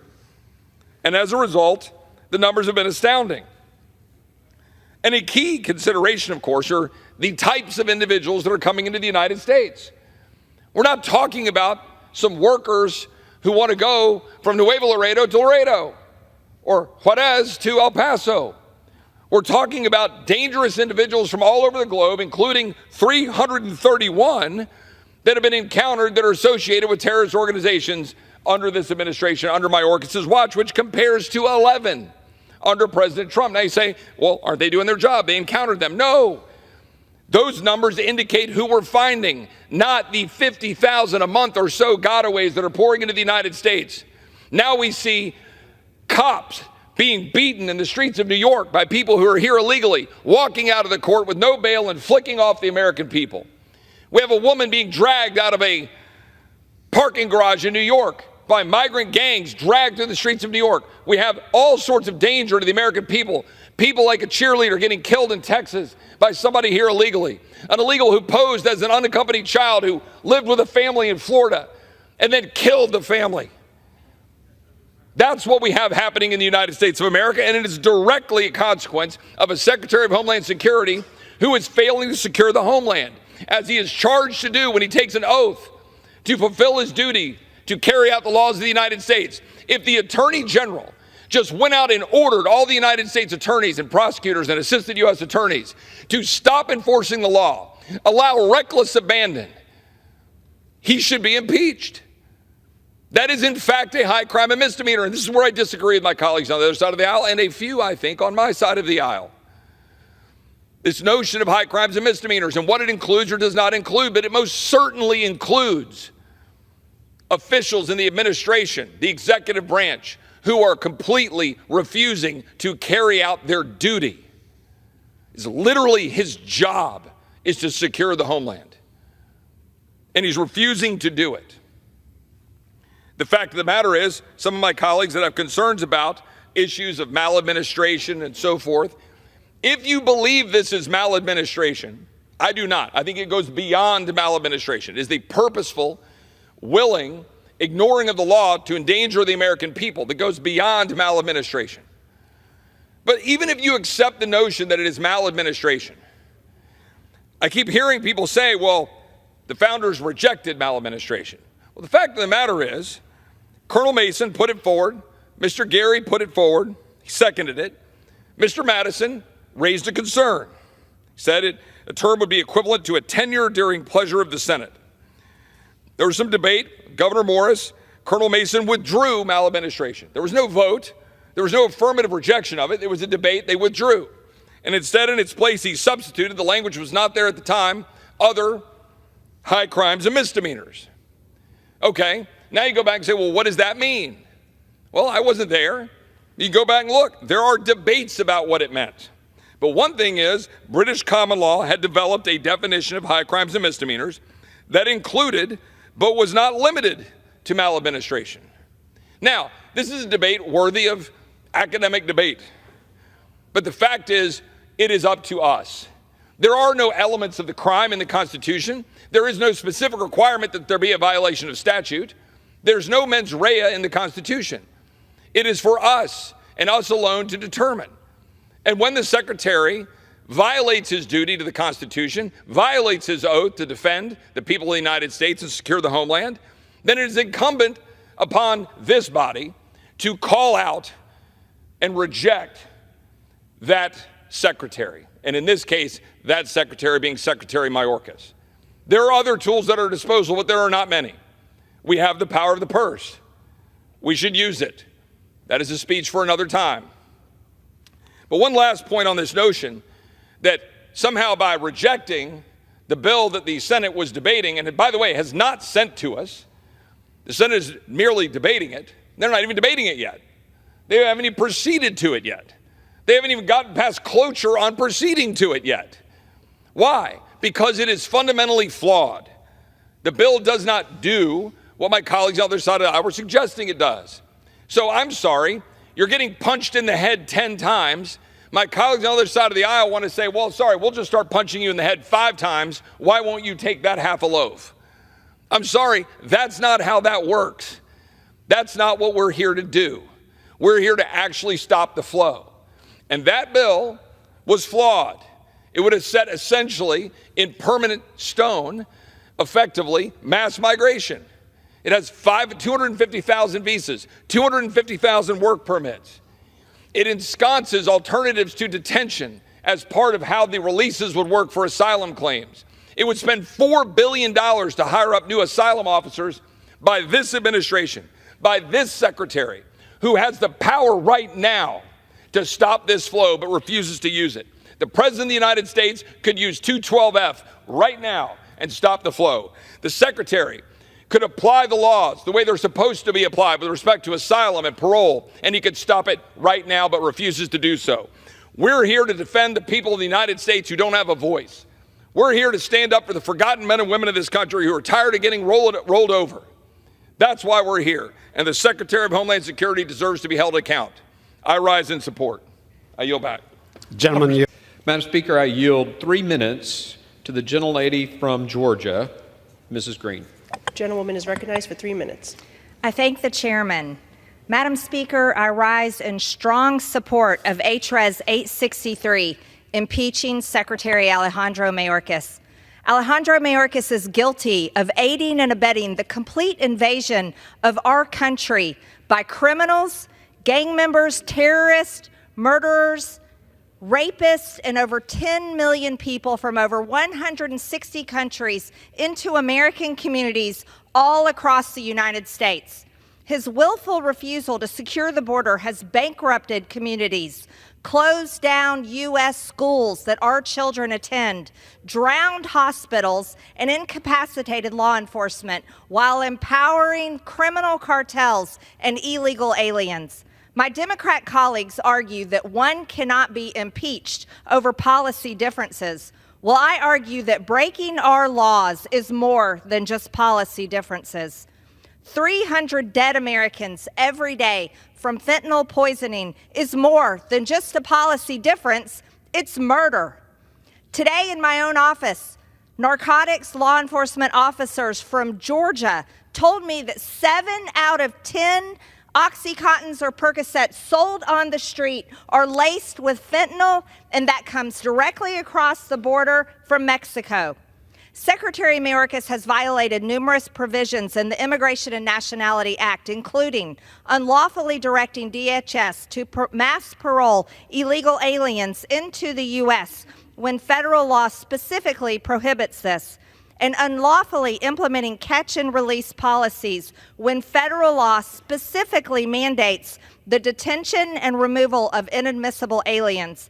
In fact, detention facilities under Mayorkas have been mostly vacant because of such unlawful policies. The largest detention facility in California, which can house almost 2,000 illegals, is currently housing only 6 illegal aliens. He has violated his oath of office and breached the public trust by willfully refusing to ensure the laws passed by Congress and signed into law by the President are faithfully executed as required by Article 2 of the Constitution. He has allowed over 10 million illegal border crossers to invade our country, approximately 2 million of whom are known gotaways. These are people who have completely evaded U.S. authorities and are roaming the interior of the American communities, assaulting, raping, and murdering Americans. And God help us if we have a terrorist attack on our land. His subversion of the law has resulted in the highest number of illegal alien encounters in a single day, in the highest number of illegal alien encounters in a single month, and the highest number of illegal alien encounters in a single year, surpassing every national record on each account. Gentlewoman's time has expired. I yield the lady an additional 15 seconds. His willful refusal to enforce the law has resulted in the most egregious national security crisis in the history of our country. Democrats are in a quandary. Either they must own the policies of murder and crime of American citizens, or they can admit Secretary Mayorkas has broken federal laws and vote to impeach Secretary Mayorkas. Gentlewoman's time has expired. I now yield 1 minute to the gentleman from New York, the Democratic leader, Honorable Hakeem Jeffries. The gentleman from New York is recognized for 1 minute.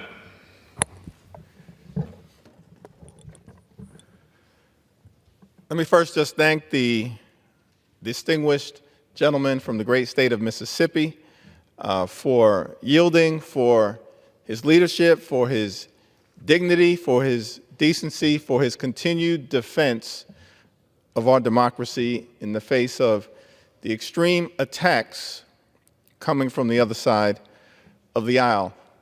Mr. Speaker, I rise today in strong opposition to this political stunt, this reckless Republican effort to impeach Secretary Mayorkas. Let's be clear, Secretary Mayorkas is a good man, a patriotic man, and a hardworking man doing the best he can under very difficult circumstances. That's not an impeachable offense.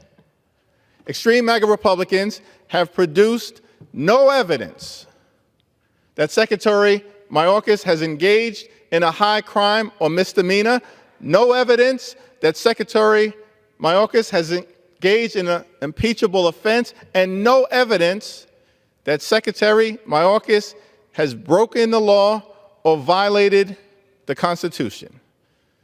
Not a shred of evidence, not a scintilla of evidence, nothing but extreme MAGA Republican chaos and confusion, and the effort to avoid doing the hard work necessary to find common ground to actually address the challenges at the border. What do these impeachment articles have to do with the issue of addressing our broken immigration system? Nothing. What do these impeachment articles have to do with building a healthy economy for everyday Americans? Nothing. What do these impeachment articles have to do with addressing the inflationary challenges and the affordability issues that the American people are experiencing day after day as we work to continue to emerge from a once-in-a-century pandemic that shut down the economy? Absolutely nothing. Extreme MAGA Republicans have spent this entire Congress not advancing any ideas, acting on any agenda, deciding to work together with us to solve problems for the American people. And so you've brought articles of impeachment that are not anchored in reality. You've brought articles of impeachment for one simple reason: because you really want to impeach Joe Biden. That's what you were directed to do by the puppet master, the former president of the United States, Donald Trump. You really want to impeach Joe Biden, but you realize that that is politically unpopular. And so you've brilliantly come up with, in your minds, Plan B. Let's go after Secretary Mayorkas. No evidence that he's engaged in wrongdoing, committed a crime, or violated the Constitution, but let's go after Secretary Mayorkas. Maybe that will satisfy the quest for revenge of the puppet master. Because when the puppet master, Donald Trump, says jump, extreme MAGA Republicans respond, how high? We just got evidence of that over the last few weeks, because extreme MAGA Republicans have been lecturing America that we have to deal with the challenges at the border. We agree. A bipartisan process has been underway in the Senate for months to try to fix our broken immigration system. But as soon as Donald Trump says, no, we actually don't want to do anything about the challenges at the border because politically that might not be good for us. You've walked away from working together in a common sense fashion to fix our broken immigration system. And so instead, what you have to offer the American people is this sham impeachment, this political stunt, this waste of time. But you will not fool the American people. You will actually be held accountable for your inaction and your affirmative leaning in to doing things that don't advance progress in any way, shape, or form for the American people. No reasonable American can conclude that you're making life better for them with this sham impeachment. But you will live with this like a scarlet letter. It may succeed, it may not. Secretary Mayorkas should wear this like a badge of honor because it's worthless. It means nothing. It's fake, it's fraudulent, and it's foolish. And I urge everybody to vote no so we can get back to doing the real business of the American people. I yield back. Gentleman yields back. Members are reminded to direct their comments to the chair. The gentleman Now yield 3 minutes to the gentleman from Texas, Mr. Castro. Gentleman is recognized for 3 minutes. Thank you, Mr. Speaker. Thank you, Chairman. This impeachment against Secretary Mayorkas is a sham. The process was a sham. The charges are a sham. And you might wonder, if that's the case, then why go through all of this trouble? Well, last November, a colleague of mine from the state of Texas stood up in this chamber and asked for one meaningful accomplishment that the Republican Congress has accomplished this session. The answer was nothing. That colleague was not a Democrat on this side of the aisle, but a Republican. A Republican who asked the question whether somebody could name one meaningful accomplishment. So the answer to my question, why does this happen, when you have no record of accomplishment to run on, nothing on education, nothing on health care, nothing about creating jobs, nothing on the environment, nothing about keeping people safe, this is what you do. You put on a circus. And that's why we're here today. If we need an example, let's look to the last few days. For years, Republicans have used immigrants as political scarecrows, using them like scarecrows to put up in the face of Americans and scare Americans that every single one of these people, including the 6-year-old children, is coming to harm you and hurt you. And because they have no positive policy solutions, man, they sell that really hard. You hear it on every radio interview, every television interview. You hear it from the people in here. You hear it on television, on Fox News, every single place.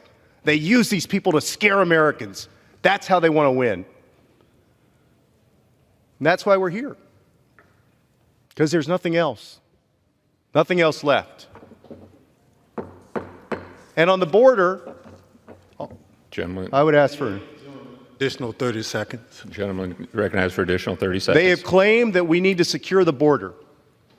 But even when President Biden made the comment that he would be willing to shut down the border because it's overwhelmed, the Republican speaker says that that proposal that would allow for it, what they've been asking for supposedly for years, they say it's dead on arrival. They're not going to do it. This is a show trial. It's a sham. I yield back, Speaker. Gentleman yields back. Gentleman from Mississippi. Throw us off on the numbers that we had versus the numbers they had. So yeah, that was a strategy at play tonight. So do you essentially see this as an attendance issue, and you're confident that when Scalise is healthy to come back to the Capitol, you'll bring this back and you will be able to impeach Mayorkas? It's basically two issues. It's several of our members need to think about things over the weekend. And then secondly, we look forward to having Steve Scalise back. And do you think that there's a chance that you can flip some of those GOP no votes? I mean, they went on a limb tanking this thing today, do you think that they're going to change it? I would really love to see them go home and talk to their voters, the people that hired them to come here. I know that several of them have very strong Republican districts, and I also look forward to seeing Steve Scalise come back and then hopefully getting this done on the House floor next week. What do you say though to those 3 Republicans? There are 4, but there are 3 who are no votes. How do you think the voters in their districts will respond to their no votes? Well, I'm sure they'll hear from their constituents. I'm sure they're probably hearing from them already. But I think they should listen to them. And, that's what we do. We represent our districts. And so I hope those that voted no listen to their constituents and listen to their voters. And again, I look forward to having Steve Scalise back. Of course, been praying for him this whole time to beat cancer. Was this a miscalculation, though, for the Speaker to put this down on the floor tonight? No, I don't think it's a miscalculation. You want to know why? I love transparency.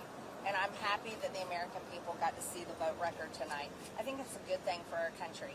And I think that's the right thing, because then the American people can get involved. They can make phone calls, they can show up, and they can express their wishes, what they want to see their representatives do. So no, I don't think it's a failure at all. We saw you having a pretty intense conversation with Gallagher on the House floor when the vote was open. What were you saying to him? And what was he responding? I was explaining to him that we have 6 pages in our articles of impeachment citing where Secretary Mayorkas has broken federal immigration law, and arguing my points to him that it's the right thing to do to vote to impeach. What was his response? What was his response? How did he respond? He doesn't think that it's very clear in his mind. Again, I think he's got a full weekend to hear from his constituents. Hopefully it becomes a lot more clear. This was looked at as almost like a layup impeachment for Republicans. The Joe Biden one was going to obviously be more difficult. Do you think this spells some trouble going forward for any kind of Biden impeachment? This should be a layup impeachment vote. If you were to ask the American people, I tell you what, if we could have the American people have their own voter cards and go in there to vote, they would have easily voted to impeach Mayorkas, and they would easily vote to impeach Biden. And that's why Joe Biden is losing poll after poll every single week, nationally and in statewide, states all over the country. If you ask the American people, a lot of things are a lot easier, but it seems to be more complicated. But after this vote, are you worried about a Biden impeachment vote if this one failed? I'm focused on this one right now, and we still have more depositions to do. We still have the brother of the president, James Biden, coming in, and Hunter Biden, after he ran away, has decided to come back. Okay, guys, it's cold. Have you made any preparations with the impeachment managers for a potential trial if it works the second time? We haven't had those meetings yet. We've been working on whipping the votes and getting this done. Are you going to pressure those 3 Republicans to flip? I don't think I have to. Why is that? I think the American people are going to make this decision. Now, if you bring this back up, how important is it to get it right the second time? And, what's at stake for having a second impeachment that potentially fail? I think there'll be a good plan in place to make sure it doesn't fail. Congresswoman, are you concerned about reprisals from AIPAC for voting down this funding? No, because if you care about Israel, if you really care about Israel, you want Israel to be able to conduct their war the way they want to. And if the money becomes a hook, then the State Department and the Biden administration will want to get involved and start telling Israel what to do with their war, when to do it, and how to do it. I don't think that's the right thing for Israel. I think the people in Israel want to have full control over what they're doing, and I think anybody that fully supports Israel wants them to have full control. Are you frustrated with the 3 GOP no votes? I would love to have seen them vote yes. Are you frustrated with how they ended up? I'll answer that after we do the second vote. Yeah. Okay, guys, I'm heading out of here. Morning, everyone. Got a couple of things to share with you here. Let's be clear about what happened last night. The President of the United States threatened a veto on the Israel funding package. Chuck Schumer then said that he would put a blockade up in the Senate, and he had 166 House Democrats who followed Leader Hakeem Jeffries off that cliff. They took that lead and they blocked the funding. Let's be clear about this. That bill provided exactly the amount of funding that the President himself had requested. It was $14.3 billion that we passed 3 months ago. And then we added to it to replace our stockpiles and our munitions on what's happening in that region. There is no reason whatsoever for them to object to the contents of that bill. They're doing it for political purposes. It's bad for national security. It's also terrible policy and terrible politics. The President of the United States has a 37% approval rating. If they're going to follow that lead, I think they did it to their detriment. And it's a very shameful thing at a time when our ally Israel needs the help desperately. Mr. Speaker, does this put you in a bind, though, if they're able to move a bill in the Senate that deals with both Ukraine and Israel here? Because you just pushed for Israel. You have been skeptical of aid for Ukraine here, but does that put you in a bind if they move something over there and send it back to the House? Look, we'll see what the Senate does. We're allowing the process to play out, and we'll handle it as it is sent over. I have made very clear that you have to address these issues on their own merits. And Israel desperately needs the assistance. Everyone knows that. Things have changed pretty dramatically since we passed that first Israel package in the House 3 months ago.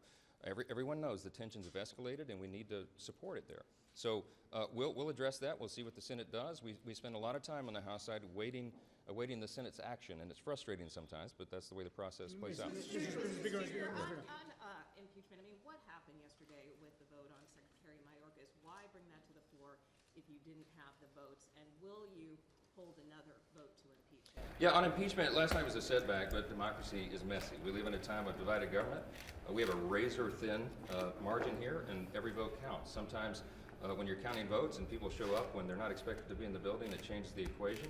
But listen, we have a duty and a responsibility to take care of this issue. We have to hold the Secretary of the Department of Homeland Security accountable.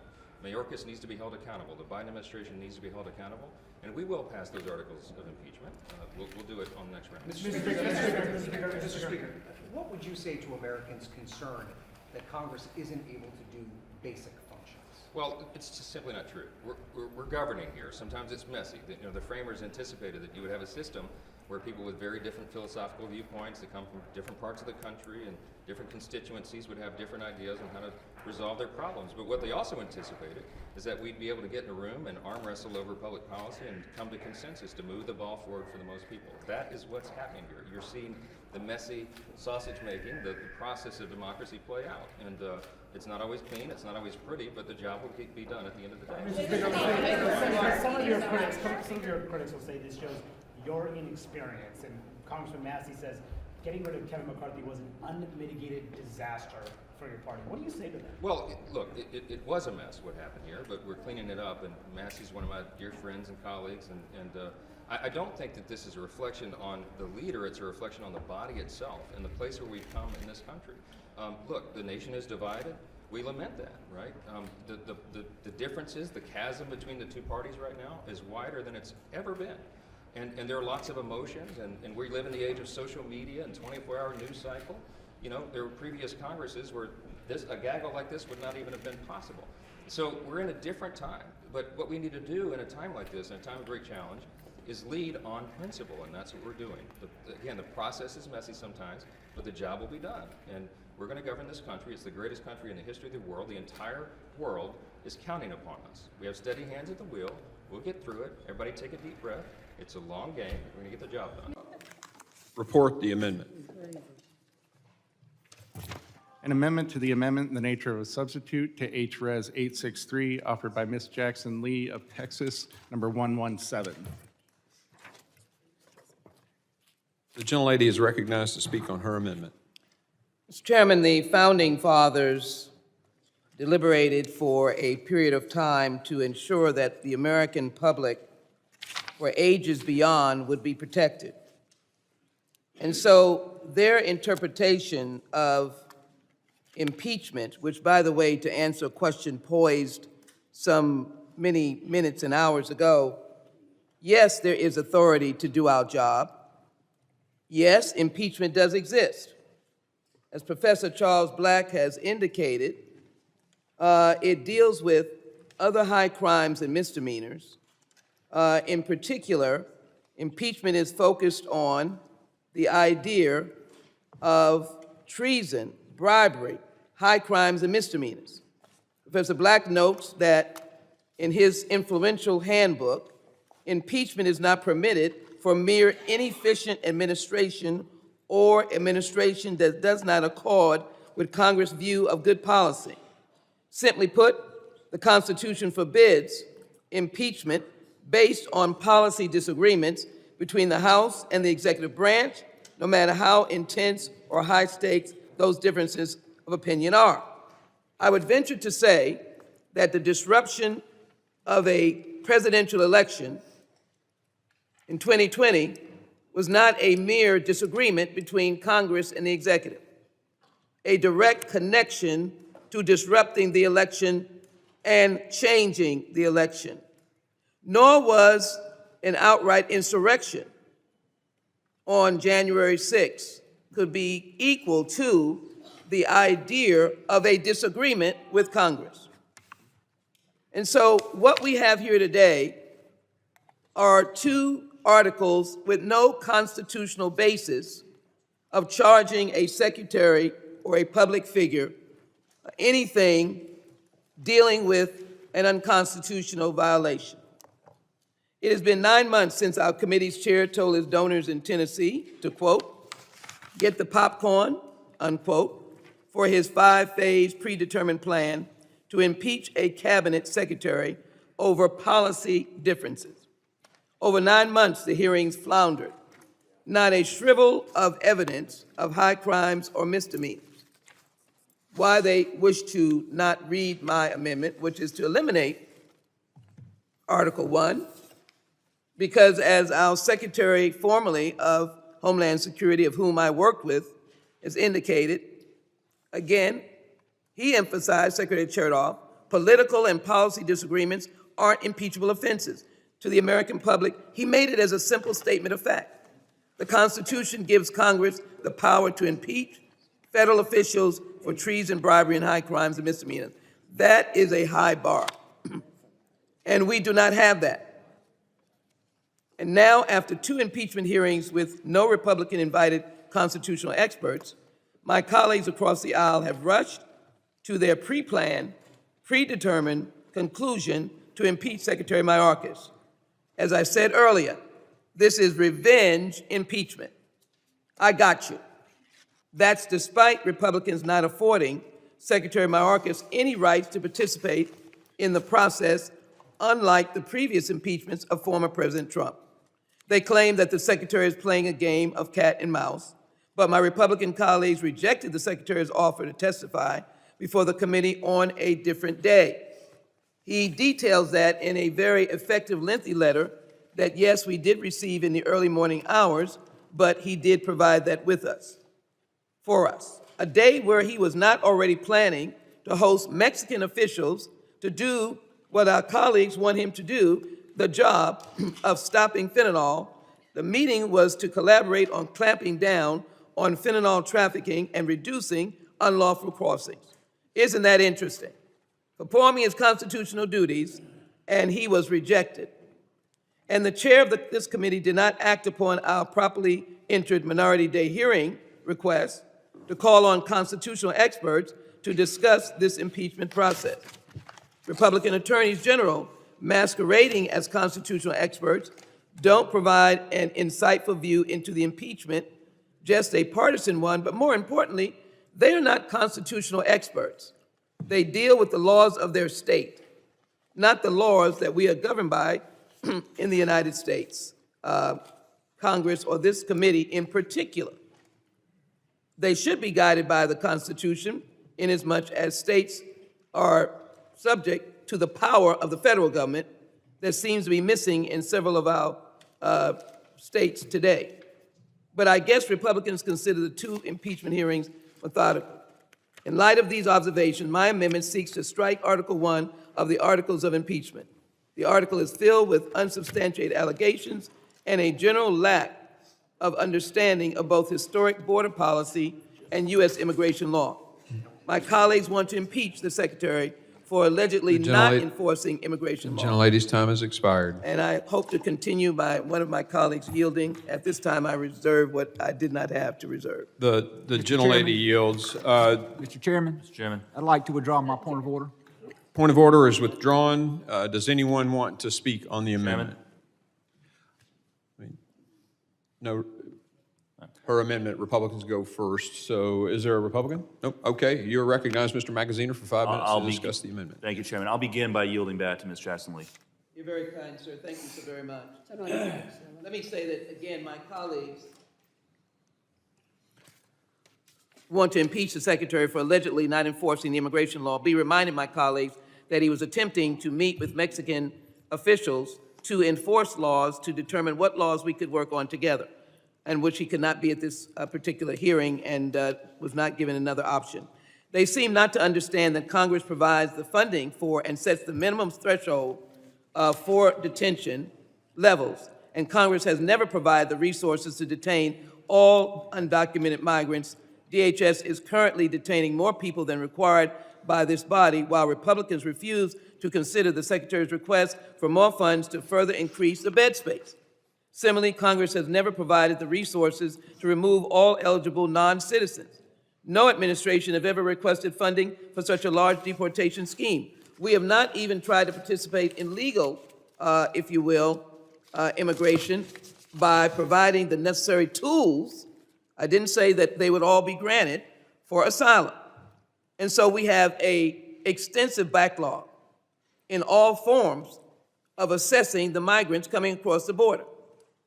Therefore, Secretary Mayorkas uses prosecutorial discretion in the absence of other tools in accordance with longstanding precedent, and rightly instructs the officers and agents to prioritize threats to public safety, national security, and border security as the American people would want them to do. How do you protect us, Mr. Secretary?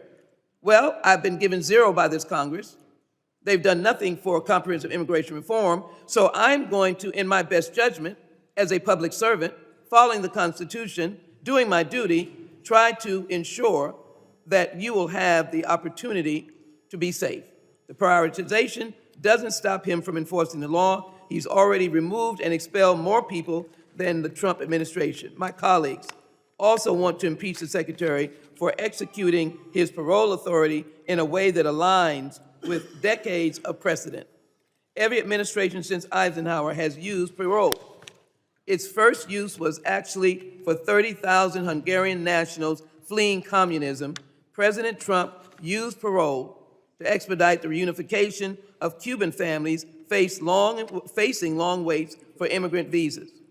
Now Republicans want to say it can't be used on a case-by-case basis for Ukrainians fleeing Russian aggression, or the multitude of different persons that are now coming across the border because, again, there was no stand-up Republican Party to provide the resources, stand up to the cause, to provide the resources that would allow for this Secretary to perform his job.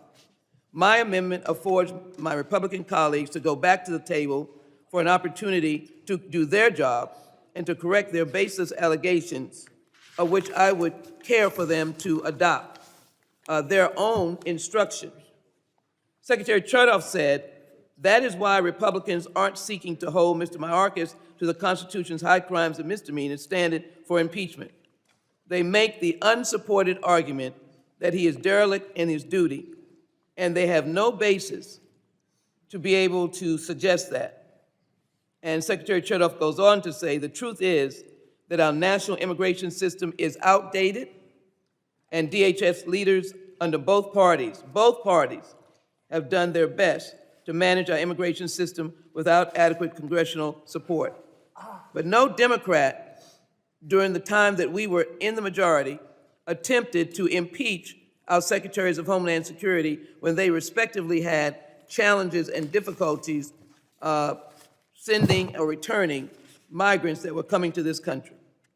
So let me, as I conclude, we have been executing, and this is by way of Secretary Mayorkas, but no one wants to listen to. We have been executing an unprecedented and high-impact campaign to disrupt, dismantle the smuggling organizations. More than 14,000 smugglers throughout the region have been arrested, and thousands have been prosecuted under federal law. We have worked with Mexico to conduct myriad patrols along the southwest border, protection of the southwest border. And we have worked with Mexico and other countries to increase interdictions along the migratory routes, include repatriation flights, and execute the removal of third country nationals. Last year, we secured funding to hire 300 more Border Patrol. We scrapped and got whatever we could get. Gentlelady, your time has expired, And but so I I think ask my Mr. colleagues Thinidar to is going to support yield to the you. Jackson Lee Mr. amendment Thinidar, to you're eliminate Article recognized. 1. I yield back. Thank you, Mr. 5 Chair. I yield my time to the gentleman from Rhode Island. Mr. Magaziner is recognized. Thank you, Chairman, and thank you to Representative Tannadar. I want to speak in favor of Ms. Jackson Lee's amendment. The legal case for impeachment in these articles is incredibly thin, and I want everyone to understand this. In Article 1, the argument that House Republicans are making is that somehow Secretary Mayorkas is choosing not to follow the law because a portion of migrants apprehended at the border are not being detained until their cases are heard. But again, there is not enough detention capacity because this Congress has not provided that funding for that capacity. Stats and numbers don't lie. For fiscal year 2024, and I want everyone to hear this, Congress provided funding for 34,000 beds in ICE detention centers, 34,000. The average daily population in those detention centers is 37,000 people. They are at capacity. So there may be individual examples of certain facilities at certain times that are not at capacity for safety reasons or health reasons or whatever the case may be. But overall, across the system, we are at and above capacity. And so, what should the Secretary do? The Secretary, because he has not received the funding to provide adequate detention capacity, has to use his judgment for who to detain and who to release. That is not illegal. It is certainly not impeachable, and it is the exact same kind of discretion that every other director before him has used. In the last 2 years of the Trump administration, 52% of migrants apprehended at the southern border were released, not detained. 52%, nearly 1 million people. I did not hear my Republican colleagues trying to impeach the secretary or acting secretary under the Trump administration during those years, but here they are trying to impeach Secretary Mayorkas for doing the exact same thing.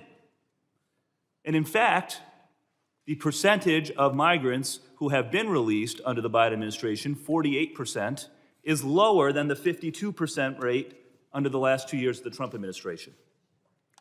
In Article 2, and that's, by the way, that is essentially their whole argument in Article 1, so we can forget that.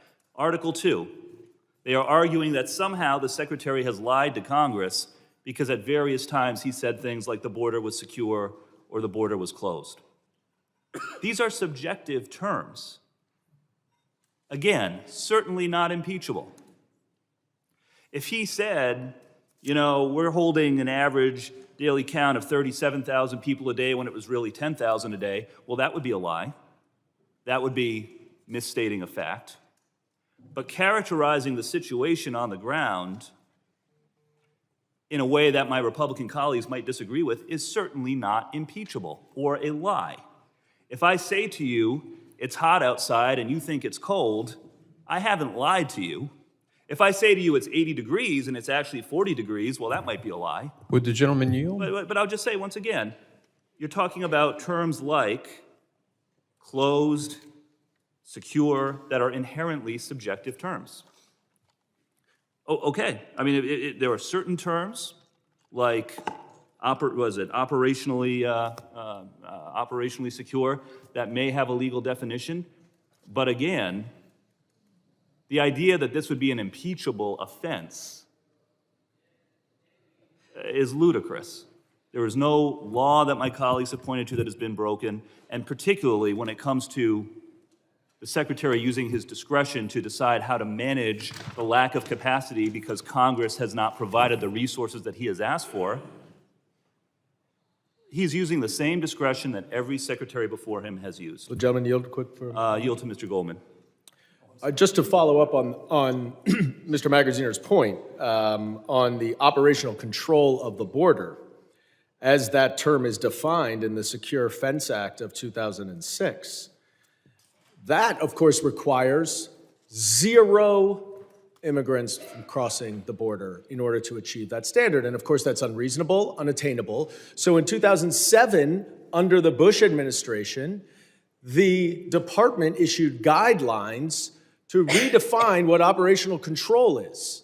So if you are actually trying to point to this and the letter of the law, then you ought to talk to your colleagues in the Wayback Machine in 2007 who changed that definition. Gentleman's time has expired. Would the gentleman yield? Would the The gentleman gentleman's time has expired. I now recognize Mrs. Green for 5 minutes to comment on the amendment to the amendment. Thank you, Mr. Chairman.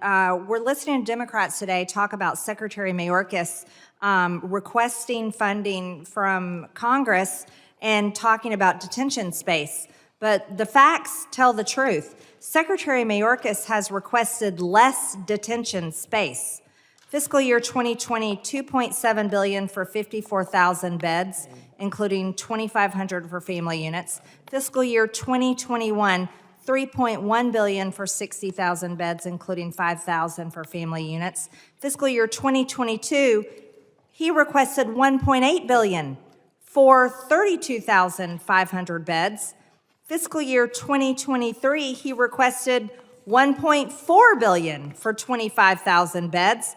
And in fiscal year 2024, Secretary Mayorkas reduced it again down to $1.3 billion for 25,000 beds. This is a reduction of 9,000 from fiscal year 23 enacted. DHS has not provided Congress with statutorily mandated reports on detention needs as required under 8 U.S.C.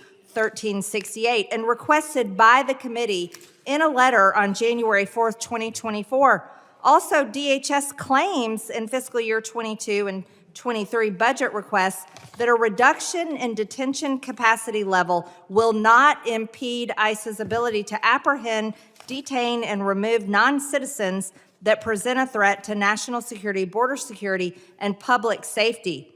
Secretary Mayorkas closed detention facilities, closed them, while paroling en masse millions of illegal aliens into our country. By December 2021, DHS stopped using family detention centers for family units. In March 2022, ICE announced it would close an Alabama detention facility and limit the use of 3 others in Florida, Louisiana, and North Carolina. Secretary Mayorkas refused to utilize MPP. But let's talk about what has been the result of that. Human trafficking is a $150 billion a year industry. And what has this done for the cartels? Cartels and coyotes are making over $13 billion a year in human trafficking alone off of Secretary Mayorkas's willful breaking of federal immigration laws. This revenue is 26 times more than cartels earned under President Trump, approximately $500 million under Trump, according to the New York Times. But what is that doing? This is trafficking children, trafficking women. This is what, he is not holding these people. He is not detaining these people. He's not coming to us and asking us for more money. He's asking us for less money. He's asking us for less beds. And then he's closing down detention facilities. It is an outright lie to claim that Secretary Mayorkas is following the law when in fact he's not. He is breaking the law. And he is paroling them by the millions into the interior of the United States. What else has happened since then? Fentanyl, the #1 killer for Americans between ages 18 and 45. Let's also talk about how many Americans are dying. 300 Americans a day are dying. Let's talk about what that does to people like 2 of my constituents, Jose and Isabel Lerma, who were killed in a human smuggling pursuit caused by Mayorkas's open border policies. What about 20-year-old Kayla Marie Hamilton? Remember her mother? Poor Kayla was raped and strangled to death by an illegal MS-13 gang member who was actually apprehended at the border. Apprehended. He had gang tattoos on his body. But because Secretary Mayorkas Secretary Mayorkas breaks federal law. He says, go ahead and release these people into our country. And this 20-year-old was raped and murdered by an MS-13 gang member who should have never been in the United States. This is the outcome. That's just one example. We could spend hours and hours. You know what? We could go all week, and I'm sure Chairman Green would let us do it if we talked about every American who has been affected by Secretary Mayorkas willfully breaking federal immigration law. Is that what we must do? If we must, we must. Mr. Chairman, I yield. The gentlelady yields. I now recognize Mr. Payne for 5 minutes discussing the amendment to the amendment. Thank you, Mr. Chairman. I'd like to yield to Congresswoman Sheila Jackson Lee. Gentleman yields. Ms. Jackson Lee. I thank the gentleman, and forgive me, Mr. Magazine, that I didn't thank you and you yielded. Thank you so very much. Let me give us all a suggestion. Let us move to adjourn this meeting and have an authorization meeting, because my heart goes out to every single victim that has suffered a loss of life, being a family member or who's died in this terrible scourge of drug trafficking or fentanyl. And let's have a meeting that deals with authorizing Secretary Mayorkas $20 billion to be able to do the job that we understand he has not done, because he has not asked for $1 billion, $2 billion, $5 billion, $6 billion, $7 billion. It goes to the very point that we are making. These are policy decisions. These are decisions that the Budget Committee participates in, the Appropriations Committee participates in. And it may be in the overall discussion of the budget of this nation or appropriations that the Secretary was given the amount that he could work with, policy. And it wasn't a constitutional decision. It was, this is the budget for DHS. And the billions that you are asking or maybe need will have to be dropped down.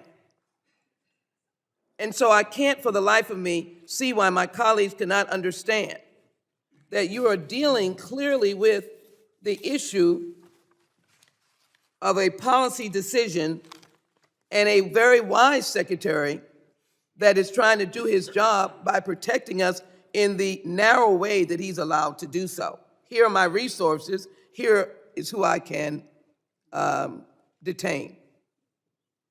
And for the information of this committee, many Republicans want to use our immigration and criminal justice system to solve public health crisis or blame the secretary. Under President Biden's leadership, overdose deaths have decreased or been flat each month for 6 consecutive months. As well, we have reported, based on a rolling 12-month count, with significant increases during the final year of the Trump administration. We didn't have that. With Democrats, we've been working to bring it down and to stop the scourge of drug trafficking. In September 2021, during the first year of the Biden administration, the DOJ and DEA announced law enforcement surge that resulted in the seizure of far more of these fentanyl pills and other horrible aspects. And so the real question is, how long are we going to pursue a question of behavior under your job versus direct acts that result in the death of people? Are you telling me Secretary Mayorkas was directly involved in killing people? Would we go to that length? Would we so much even suggest that the smugglers and the cartels gaining profits have now rendered under Secretary Mayorkas under Article 2 that talks about the breach of trust? Or has he benefited monetarily? Who would want to stand and say that? And so we're getting to a point now where it really is a question of understanding. And that understanding is that Article 1 does not fit any of the charges that the Republicans are making against this gentleman. They're not constitutionally grounded.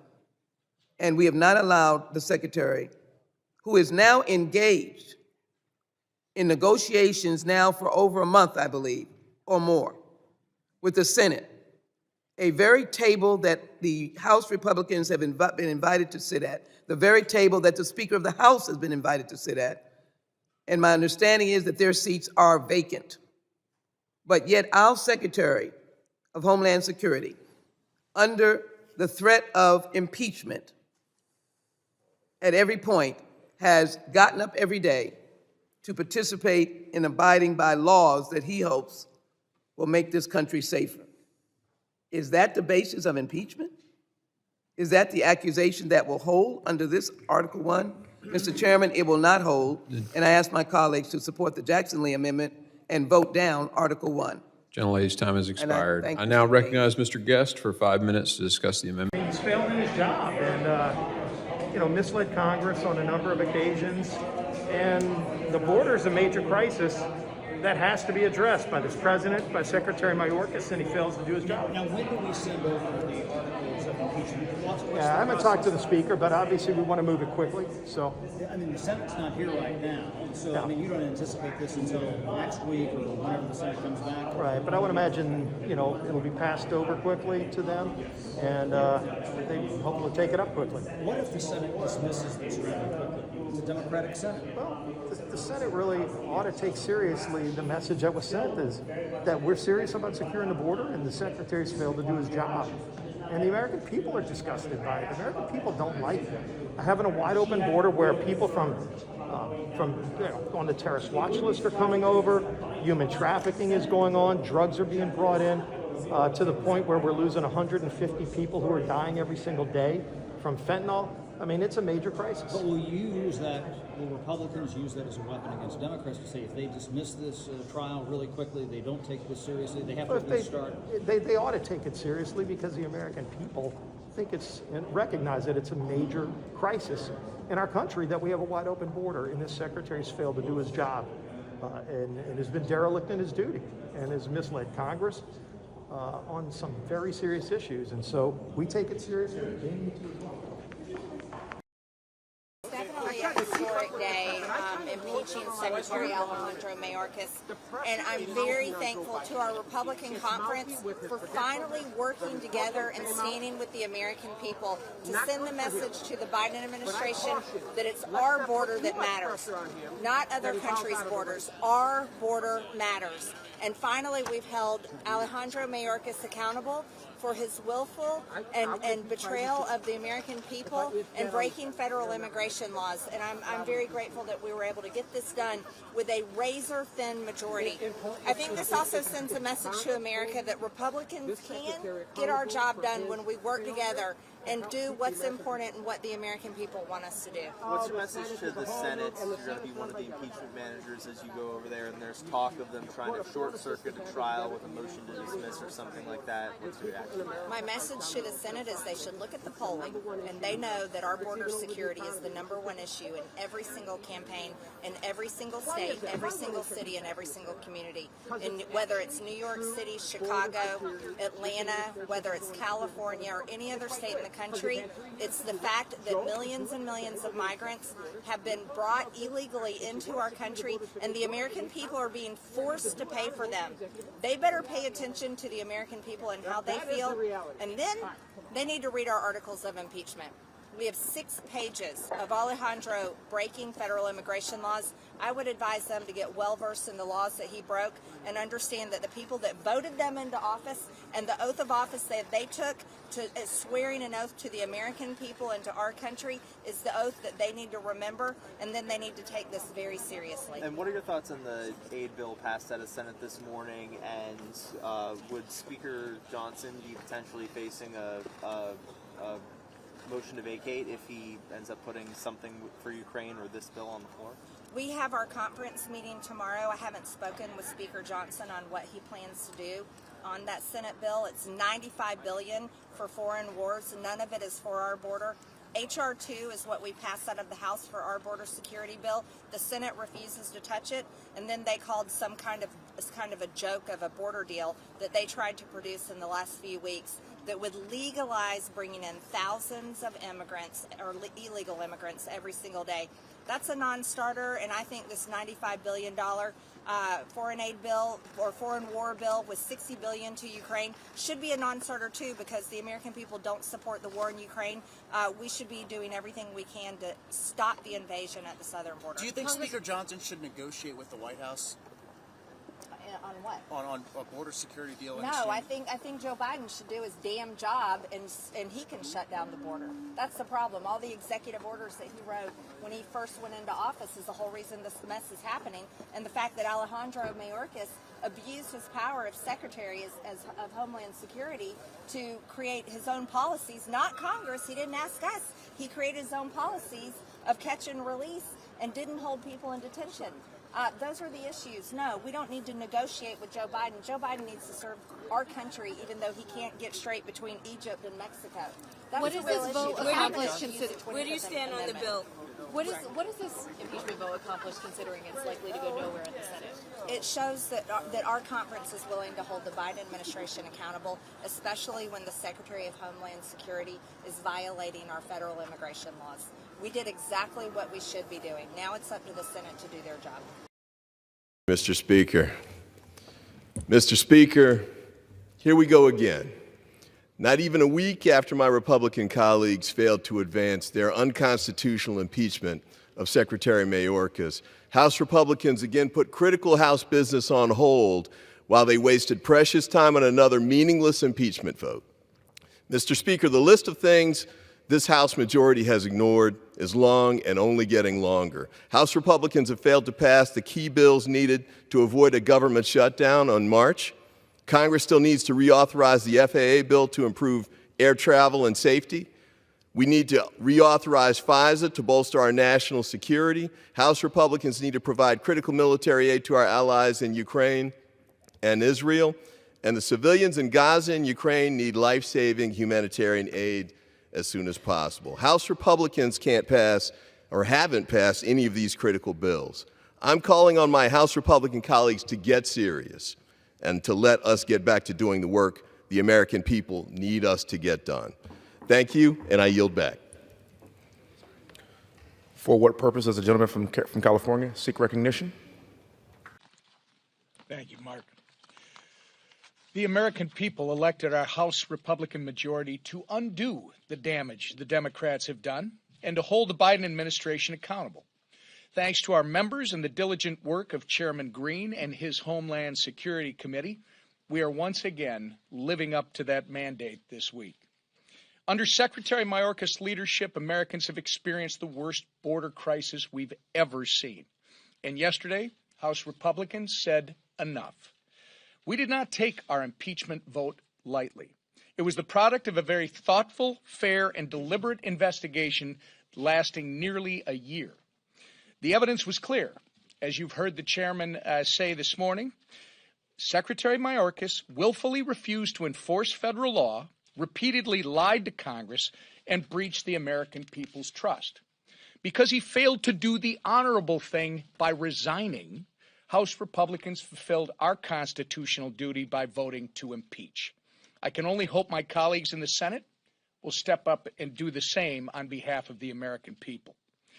At the end of last week, we also all read what was a very alarming report about President Joe Biden. You heard Dr. Jackson, our colleague from Texas, talk about this morning. Not only did it conclude that he, quote, willfully retained and disclosed classified materials, close quote, it also did not recommend criminal charges because his memory has such, quote, significant limitations. There were two takeaways from the special counsel's report. A man unfit to be held responsible for mishandling classified information has zero business occupying the Oval Office. And it exposed the two-tiered justice system that indicted one president with politically motivated charges while carrying water for another over similar allegations. House Republicans will ensure Americans get answers they deserve on both of these issues.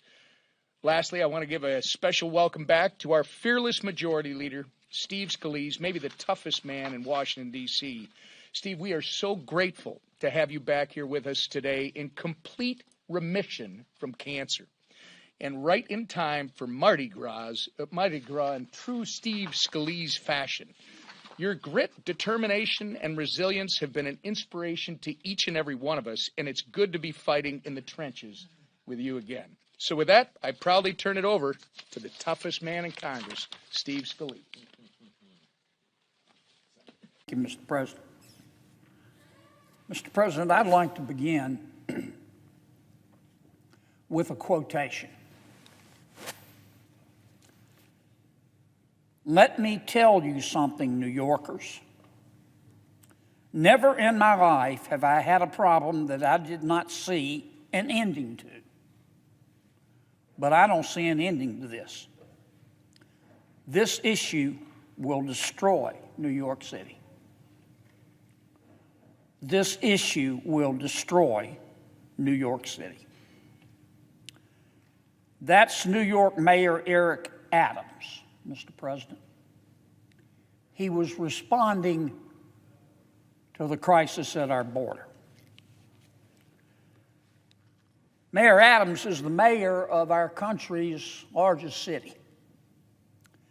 Now, New York City is about 2,000 miles from Eagle Pass, Texas, but the breathtaking influx of illegal immigrants into our country and the Secretary of Homeland Security's refusal to detain or deport them has brought New York City to its knees. To its knees. Mayor Adams now knows what Secretary Alejandro Mayorkas won't admit. When reality calls, you can only ignore it for so long. Secretary Mayorkas' actions have had consequences. And time's up. Time's up. I'm only going to say a brief word about the open, bleeding wound that is our southern border, which has been opened wide to unknown people, to criminals, to cartels, and yes, to terrorists.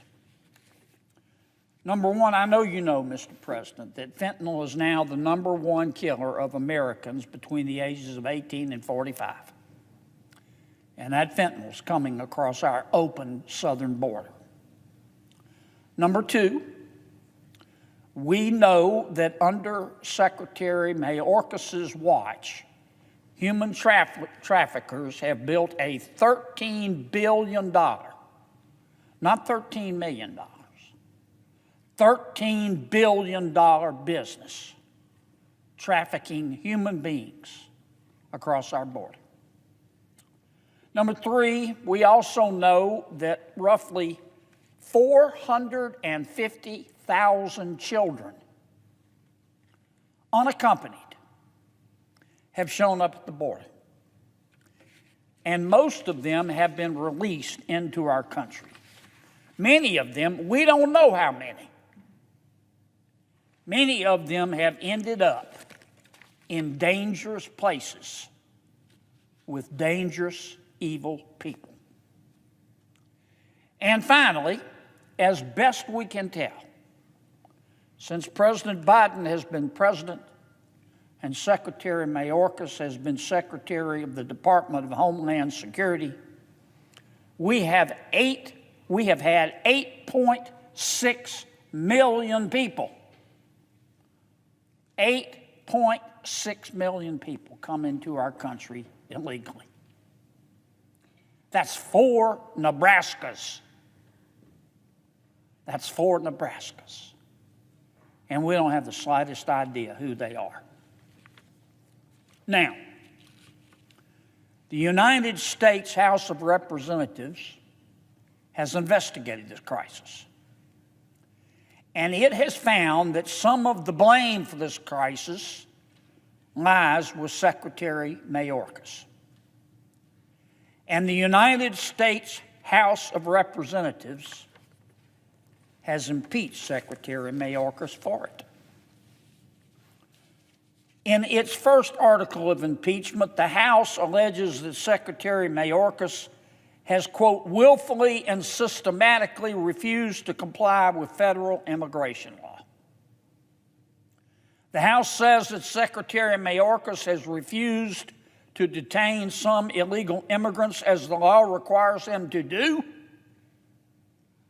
and has instead embraced his own catch and release scheme in which he has released huge numbers. I think any fair-minded American would call 8.6 million people huge, huge numbers of illegal immigrants into the United States.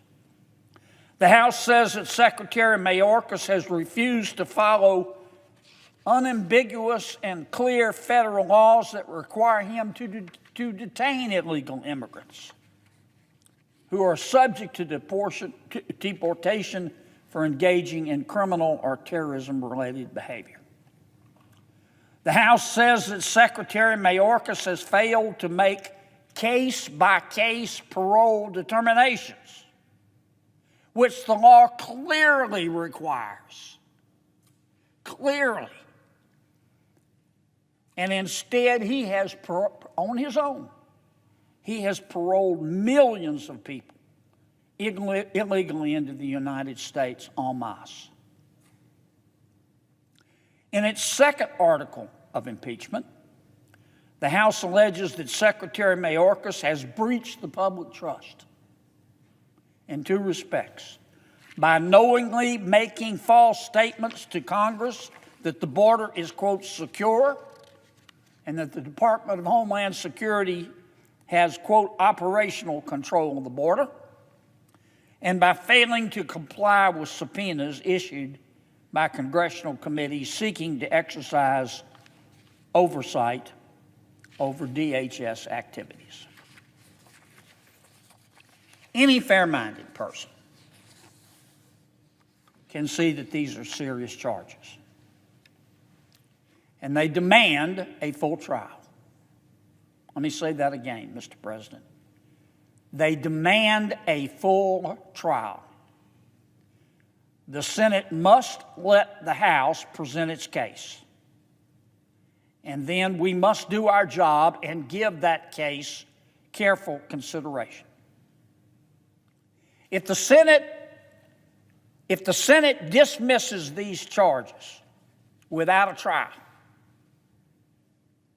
as if it's just a parking ticket being fixed by some politician, it will be the first time, the very first time that the Senate's long history that it has dismissed impeachment charges against an official it has jurisdiction over without that official first resigning. The very first time. Mr. President, the House of Representatives of the United States Congress has voted to impeach 21 times. Only 21 times in the history of this country. The Senate has only dismissed those cases 3 times. 3 times. In 2 of the cases that the Senate dismissed, the impeached official chose to resign instead of facing a trial in the Senate. As a result, the Senate dismissed the charges. Secretary Mayorkas has not resigned. In one of those cases, the last remaining case, the impeached official was a United States Senator. Perhaps some remember it. And the Senate concluded that the Constitution did not give it jurisdiction to remove a U.S. Senator through its impeachment process. Now, in this case, everyone agrees that the Constitution gives Congress the power to impeach and remove a sitting cabinet secretary. I repeat, the United States Senate cannot and should not turn a deaf ear to the democratically elected members of the United States House of Representatives by dismissing their charges against Secretary Mayorkas without a full and fair trial. Precedent demands a trial, Mr. President. Respect for the House of Representatives demands a trial, Mr. President. Respect for the law, Mr. President, demands a trial. And the American people demand a trial. And they deserve it. The United States Senate should do its job. Mr. President, I yield the floor.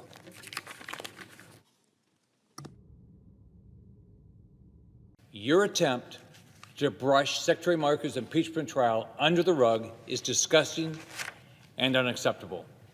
It is truly unprecedented, violates Senate rules, and is possibly unconstitutional. The House of Representatives adopted 2 articles of impeachment against Secretary Mayorkas. Let me quote for you. Throughout his tenure as Secretary of Homeland Security, Alejandro N. Mayorkas has repeatedly violated laws enacted by Congress regarding immigration and border security. In large part because of his unlawful conduct, millions of aliens have illegally entered the United States on an annual basis, with many unlawfully remaining in the United States.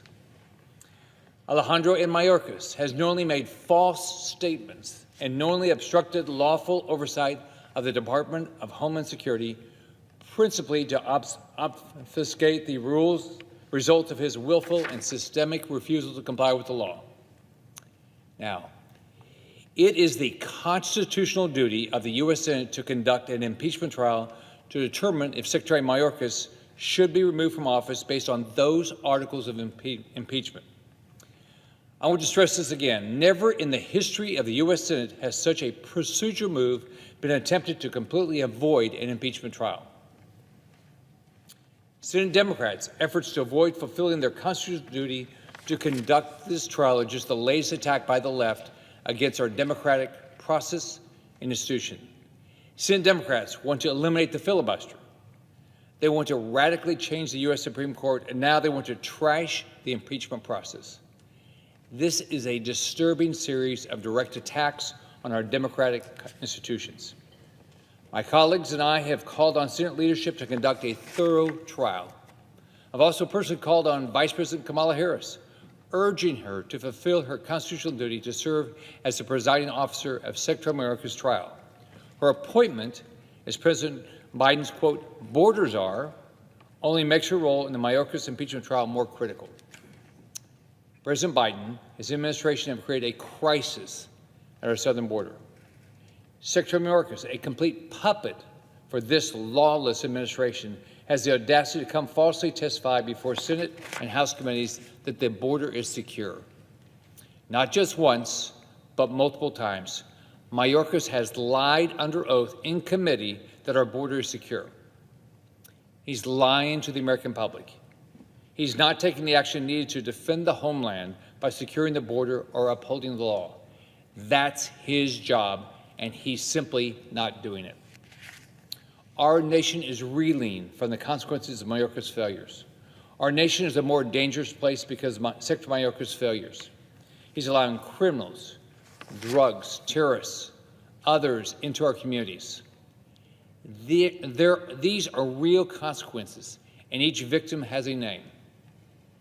Real Americans, here to live their dream, are being killed. Real American families are being torn apart by vicious crimes and deadly drugs because we have a wide-open border. When Biden and Mayorkas refuse to enforce federal law to secure the border, and innocent Americans like Laken Riley are paying the ultimate price for his failures. 10 million people have illegally crossed, and 6 million have been let into our country. There have been sexual assaults and murders committed by illegal aliens all across the country. Even in Florida, where a young man was recently killed, the man charged for his death is an illegal alien. I don't get it. I do not understand why my Democrat colleagues don't care. They don't care about 70,000 people dying of fentanyl overdose. They don't care about vicious crimes. They don't care about terrorists being let go in our country. But Senate Democrats are saying they simply do not care. They're using every power they have to ignore this crisis while innocent Americans die and keep Congress from holding Mayorkas accountable. The proof is not just in this disgraceful effort to dismiss the impeachment trial. Let's remember what Democrats have voted against. Democrats voted against a bill to stop illegal aliens from getting on a commercial flight with no verifiable ID. Think about that. You have to have an ID. They don't. Democrats voted against deporting illegal aliens who hurt police. The people that are here to take care of us. And Democrats voted against the Laken Riley Act, which simply requires, it's a simple act, simply requires ICE to take illegal aliens who commit crimes into custody before tragedies strike. Does Biden hope that millions of immigrants will vote for him? Many of us probably want to allow illegal immigrants to vote. They even voted to allow the census to keep counting illegal aliens. It's because they want sanctuary cities and states to have more electoral votes and representation in Congress. Not from Americans, but from illegal aliens. That's the future Democrats want. Biden has dismantled, he's intentionally dismantled every ounce of border security that Trump put in place and completely undermined our immigration system. And Mayorkas has done absolutely nothing to stop it. Mayorkas has clearly been derelict in his duties. He has neglected to protect the homeland, his job. He's allowed criminals to come into our country, into each and all of our communities, drugs to flow into our country. When I talk to Floridians, they're terrified. They're concerned about their family safety because of who and what is coming across the southern border and into each and all of our communities. Mayorkas may simply be a puppet for the administration, but he is fully responsible for his negligence and failure to do his job. Mayorkas needs to be either resign or needs to have the full and thorough trial that we are constitutionally obligated to conduct, as the American people, through their representatives, voted for.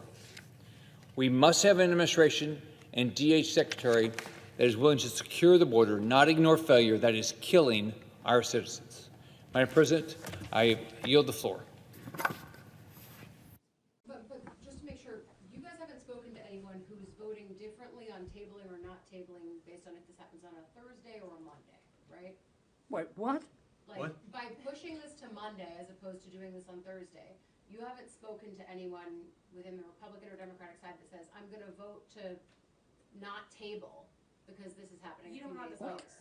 What kind of question is that? Well, no, How do you know we don't have the understand votes? I'm asking if you do, and I'm asking what the point, what the benefit of the delay is. Well, the benefit of the delay is, that we have a chance to talk about the issue.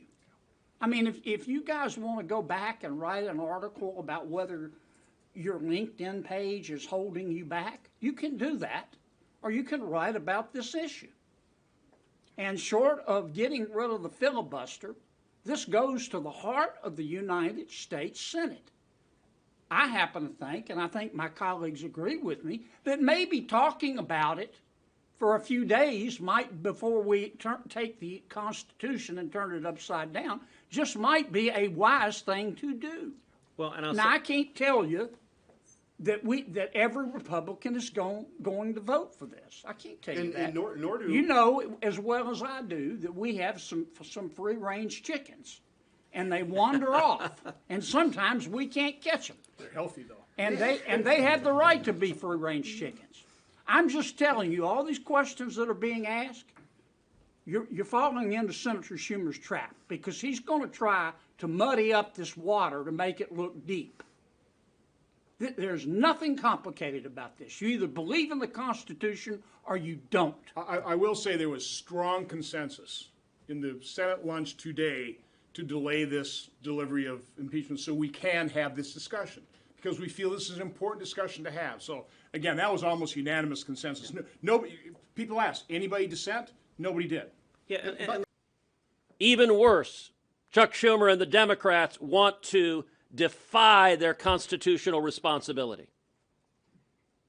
21 times in our nation's history, the House of Representatives has sent articles of impeachment over to the Senate. 21 times. Alejandro Mayorkas is only the second cabinet member ever to be impeached. The last time a cabinet member was impeached was 1876, 148 years ago. What Mayorkas has done is extraordinary and its consequences are profound. Under the Constitution, the responsibilities of the Senate are simple and straightforward. They are to try this impeachment. Chuck Schumer doesn't want to do that. Instead, he wants to move to table the entire thing, and there are three reasons Chuck Schumer wants to move to table the articles of impeachment. Reason number one, he does not want to allow the House managers to present the evidence of Alejandro Mayorkas and this administration's willful decision to aid and abet this criminal invasion of this country. The second reason Schumer wants to table the articles of impeachment is he does not want a trial. He does not want the American people to see the facts. When each of us lay out the facts of what's going on, no Democrat argues there's not another side. They don't defend it and say, no, it's great. Don't worry about the people who are dying. Don't worry about the children being raped. Don't worry about the Mexican drug cartels making billions of dollars. The Democrats have no response. Their response is they count on the media not to report it. That's their entire strategy. And the third reason Schumer wants to table these articles of impeachment is he does not want Senate Democrats, particularly those on the ballot in November, to vote guilty or not guilty, because it is indisputable Alejandro Mayorkas is guilty, and he's not just guilty of aiding and abetting the invasion that has happened for the last 3.5 years and every dead body that has resulted, but he's guilty tomorrow and the next day, and the next day he intends to continue facilitating and accelerating this criminal invasion. Of the 21 times the House has voted out articles of impeachment and sent them to the Senate, in 4 of them, the Senate either lacked jurisdiction because the individual was a senator and not an executive branch officer or a judicial officer, or the person impeached was out of office and the case was mooted. In every single case where the individual impeached was still in office, in all 17, the Senate conducted a trial and adjudicated and came to a decision, guilty or not guilty. In 2013, Harry Reid nuked the filibuster. That did enormous damage to the institution of the United States Senate. In 2024, Chuck Schumer intends to nuke the impeachment clause of the United States Constitution. And make no mistake, if this precedent is set, it will not be the last time it is used. If and when Donald Trump wins in November, if, God forbid, Democrats have the House, they'll impeach him again. And probably again and again and again. And what Chuck Schumer is deciding is the Senate no longer has to try impeachments, but instead can hide behind procedural games. Anyone who cares about the security of this country should oppose what Schumer is doing and vote to convict Alejandro Mayorkas, and anyone that cares about the United States Senate and about the United States Constitution should demand that a trial be conducted. The American people deserve a trial, and I would encourage everyone in the media, ask yourself, why is Chuck Schumer so terrified to have a trial on what's happening on our southern border? And the answer is he cannot defend it, and he desperately wants to keep it hidden and secret from the American people. Mr. President, as we enter the height of the spring season, there's a lot on the Senate's agenda. We continue to confirm more judges and nominees. We must ensure FISA authorities are renewed during this work period. Off the floor, we continue to work on a host of issues like lowering the cost of prescription drugs and increasing travel safety and AI and so much more.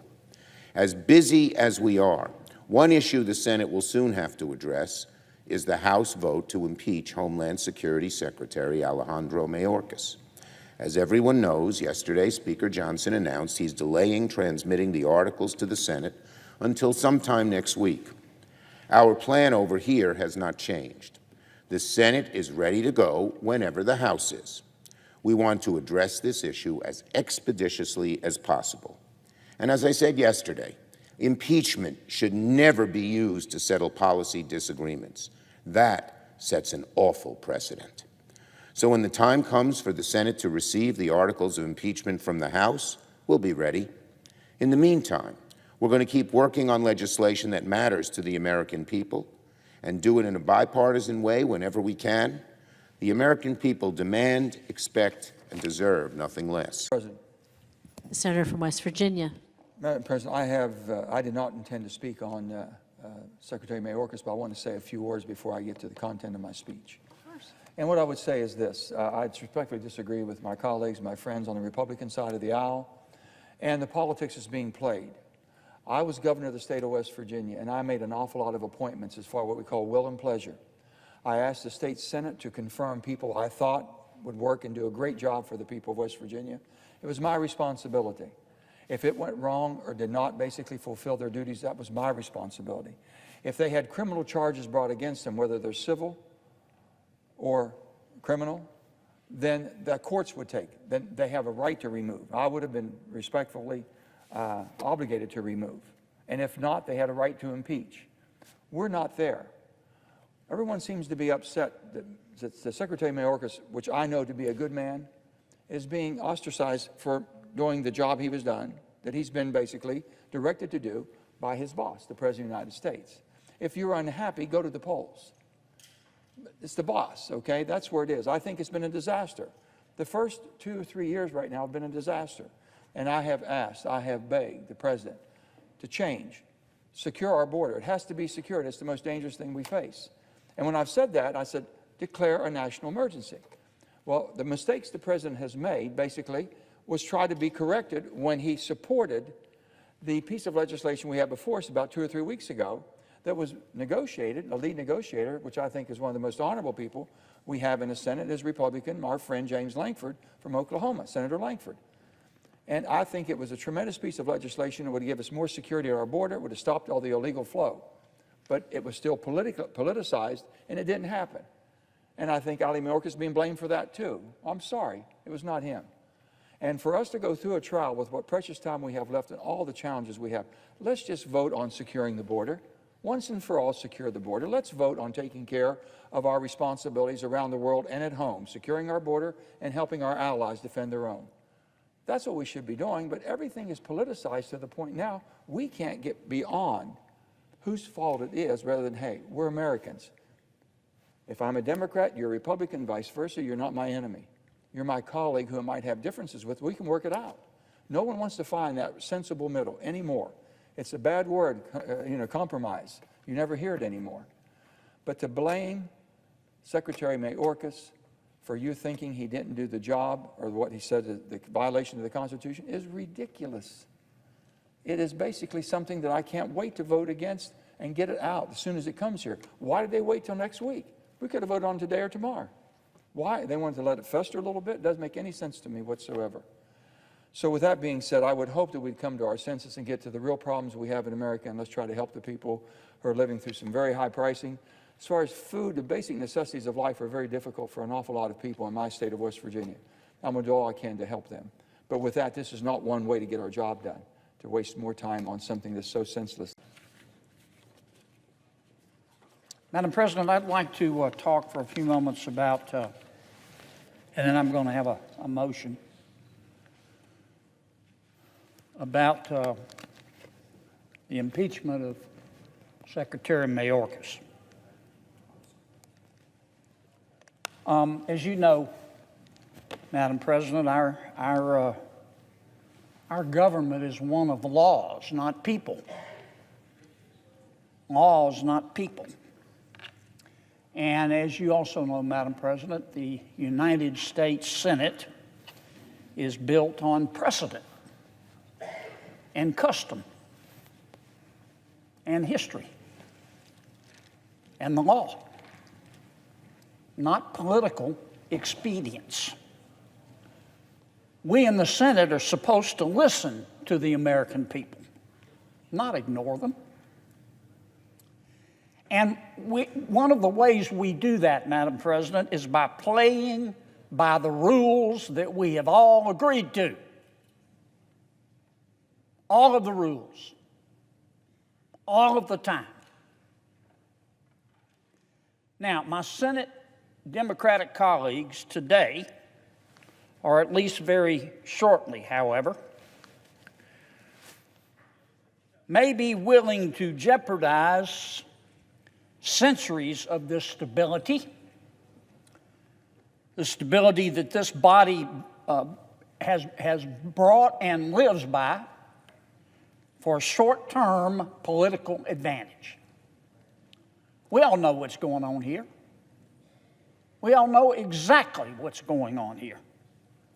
For the very first time in our nation's history, my Senate Democratic colleagues are seeking to table, maybe even dismiss, an impeachment by the United States House of Representatives of a sitting cabinet official without holding a full trial. If my Senate colleagues do that, they will be summoning spirits that they won't be able to control. Let me say it again, Madam President. The United States House of Representatives. We're not talking here about some snowbro who lives off chicken McNuggets and weed and happens to have an opinion. The United States House of Representatives, elected by all of the American people, spent months investigating our border policy and Secretary Mayorkas' role in it. And then they thoughtfully crafted and they passed with a majority vote 2 articles of impeachment. And now my Senate Democratic colleagues want to toss them out in the trash like a week-old tuna salad sandwich without hearing from either side. In the more than 2 centuries that this body has existed, we have never once tabled an impeachment. Not once. The Senate has never dismissed impeachment articles under these circumstances either. Neither tabled nor dismissed. If the Senate dismisses these charges without a full trial, it will be the first time in the Senate's long history that it has dismissed impeachment charges against an official it has jurisdiction over without the official first resigning, and that's just a fact of history. The Senate has the responsibility to hold this trial, and everybody in this body knows it. Yet my Senate Democratic colleagues seem willing to forfeit our constitutional authority in order to bury the evidence of how bad the border crisis is. Now, I, for one, want to hear the House's evidence. And Senate Republicans are offering our colleagues across the aisle, all of whom I respect, by the way, a menu of options for how to hear that evidence and listen to Secretary Mayorkas' defense without eroding democratic institutions. If Democrats set a new precedent by making an impeachment trial impossible, as I'm afraid they're going to try to do, they will be silencing the voices of the Americans who elected them, and they will have to own the decisions that they will be making and bear the consequences tomorrow. And tomorrow may come sooner than they can imagine. Apparently, my Democratic colleagues are really leaning in on their double standards. Whenever protecting democracy, have you heard that expression? Or upholding, quote, the rule of law. Have you heard my Democratic colleagues talk about the rule of law? I have. I agree with them. Whenever they use those expressions, but it becomes politically challenging, They seem happy to ignore the rule of law and the will of the people. And their political expedience is in full view today. I regret to say that. We'll see what my Democratic colleagues do with respect to my resolution and Senator Lee's resolution. Senate Democrats, I'm afraid, are silencing the American people who want their country's secure border back. And the truth is that the American people are tired of the drug trafficking. They're tired of the human trafficking. They're tired of the sexual abuse of women and children. They're tired of the widespread illnesses. They're tired of the death. They're tired of the behavior of President Biden and Secretary Mayorkas with respect to the border. They're tired of the chaos.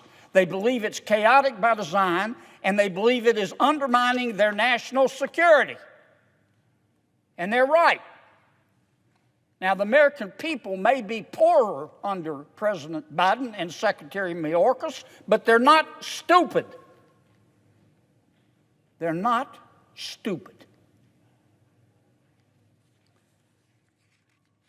In total, more than 9 million people, foreign nationals, have crossed the southern border under President Biden and Secretary Mayorkas. 9 million. That's 4 Nebraskas. And Secretary Mayorkas doesn't have any idea who they are. He doesn't have any idea where they are. Customs and Border Protections also seized 53,000 pounds of fentanyl from 2001 to 2023. That's enough to kill every man, woman, and child on this planet, for God's sakes. Not the United States, this planet. The southern border is an open, bleeding wound. Now, the majority of the House of Representatives reached that conclusion. That's why they voted to impeach Secretary Mayorkas. And they have sent us their evidence. And that evidence alleges that Secretary Mayorkas' policies have made our immigration system septic. If I were Secretary Mayorkas, I would want to answer those allegations. As a senator, I want to hear the evidence. And I know the American people want to hear the evidence.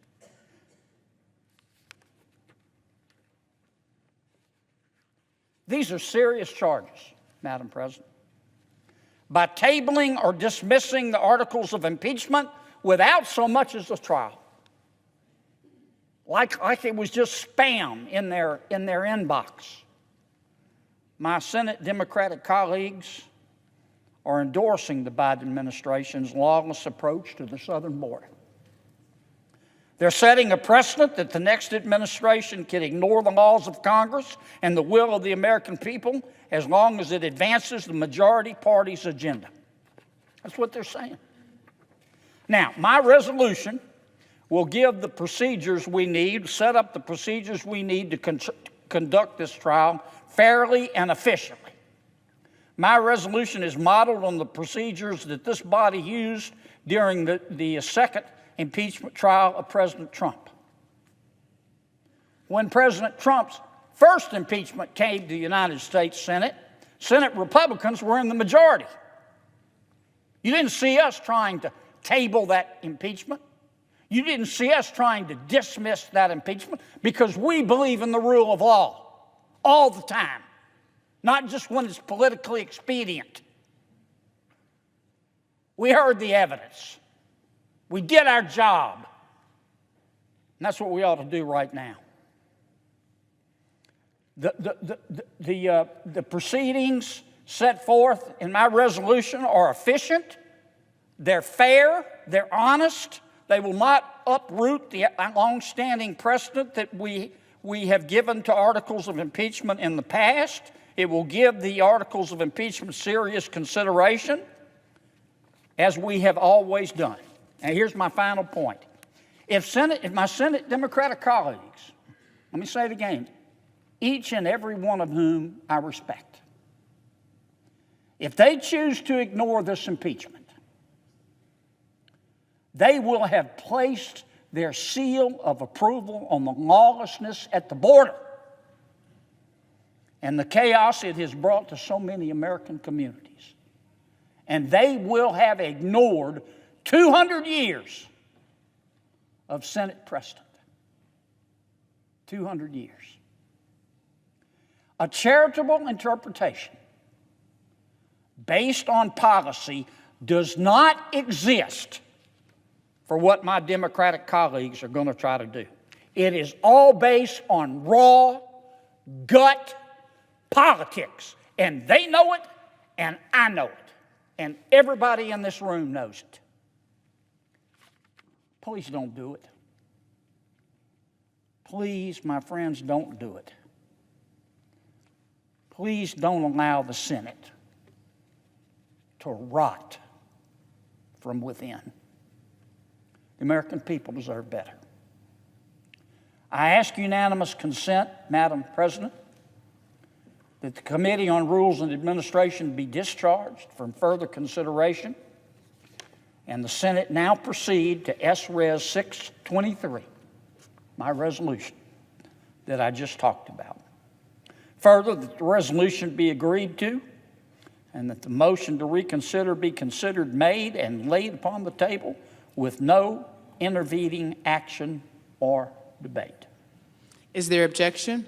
Madam President, reserving the right to object.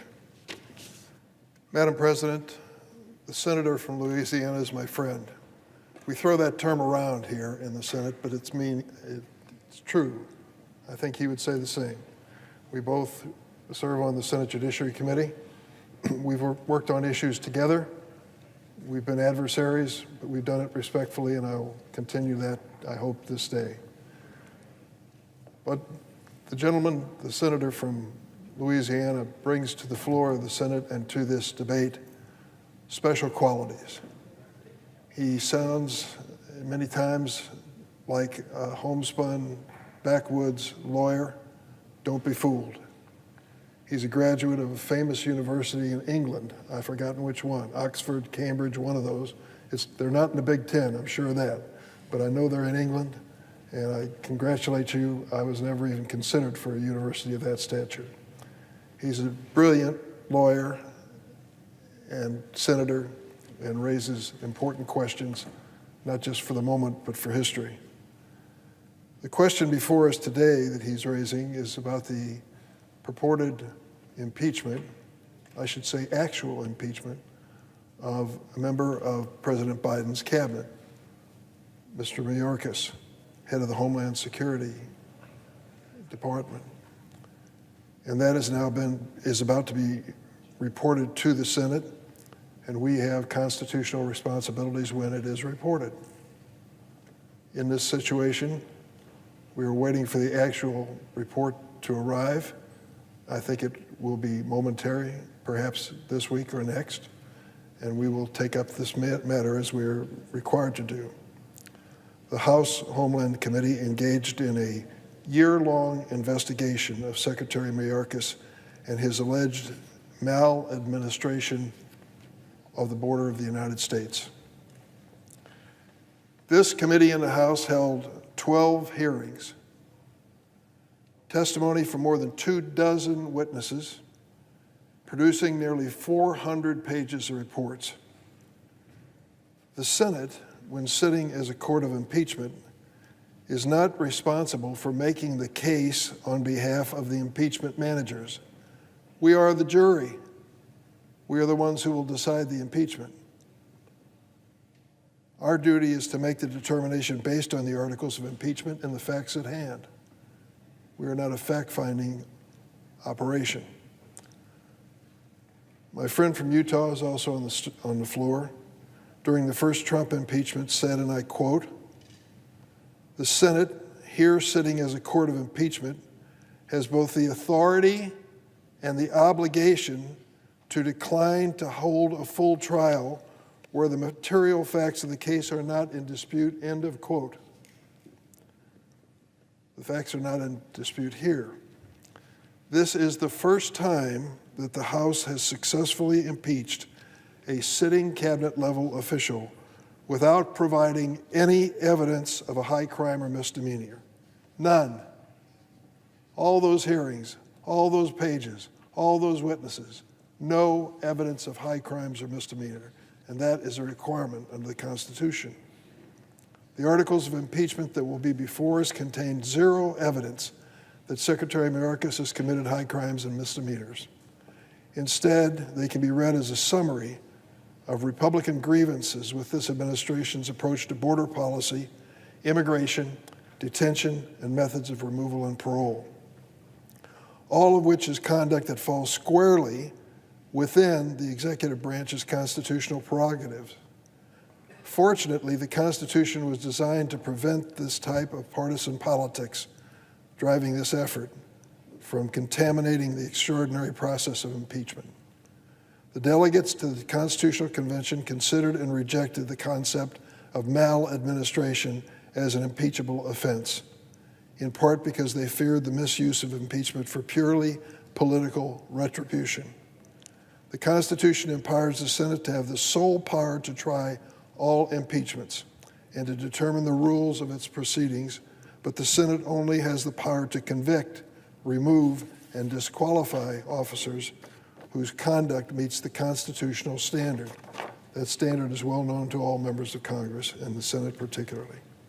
Given that the Senate only has the power to convict, remove, and disqualify officers who have committed, quote, treason, bribery, or other high crimes and misdemeanors, end of quote, the appropriate Senate response to impeachment articles that do not articulate that change, those charges, is obvious. If congressional Republicans were genuinely interested in addressing concerns about our border, they should be willing to work on a bipartisan basis to pass legislation fixing our broken immigration system and give this president and Secretary Mayorkas the tools they've asked for to address the situation at the southern border. I want to make sure this is clear on the record. The border is broken. It needs to be fixed. What we should do, and what we did do, is to establish a bipartisan committee. The Republicans said, we insist that James Lankford, a respected senator from the state of Oklahoma, speak for us and negotiate for us when it comes to changing the rules at the border. We agreed with that. Senators worked with Senator Lankford, whom I respect, and came up with a bipartisan proposal that gave new authority to the president and to the executive branch to deal with the crisis at the border. What happened on the Republican side of the aisle when James Lankford, the Republican senator from Oklahoma, came up with this proposal? All but 7 of them, I believe that was the number, walked away from him and said they wouldn't support it. Why did they do that? You know why they did it. Because Donald Trump announced that he wanted no part of any agreement, any bipartisan effort to solve the problem. And then former President Trump said, and blame me. Well, I am blaming him. We had an opportunity to actually do something on the floor of the Senate when it came to the border. He stopped it. And so many of the Republican senators who begged us to work with Senator Lankford turned their backs on him after the yeoman effort he put into this undertaking. That's the reality. We had our chance on a bipartisan basis, and still do, to resolve this problem rather than engage in any political stunt. Instead, the vast majority of Republicans, including the junior senator from Utah and others on the floor, recently blocked a bipartisan border reform bill that was written by the Republicans' designated negotiator, Senator Lankford. They had their chance. It didn't work. Neither will this. I object. The objection is heard. Madam The senator from Louisiana. I will respond briefly. The United States House of Representatives. The United States House of Representatives has found, after a lengthy investigation, that the chaos at the southern border is man-made. And the United States House of Representatives has alleged that that man's name is Secretary Mayorkas. We need to hold a trial. Now, Senator Durbin is my good friend, and as usual, he is eloquent. And he sounds very confident that the evidence will exonerate Secretary Mayorkas. How does he know? He hasn't heard the evidence. And he doesn't want to hear the evidence because he's scared that the American people might disagree. That's what this is all about. Raw, gut politics. This afternoon, the Senate will be called for just the 19th time in our history to rule on the impeachment of a senior official of our government. It's a responsibility to be taken seriously. As I said last time, the Senate convened as a court of impeachment. It's a power Congress must not exercise frivolously. Today, the Senate will hear House managers charge Secretary Mayorkas with serious dereliction of duty, with a systematic refusal to enforce our nation's immigration laws, and with lying to Congress about the extent of the border crisis that unfolded on the Biden administration's watch. The facts of the crisis are well known. Since January of 2021, CBP has recorded more than 7.5 million illegal crossings at our southern border, while observers estimate over 1.5 million known gotaways. And last December saw the highest daily and monthly numbers ever recorded. In the 2 months since the House impeached Secretary Mayorkas, the border crisis has only continued, with excruciating consequences for innocent Americans. On February 22nd, an illegal alien was arrested in Virginia for sexually assaulting a minor. The very next day, another illegal alien from Venezuela was arrested for the murder of Laken Riley, a young college student in Georgia. In the same month, yet another was charged with first and second degree murder for the shooting of a 2-year-old in Maryland. And for the Americans living right near the border, things are not improving. In February, one man working in Arizona recounted watching cartel guides lead over 170 people from around the world through one such opening in a matter of hours. The House managers will make the case for Secretary Mayorkas' role in neglecting and exacerbating that crisis. And as befits such a solemn and rare responsibility as convening a court of impeachment, I intend to give these charges my full and undivided attention. Of course, that would require that senators actually get the opportunity to hold a trial. And this is exactly what history and precedent dictate. Never before has the Senate agreed to a motion to table articles of impeachment, not for an officer of either party, not once. Instead, every single time that we've been called upon to render judgment, we've done so. We've convened a trial, or in the accordance with Rule 11 of the impeachment rules agreed to in 1935, we've appointed a trial committee to dig into the facts and make a recommendation. It would be beneath the Senate's dignity to shrug off our clear responsibility and fail to give the charges we'll hear today the thorough consideration they deserve. I'll strenuously oppose any effort to table the articles of impeachment and avoid looking the Biden administration's border crisis squarely in the face.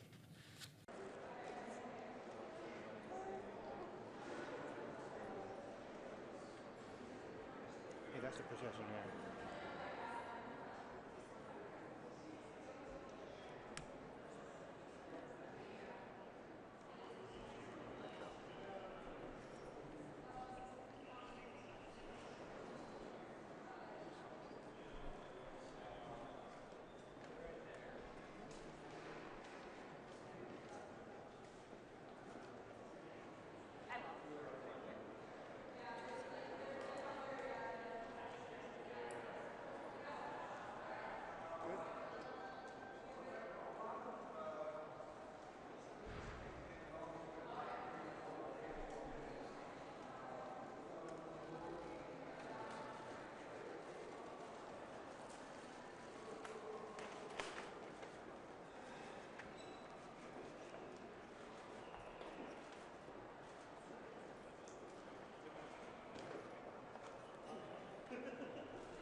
Their gesture. Mr. Clerk. I've been directed by the House of Representatives to inform the Senate that the House has agreed to House Resolution 995, a resolution appointing and authorizing impeachment managers for the impeachment trial of Alejandro Mayorkas, Secretary of Homeland Security. The message will be received and the Senate takes notice of the action by the House. Madam President and members of the Senate, I announce the presence of managers on the part of the House of Representatives to conduct proceedings on behalf of the House concerning the impeachment of Alejandro Mayorkas, Secretary of Homeland Security. The managers on the part of the House will be received and escorted to the well of the Senate.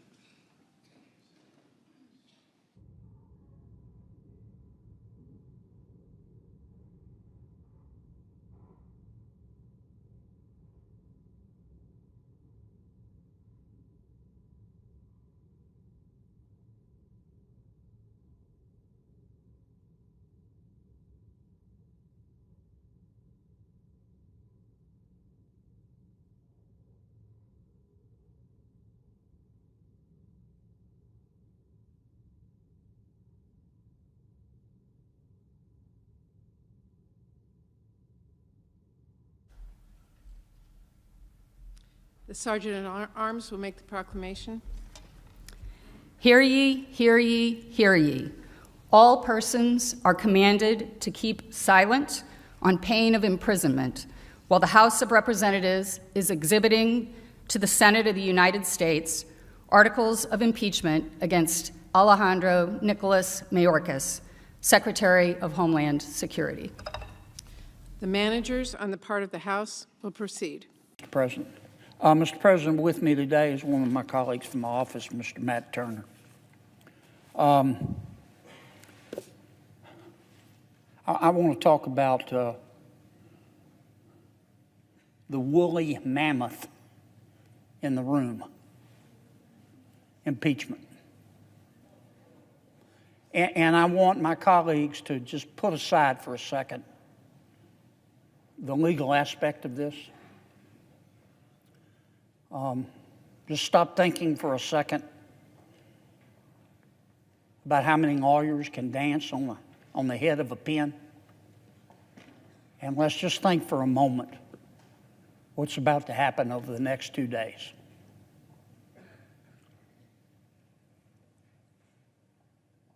A few moments ago, the managers from the United States House of Representatives came over. Every member of the Senate was here and seated, and read their articles of impeachment, their charges about Secretary Mayorkas. The United States House of Representatives, did you notice I said that? Representatives of the United States House of Representatives came over to us. As I said the other day, we're not talking about some snow bro who likes chicken McNuggets and weed and has an opinion. We're not talking about some game boy who's living in his parents' basement and has an opinion, though both of them are entitled to their opinion. But this is America, because this is America. We're talking about the United States House of Representatives. For months, they investigated the open, bleeding wound that is the southern border, and why it is open and why it is bleeding. And after investigating it, not for days, not for weeks, for months, the United States House of Representatives voted 2 articles, 2 charges in an impeachment of Secretary Mayorkas. And those are serious charges. They're as serious as 4 heart attacks and a stroke. The first one is willful and systemic refusal to comply with the law, not negligence. Willful and systemic refusal to comply with the law. The second charge is breach of the public trust. Breach of the public trust. Serious, serious charges. Now, this doesn't happen every day or every week or every month or even every year around here. Our country's almost 250 years old. This has only happened 22 times. 22 times has the United States House of Representatives impeached a public official. And every single time, check it, go Google it. Every single time, you can write this down, take it home to mama. Every single time, except when the public official has quit, the United States Senate has done its job through thick and thin, whether the Democrats were in the majority or the Republicans were in the majority. Didn't matter who the president was. We did our job because we respect the institution of the Constitution. We respect the 3 branches of government. We respect the United States House of Representatives. We respect them enough to do our job. We held a trial every single time, except when the public official quit. Now, in the next 2 days, you're going to hear one of my colleagues, the majority leader, say we don't need to hold a trial.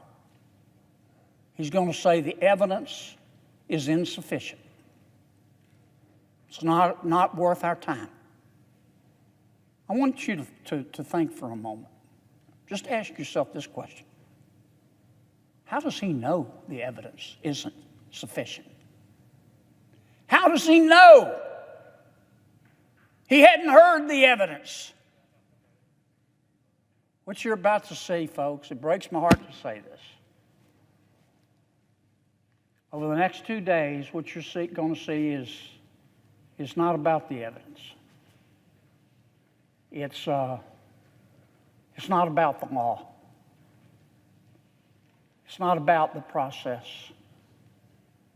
It's not about, but should be, 250 years of precedent in history.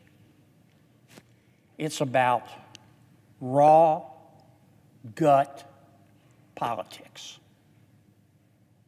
Raw gut politics. Some of my colleagues in this body do not want us to talk about the border in an election year. And we all know that. You know that. I know that. Everybody watching knows that. The American people know that. They may be poorer under President Biden, but they're not stupid. They can see that. And that's not right. It is fatuous. It is fraudulent. Regardless of what you think, or you may think you think without having heard the evidence, the United States Senate should do its job. We should hold a trial. Now, my Democratic friends have the votes. They can do pretty much what they want to. Okay? They can make a. When you've got the votes, you know, you can. What's the old expression? You can make a koala bear eat hot peppers and like it. If you got the votes, they got the majority, and I believe in the rule of law, and the rules are the rules. But sometimes the majority just means that all of the fools are on the same side. That's why we have a Bill of Rights in our Constitution, to protect our rights that the majority can't take away. And I want to say this as respectfully as I can, because I understand politics. I've been in this business for a while. You have too, Mr. President. I've seen the dark side of it too. I've seen the good side, but I've seen the dark side of it. And what I'm seeing right now is the dark side. I'm seeing the dark side. This is a political decision. And it's an insult to the Senate. And it's one more step of the United States Senate rotting from within, where we don't do our job for political reasons. So I'm asking my Democratic colleagues, I say this gently, with as much respect as I can muster, pretty please, with sugar on top. Let's do our job. Just because you have the votes, don't dismiss these impeachment proceedings summarily, like it's spam in your inbox.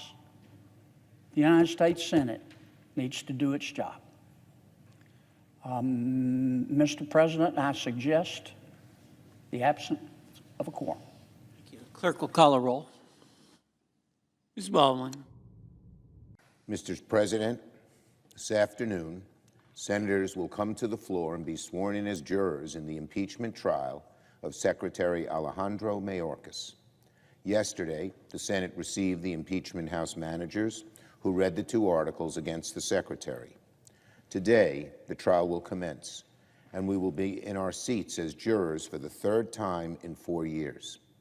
But this time, senators will provide as jurors in the least legitimate, least substantive, and most politicized impeachment trial ever in the history of the United States. The charges brought against Secretary Mayorkas fail to meet the high standard of high crimes and misdemeanors.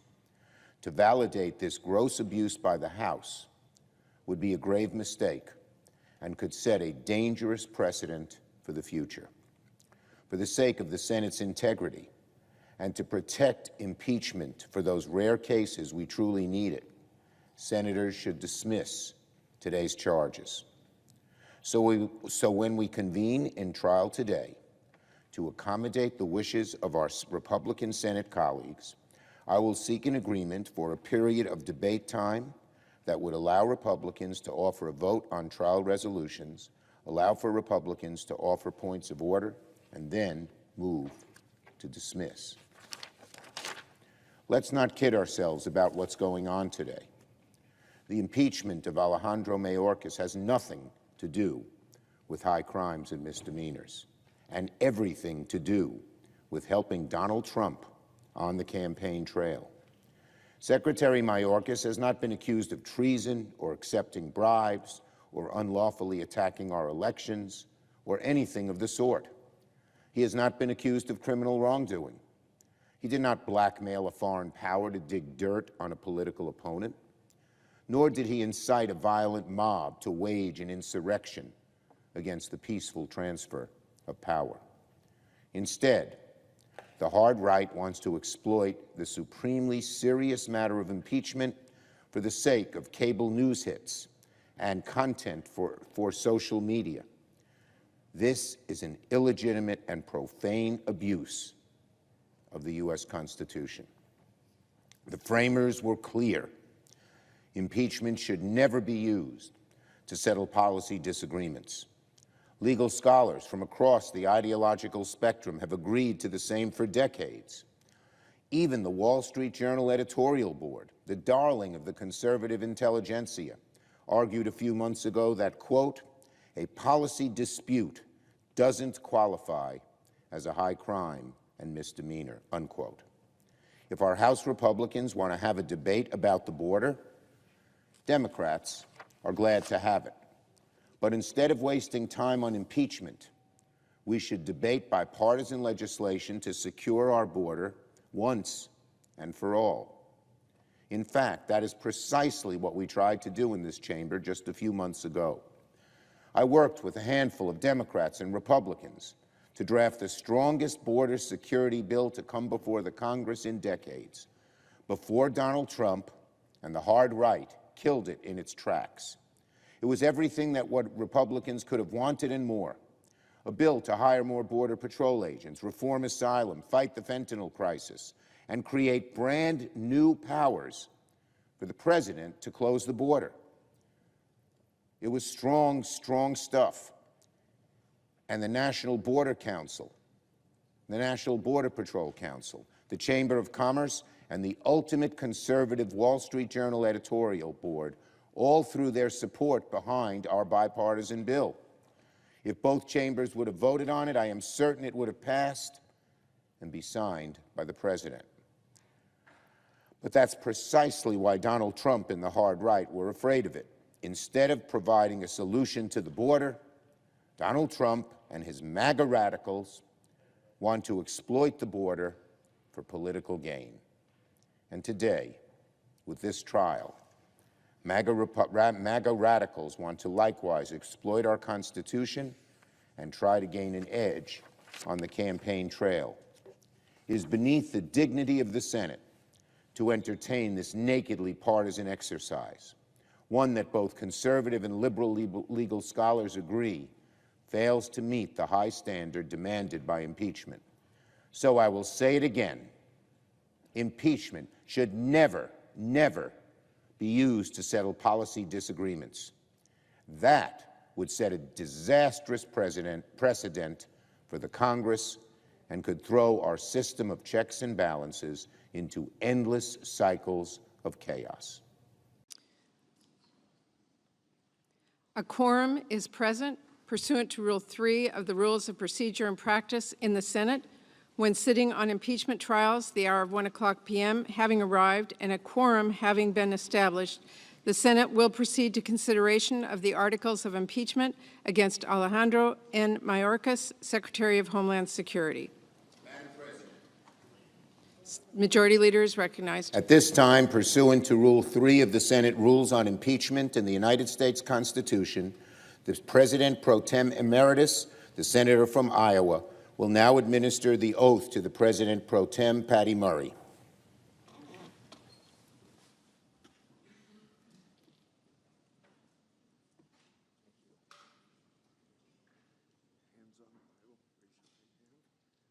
Do you solemnly swear that in all things appertaining to the trial of impeachment of Alejandro N. Mayorkas, Secretary of Homeland Security, now pending, you will do impartial justice according to the Constitution and laws So help you God. I do.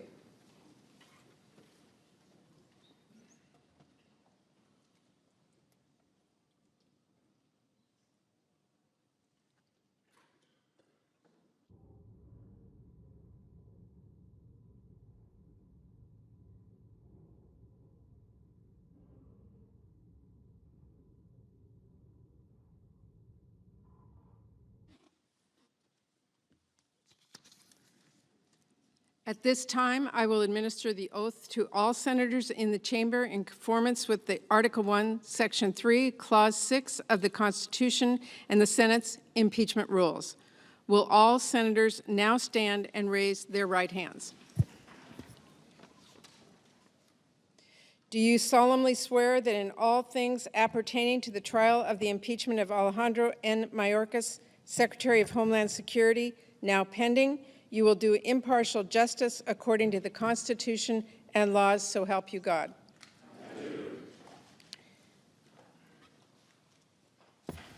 The Senate is considering the point of order presented by the Majority Leader. Madam President. Senator from Texas. Madam President, I rise to make a motion. The Majority Leader has argued that Secretary Mayorkas' defiance of federal immigration law and active aiding and abetting of the worst criminal invasion in our nation's history does not constitute a high crime or misdemeanor.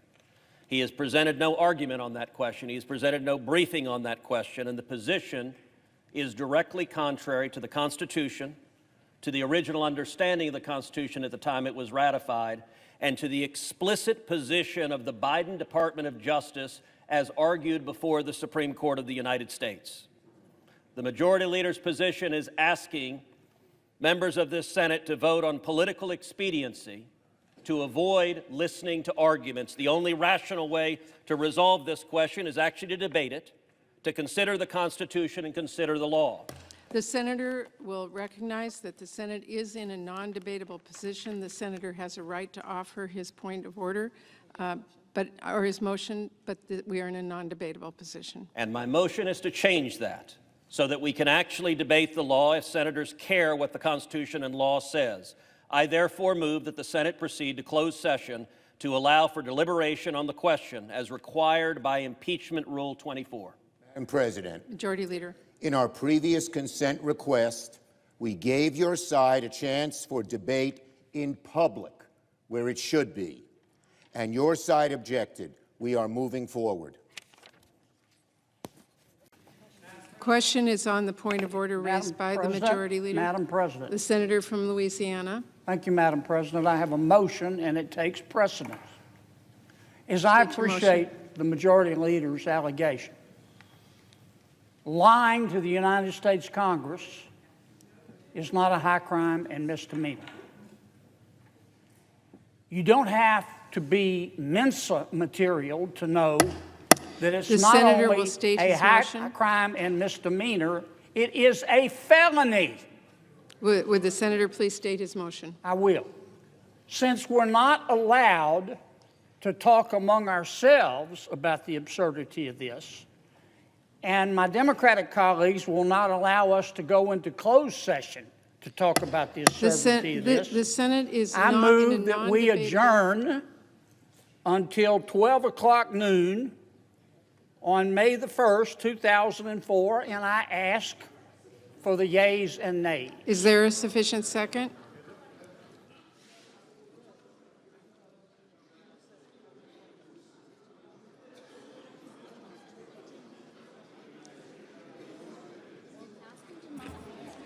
Would the Senator modify his motion? I would ask the Senator to modify his motion. Madam President, 2004 would probably be preferable. But I'll accept a friendly amendment. We make it 2024. The question is on the motion. Is there a sufficient second? There is a sufficient second. The clerk will call. On this vote, the yeas are 51, the nays are 49. The motion is to agree to. The Senate, sitting as a court of impeachment, stands adjourned sine die. Majority Leader is recognized. For the information of members, there are no further votes today. Now, I remind all members that we have very serious business ahead of us in the next few days, and we'll keep you informed as to schedule as things can get scheduled.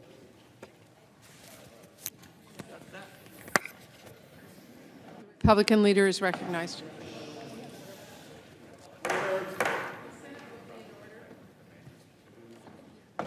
The Senate will be in order. Would senators please take their conversations to the cloakroom? Madam President, we've set a very unfortunate precedent here. This means that the Senate can ignore, in effect, the House's impeachment. It doesn't make any difference whether our friends on the other side thought he should have been impeached or not.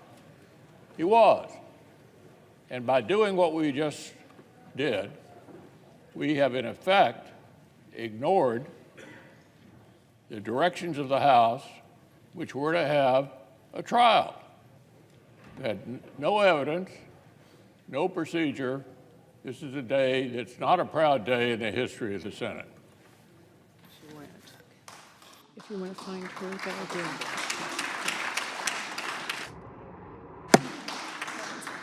be. From Kansas is not wrong. In the 237 years of our nation's history, I don't know that there has been a more shameful day in the United States Senate than today. What we just witnessed was a travesty. It was a travesty to the United States Constitution, and it was a travesty to the American people. And it's important to understand why the Democrats did what they did. We're here on the Senate floor right now, but I want the record to reflect I'm going to do a very accurate count of the number of Democrats who are with us. That would be 0, other than the presiding officer, and somebody has to preside. Not a single Democrat senator chose to come to this floor and listen to one word of evidence. When it comes to the Constitution, the Democrats concluded that Joe Biden and Alejandro Mayorkas, defying federal law, ignoring the text of the statute, deliberately releasing criminal illegal aliens over and over and over again, that's just hunky-dory. You can't impeach him for that. Every Democrat just voted. By the way, every cabinet member, guess what? You've just been given a blank slate. Ignore the law. When Democrats are in charge of the Senate, the entire cabinet could ignore the law. It is no longer impeachable in Democrat wonderland when a member of the executive branch openly defies the law. By the way, every Democrat just voted that way. They didn't hear one word of argument. The majority leader didn't stand up and say, here's the reason why it's okay. No, he didn't present that argument. They didn't read a brief. Nobody wrote a brief. They didn't care enough to know what Senator Lee just laid out, that the Biden Department of Justice went in front of the U.S. Supreme Court and said if the executive defies the law, the answer is impeachment. The willingness of every Democrat to be blatantly hypocritical. Just last year, the Biden Justice Department said, no, you can't sue in court when we, the Biden administration, defy the law. The answer is impeachment. In like 3-card money. Every Senate Democrat said, no, the answer is not impeachment. I don't know what it is. Actually, I do know what it is. There's only one answer left, which is everyone who is unhappy about the open border shows up in November, and to use the phrase, throw the bums out. Because if you're not willing to do your job, is there not one senator on that side of the aisle who cares enough to honor the Constitution? By the way, the second article they threw out said lying to Congress is not a high crime or misdemeanor, it's not impeachable. Now, as the senator from South Carolina pointed out, Bill Clinton was impeached for lying under oath. And you know what happened? And he was ultimately acquitted. But after a full trial where they heard the evidence, where the Senate did its job. By the way, one of the impeachment managers was Senator Graham, who presented that evidence right here on this floor. And you know what? Before Bill Clinton, there's a guy named Walter Nixon. You may not know who Walter Nixon is.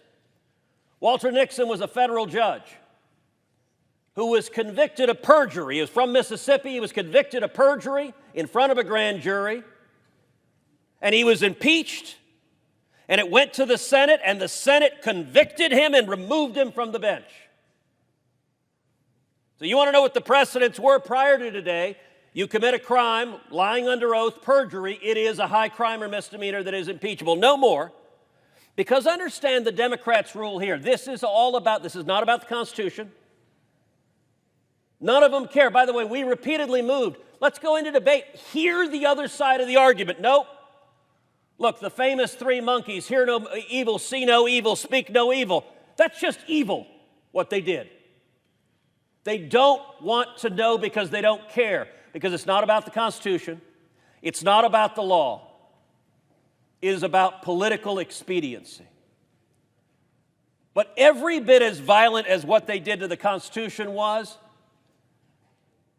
it's even more offensive what they did to the American people.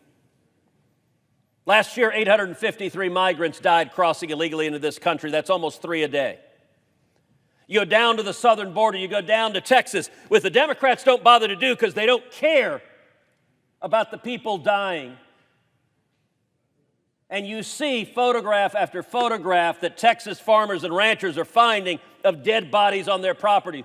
Many of my colleagues here have been down there with me, have seen the elderly people the human traffickers have abandoned, have seen the pregnant women the human traffickers have abandoned, have seen the infants and toddlers left to die. The Senate Democrats just told the American people they don't give a damn about the bodies and the people who have died the last 3.5 years, and they don't give a damn about the people that are going to die next week. Next week, more migrants are going to die. When we brought 19 senators down to the border, we went out on a boat in the Rio Grande. We saw a man floating dead in the water. Senator Lee was there. Senator Kennedy was there. He had died that day. The Democrats just told the American people they don't care. When you go down to the border and you look at the children who've been brutalized, just about all of us here are parents. I will tell you, when you look in the eye of a little girl or a little boy who's been abused by traffickers, and you see it, you see the pain, you see the agony of children trapped in sex trafficking, the Democrats just said they don't care. They won't hear the evidence, they don't care that it's deliberate, and they don't care that it'll happen next week, that it'll happen tomorrow. Tomorrow there will be children brutalized because of the Democrats' open border policies, and not a one of them cares. They don't care about the women who are repeatedly sexually assaulted. Again, when you look in the eyes of these women coming over, it's heartbreaking.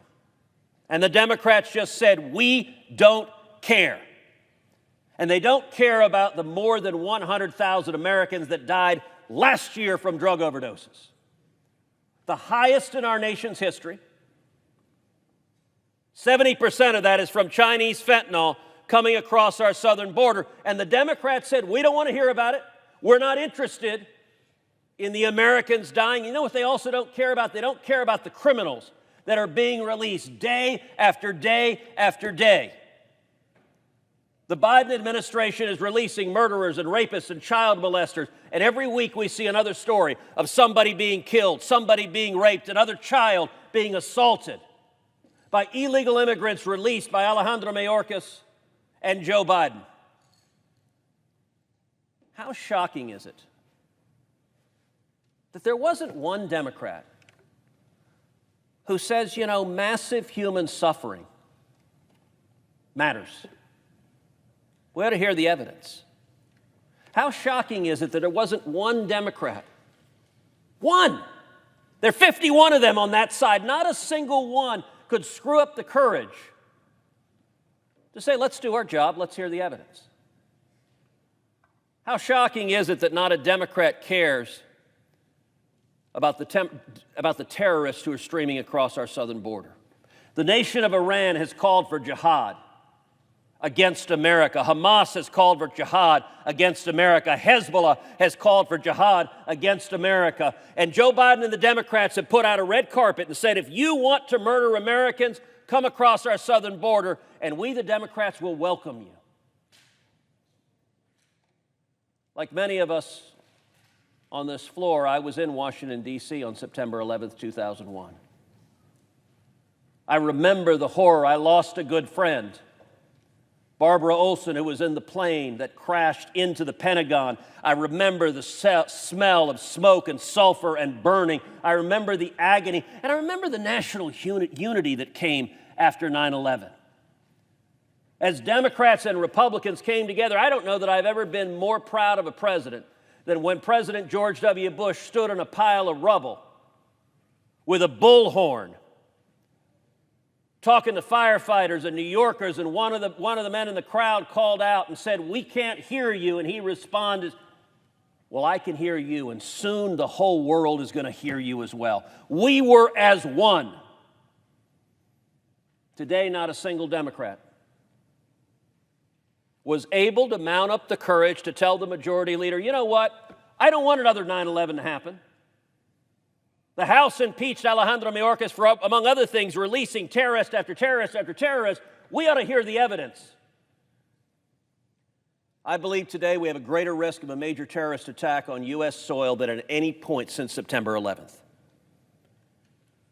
And every Democrat just told the American people it doesn't matter to them to hear the evidence.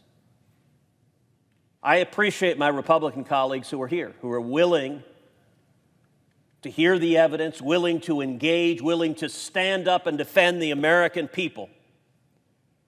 But you know what? The Democrats who aren't here, they aren't here because you know who's also not here? If you look up at the gallery, the reporters are all gone. A couple of folks in the back, I hope you all right. But the reporters are absent. That's the Democrats' plan. What is fascinating, we're presenting arguments. Many of us, particularly those of us in judiciary, but many of us have presented those arguments over and over and over again in hearings. Not a Democrat argues on the other side. It's an issue unlike any other issue I know of in politics. Listen, if we're arguing about taxes, as Republicans, we say we should cut taxes. It's good for the American people. And you know what Democrats do? They stand up. We know their talking points. No, tax the rich. Okay, fine, we have a debate. We're talking about just about every issue. The Democrats will argue on the other side. They have their spin. What is fascinating? Where's Dick Durbin, chairman of the Judiciary Committee, standing up saying, no, it's not right that migrants are dying every day. No, it's not right that children are being assaulted every day. No, it's not right that women are being sexually assaulted every day. No, it's not right that they're releasing terrorists every day. They're not there. Not a Democrat is there. Why? Because you cannot defend it. I'll tell you, South Texas for 100+ years has been a Democrat region of our state. It is turning red with the speed of a freight locomotive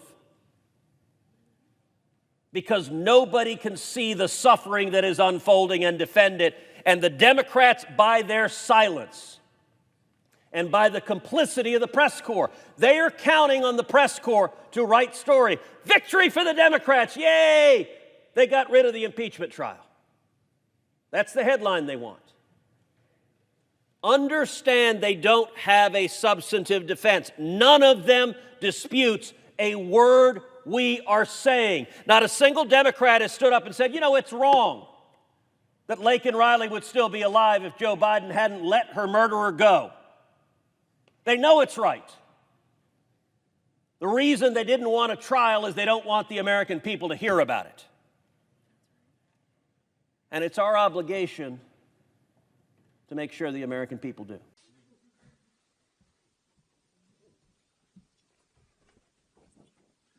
Okay, good afternoon, everybody. Well, as suspected, the Republicans proved this afternoon that this whole impeachment was nothing more than a political show. Problem was, they weren't prepared. We had offered to have an open and public debate and votes on multiple resolutions by Republicans. Rather than taking that time to hold the debate that Republicans claimed was imperative, they denied our fair and reasonable offer and didn't seem to know what to do. What we saw today was a microcosm of this impeachment since day one. Hallowed, frivolous, political. And we felt very strongly that we had to set a precedent that impeachment should never be used to settle policy disagreements. I felt that very strongly. This is the first impeachment I can recall. You look at history. None were done because there were policy disagreements. If we allowed that to happen, it would set a disastrous precedent for Congress, could throw our system of checks and balances into cycles of chaos. Any time the House would want to just shut the Senate down, they could send over another impeachment resolution and could create frivolous impeachment trial after impeachment trial. So I felt it really important. The dangerous precedent was not the one the Republicans are talking about, but the one of letting impeachment take the place of policy disagreements. Cabinet person after cabinet person could be subject to this. We cannot have that happen, and I felt that that's what the Senate had to do to step up to its responsibilities. We're supposed to have debates on the issues, not impeachments on the issues. We are not supposed to say that when you disagree with someone on policy, then that's suddenly a high crime and misdemeanor. That would degrade government. It's clear that Republicans aren't interested in working with Democrats to fix the problems at the border. In fact, if they wanted to pass the bipartisan proposal we put together and have a debate on it about policy, fine. If Republicans, instead of spending so much time and energy on this meritless impeachment, work with Democrats on border reform, then we might have actually gotten something done. If House Republicans want to have a serious debate on border security, we welcome it. But everyone knows what's happening at the border is terrible and needs fixing. That's not a secret. The President knows it. Secretary Mayorkas knows it. Both parties in Congress know it. That's exactly why we had a bipartisan bill to fix it. Democrats worked hand in hand with Republicans for 4 months to draft the strongest border security bill in 30 years, a bill with dramatic updates to asylum and reformed parole, a bill that provided new tools for addressing the fentanyl crisis, a bill that provided new resources to Border Patrol agents. If our Republican colleagues would have allowed it to come to the floor here in the Senate and down the hall over in the House, I'm certain it would have passed and gone to the President's desk. But we all know what happened. Donald Trump told his Republican allies in Congress to kill this border bill before we could even debate it. The former president explicitly took credit for that bill going down. "Please, blame it on me," he said. His words. So let me say it just one more time. If Republicans, instead of spending so much time and energy on this meritless impeachment, worked with Democrats on border reform, we might have actually gotten something done on this very serious issue. Questions on this subject first. The implication from Senator Cornyn's parliamentary inquiry just now during the trial was that a future Republican-led Senate could use the precedent you set today to dismiss an impeachment trial against a Republican. No, the parliamentarian ruled that the precedent set was the precedent that was done here. Don't use impeachment for policy disagreements, whether it's with a president, a cabinet secretary, or anyone else. You're not worried that Republicans will do that? No, we have made it clear that you don't use policy disagreements for impeachment. And I don't care who it is, president, cabinet secretary, or anybody else. And if we didn't make that clear, it would have been much worse for what you're talking about. Yes. Anyone else on this subject? Yes. Your point of indictment did not actually allege a high crime or misdemeanor. The allegation was that the secretary lied to Congress. Now, under oath, you may disagree with the facts of that, but just on that Look, here's the bottom line. Everyone knows these were policy disagreements, never rising to what the Founding Fathers intended with impeachment with high crimes and misdemeanors. It was clear as day, and that's why the parliamentarian ruled in our favor on impeachment. Anyone else? Yes. Mike Lee is very upset, and he says that he's going to retaliate by slowing business on the Senate floor, like he did earlier this week with the motion table, the motion proceed. What is your response to his threat? We have so many things. We have so many things we have to get done for the future of this country that I don't think that is an appropriate reaction. Yes. When will the Senate take up the House 4A bill that they plan to vote on Saturday, and do you think it'll pass? Do you mean the supplemental? Well, their version of it, yes. Well, okay, let me just say three things. First, it seems that what they're sending to us is very similar to the supplemental that the Senate passed with a strong bipartisan majority, 70 to 22. But I haven't seen the language. I want to see the language and what has happened when they posted it. I've been in impeachment all day before making any final judgments, and I'd like to get it done as quickly as possible. Nope, next question.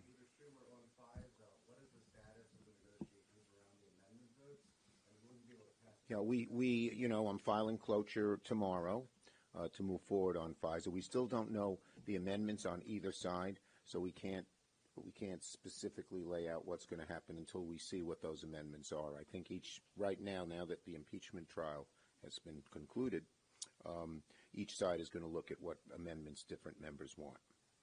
Yes.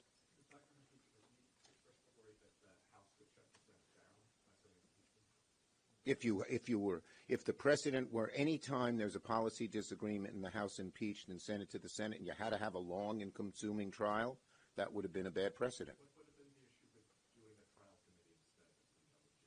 Well, again, a trial committee just then relates to having a trial on the floor. Makes it even longer and more stretched out. If it's a policy if it's a real high crime and misdemeanor and there are arguable claims that it is, obviously that's what the Founding Fathers intended in impeachment. If it's a policy disagreement, that's never what they intended. Yes?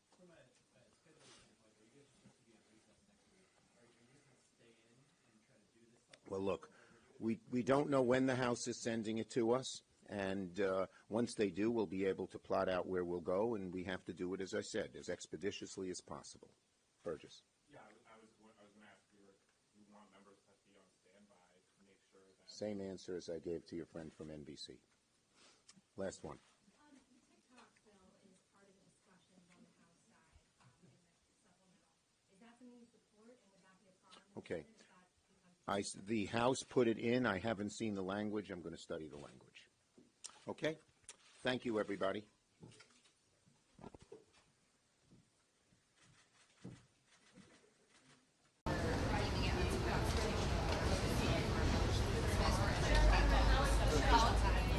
There's practically no result. Yeah. You're looking forward to the Jerry Springer show. How did it shake out? I'm sorry. Let's. What's that? Good. You said you were looking forward to the Jerry Springer show. How did it shake out for you? Oh, it was awesome. It was like how many times do you really want to count 49 to 51? It's the apex of civic life right now. It was amazing. So we finally decided, well, we count 51 to 49 about 6, 7, 8, 9 times, and then we can go home. It was a miracle. It was amazing to be a part of it. What do you make of Republicans saying that this changes precedent for future impeachments, including of the president? I'm saying that we were all just pissing away all our time here.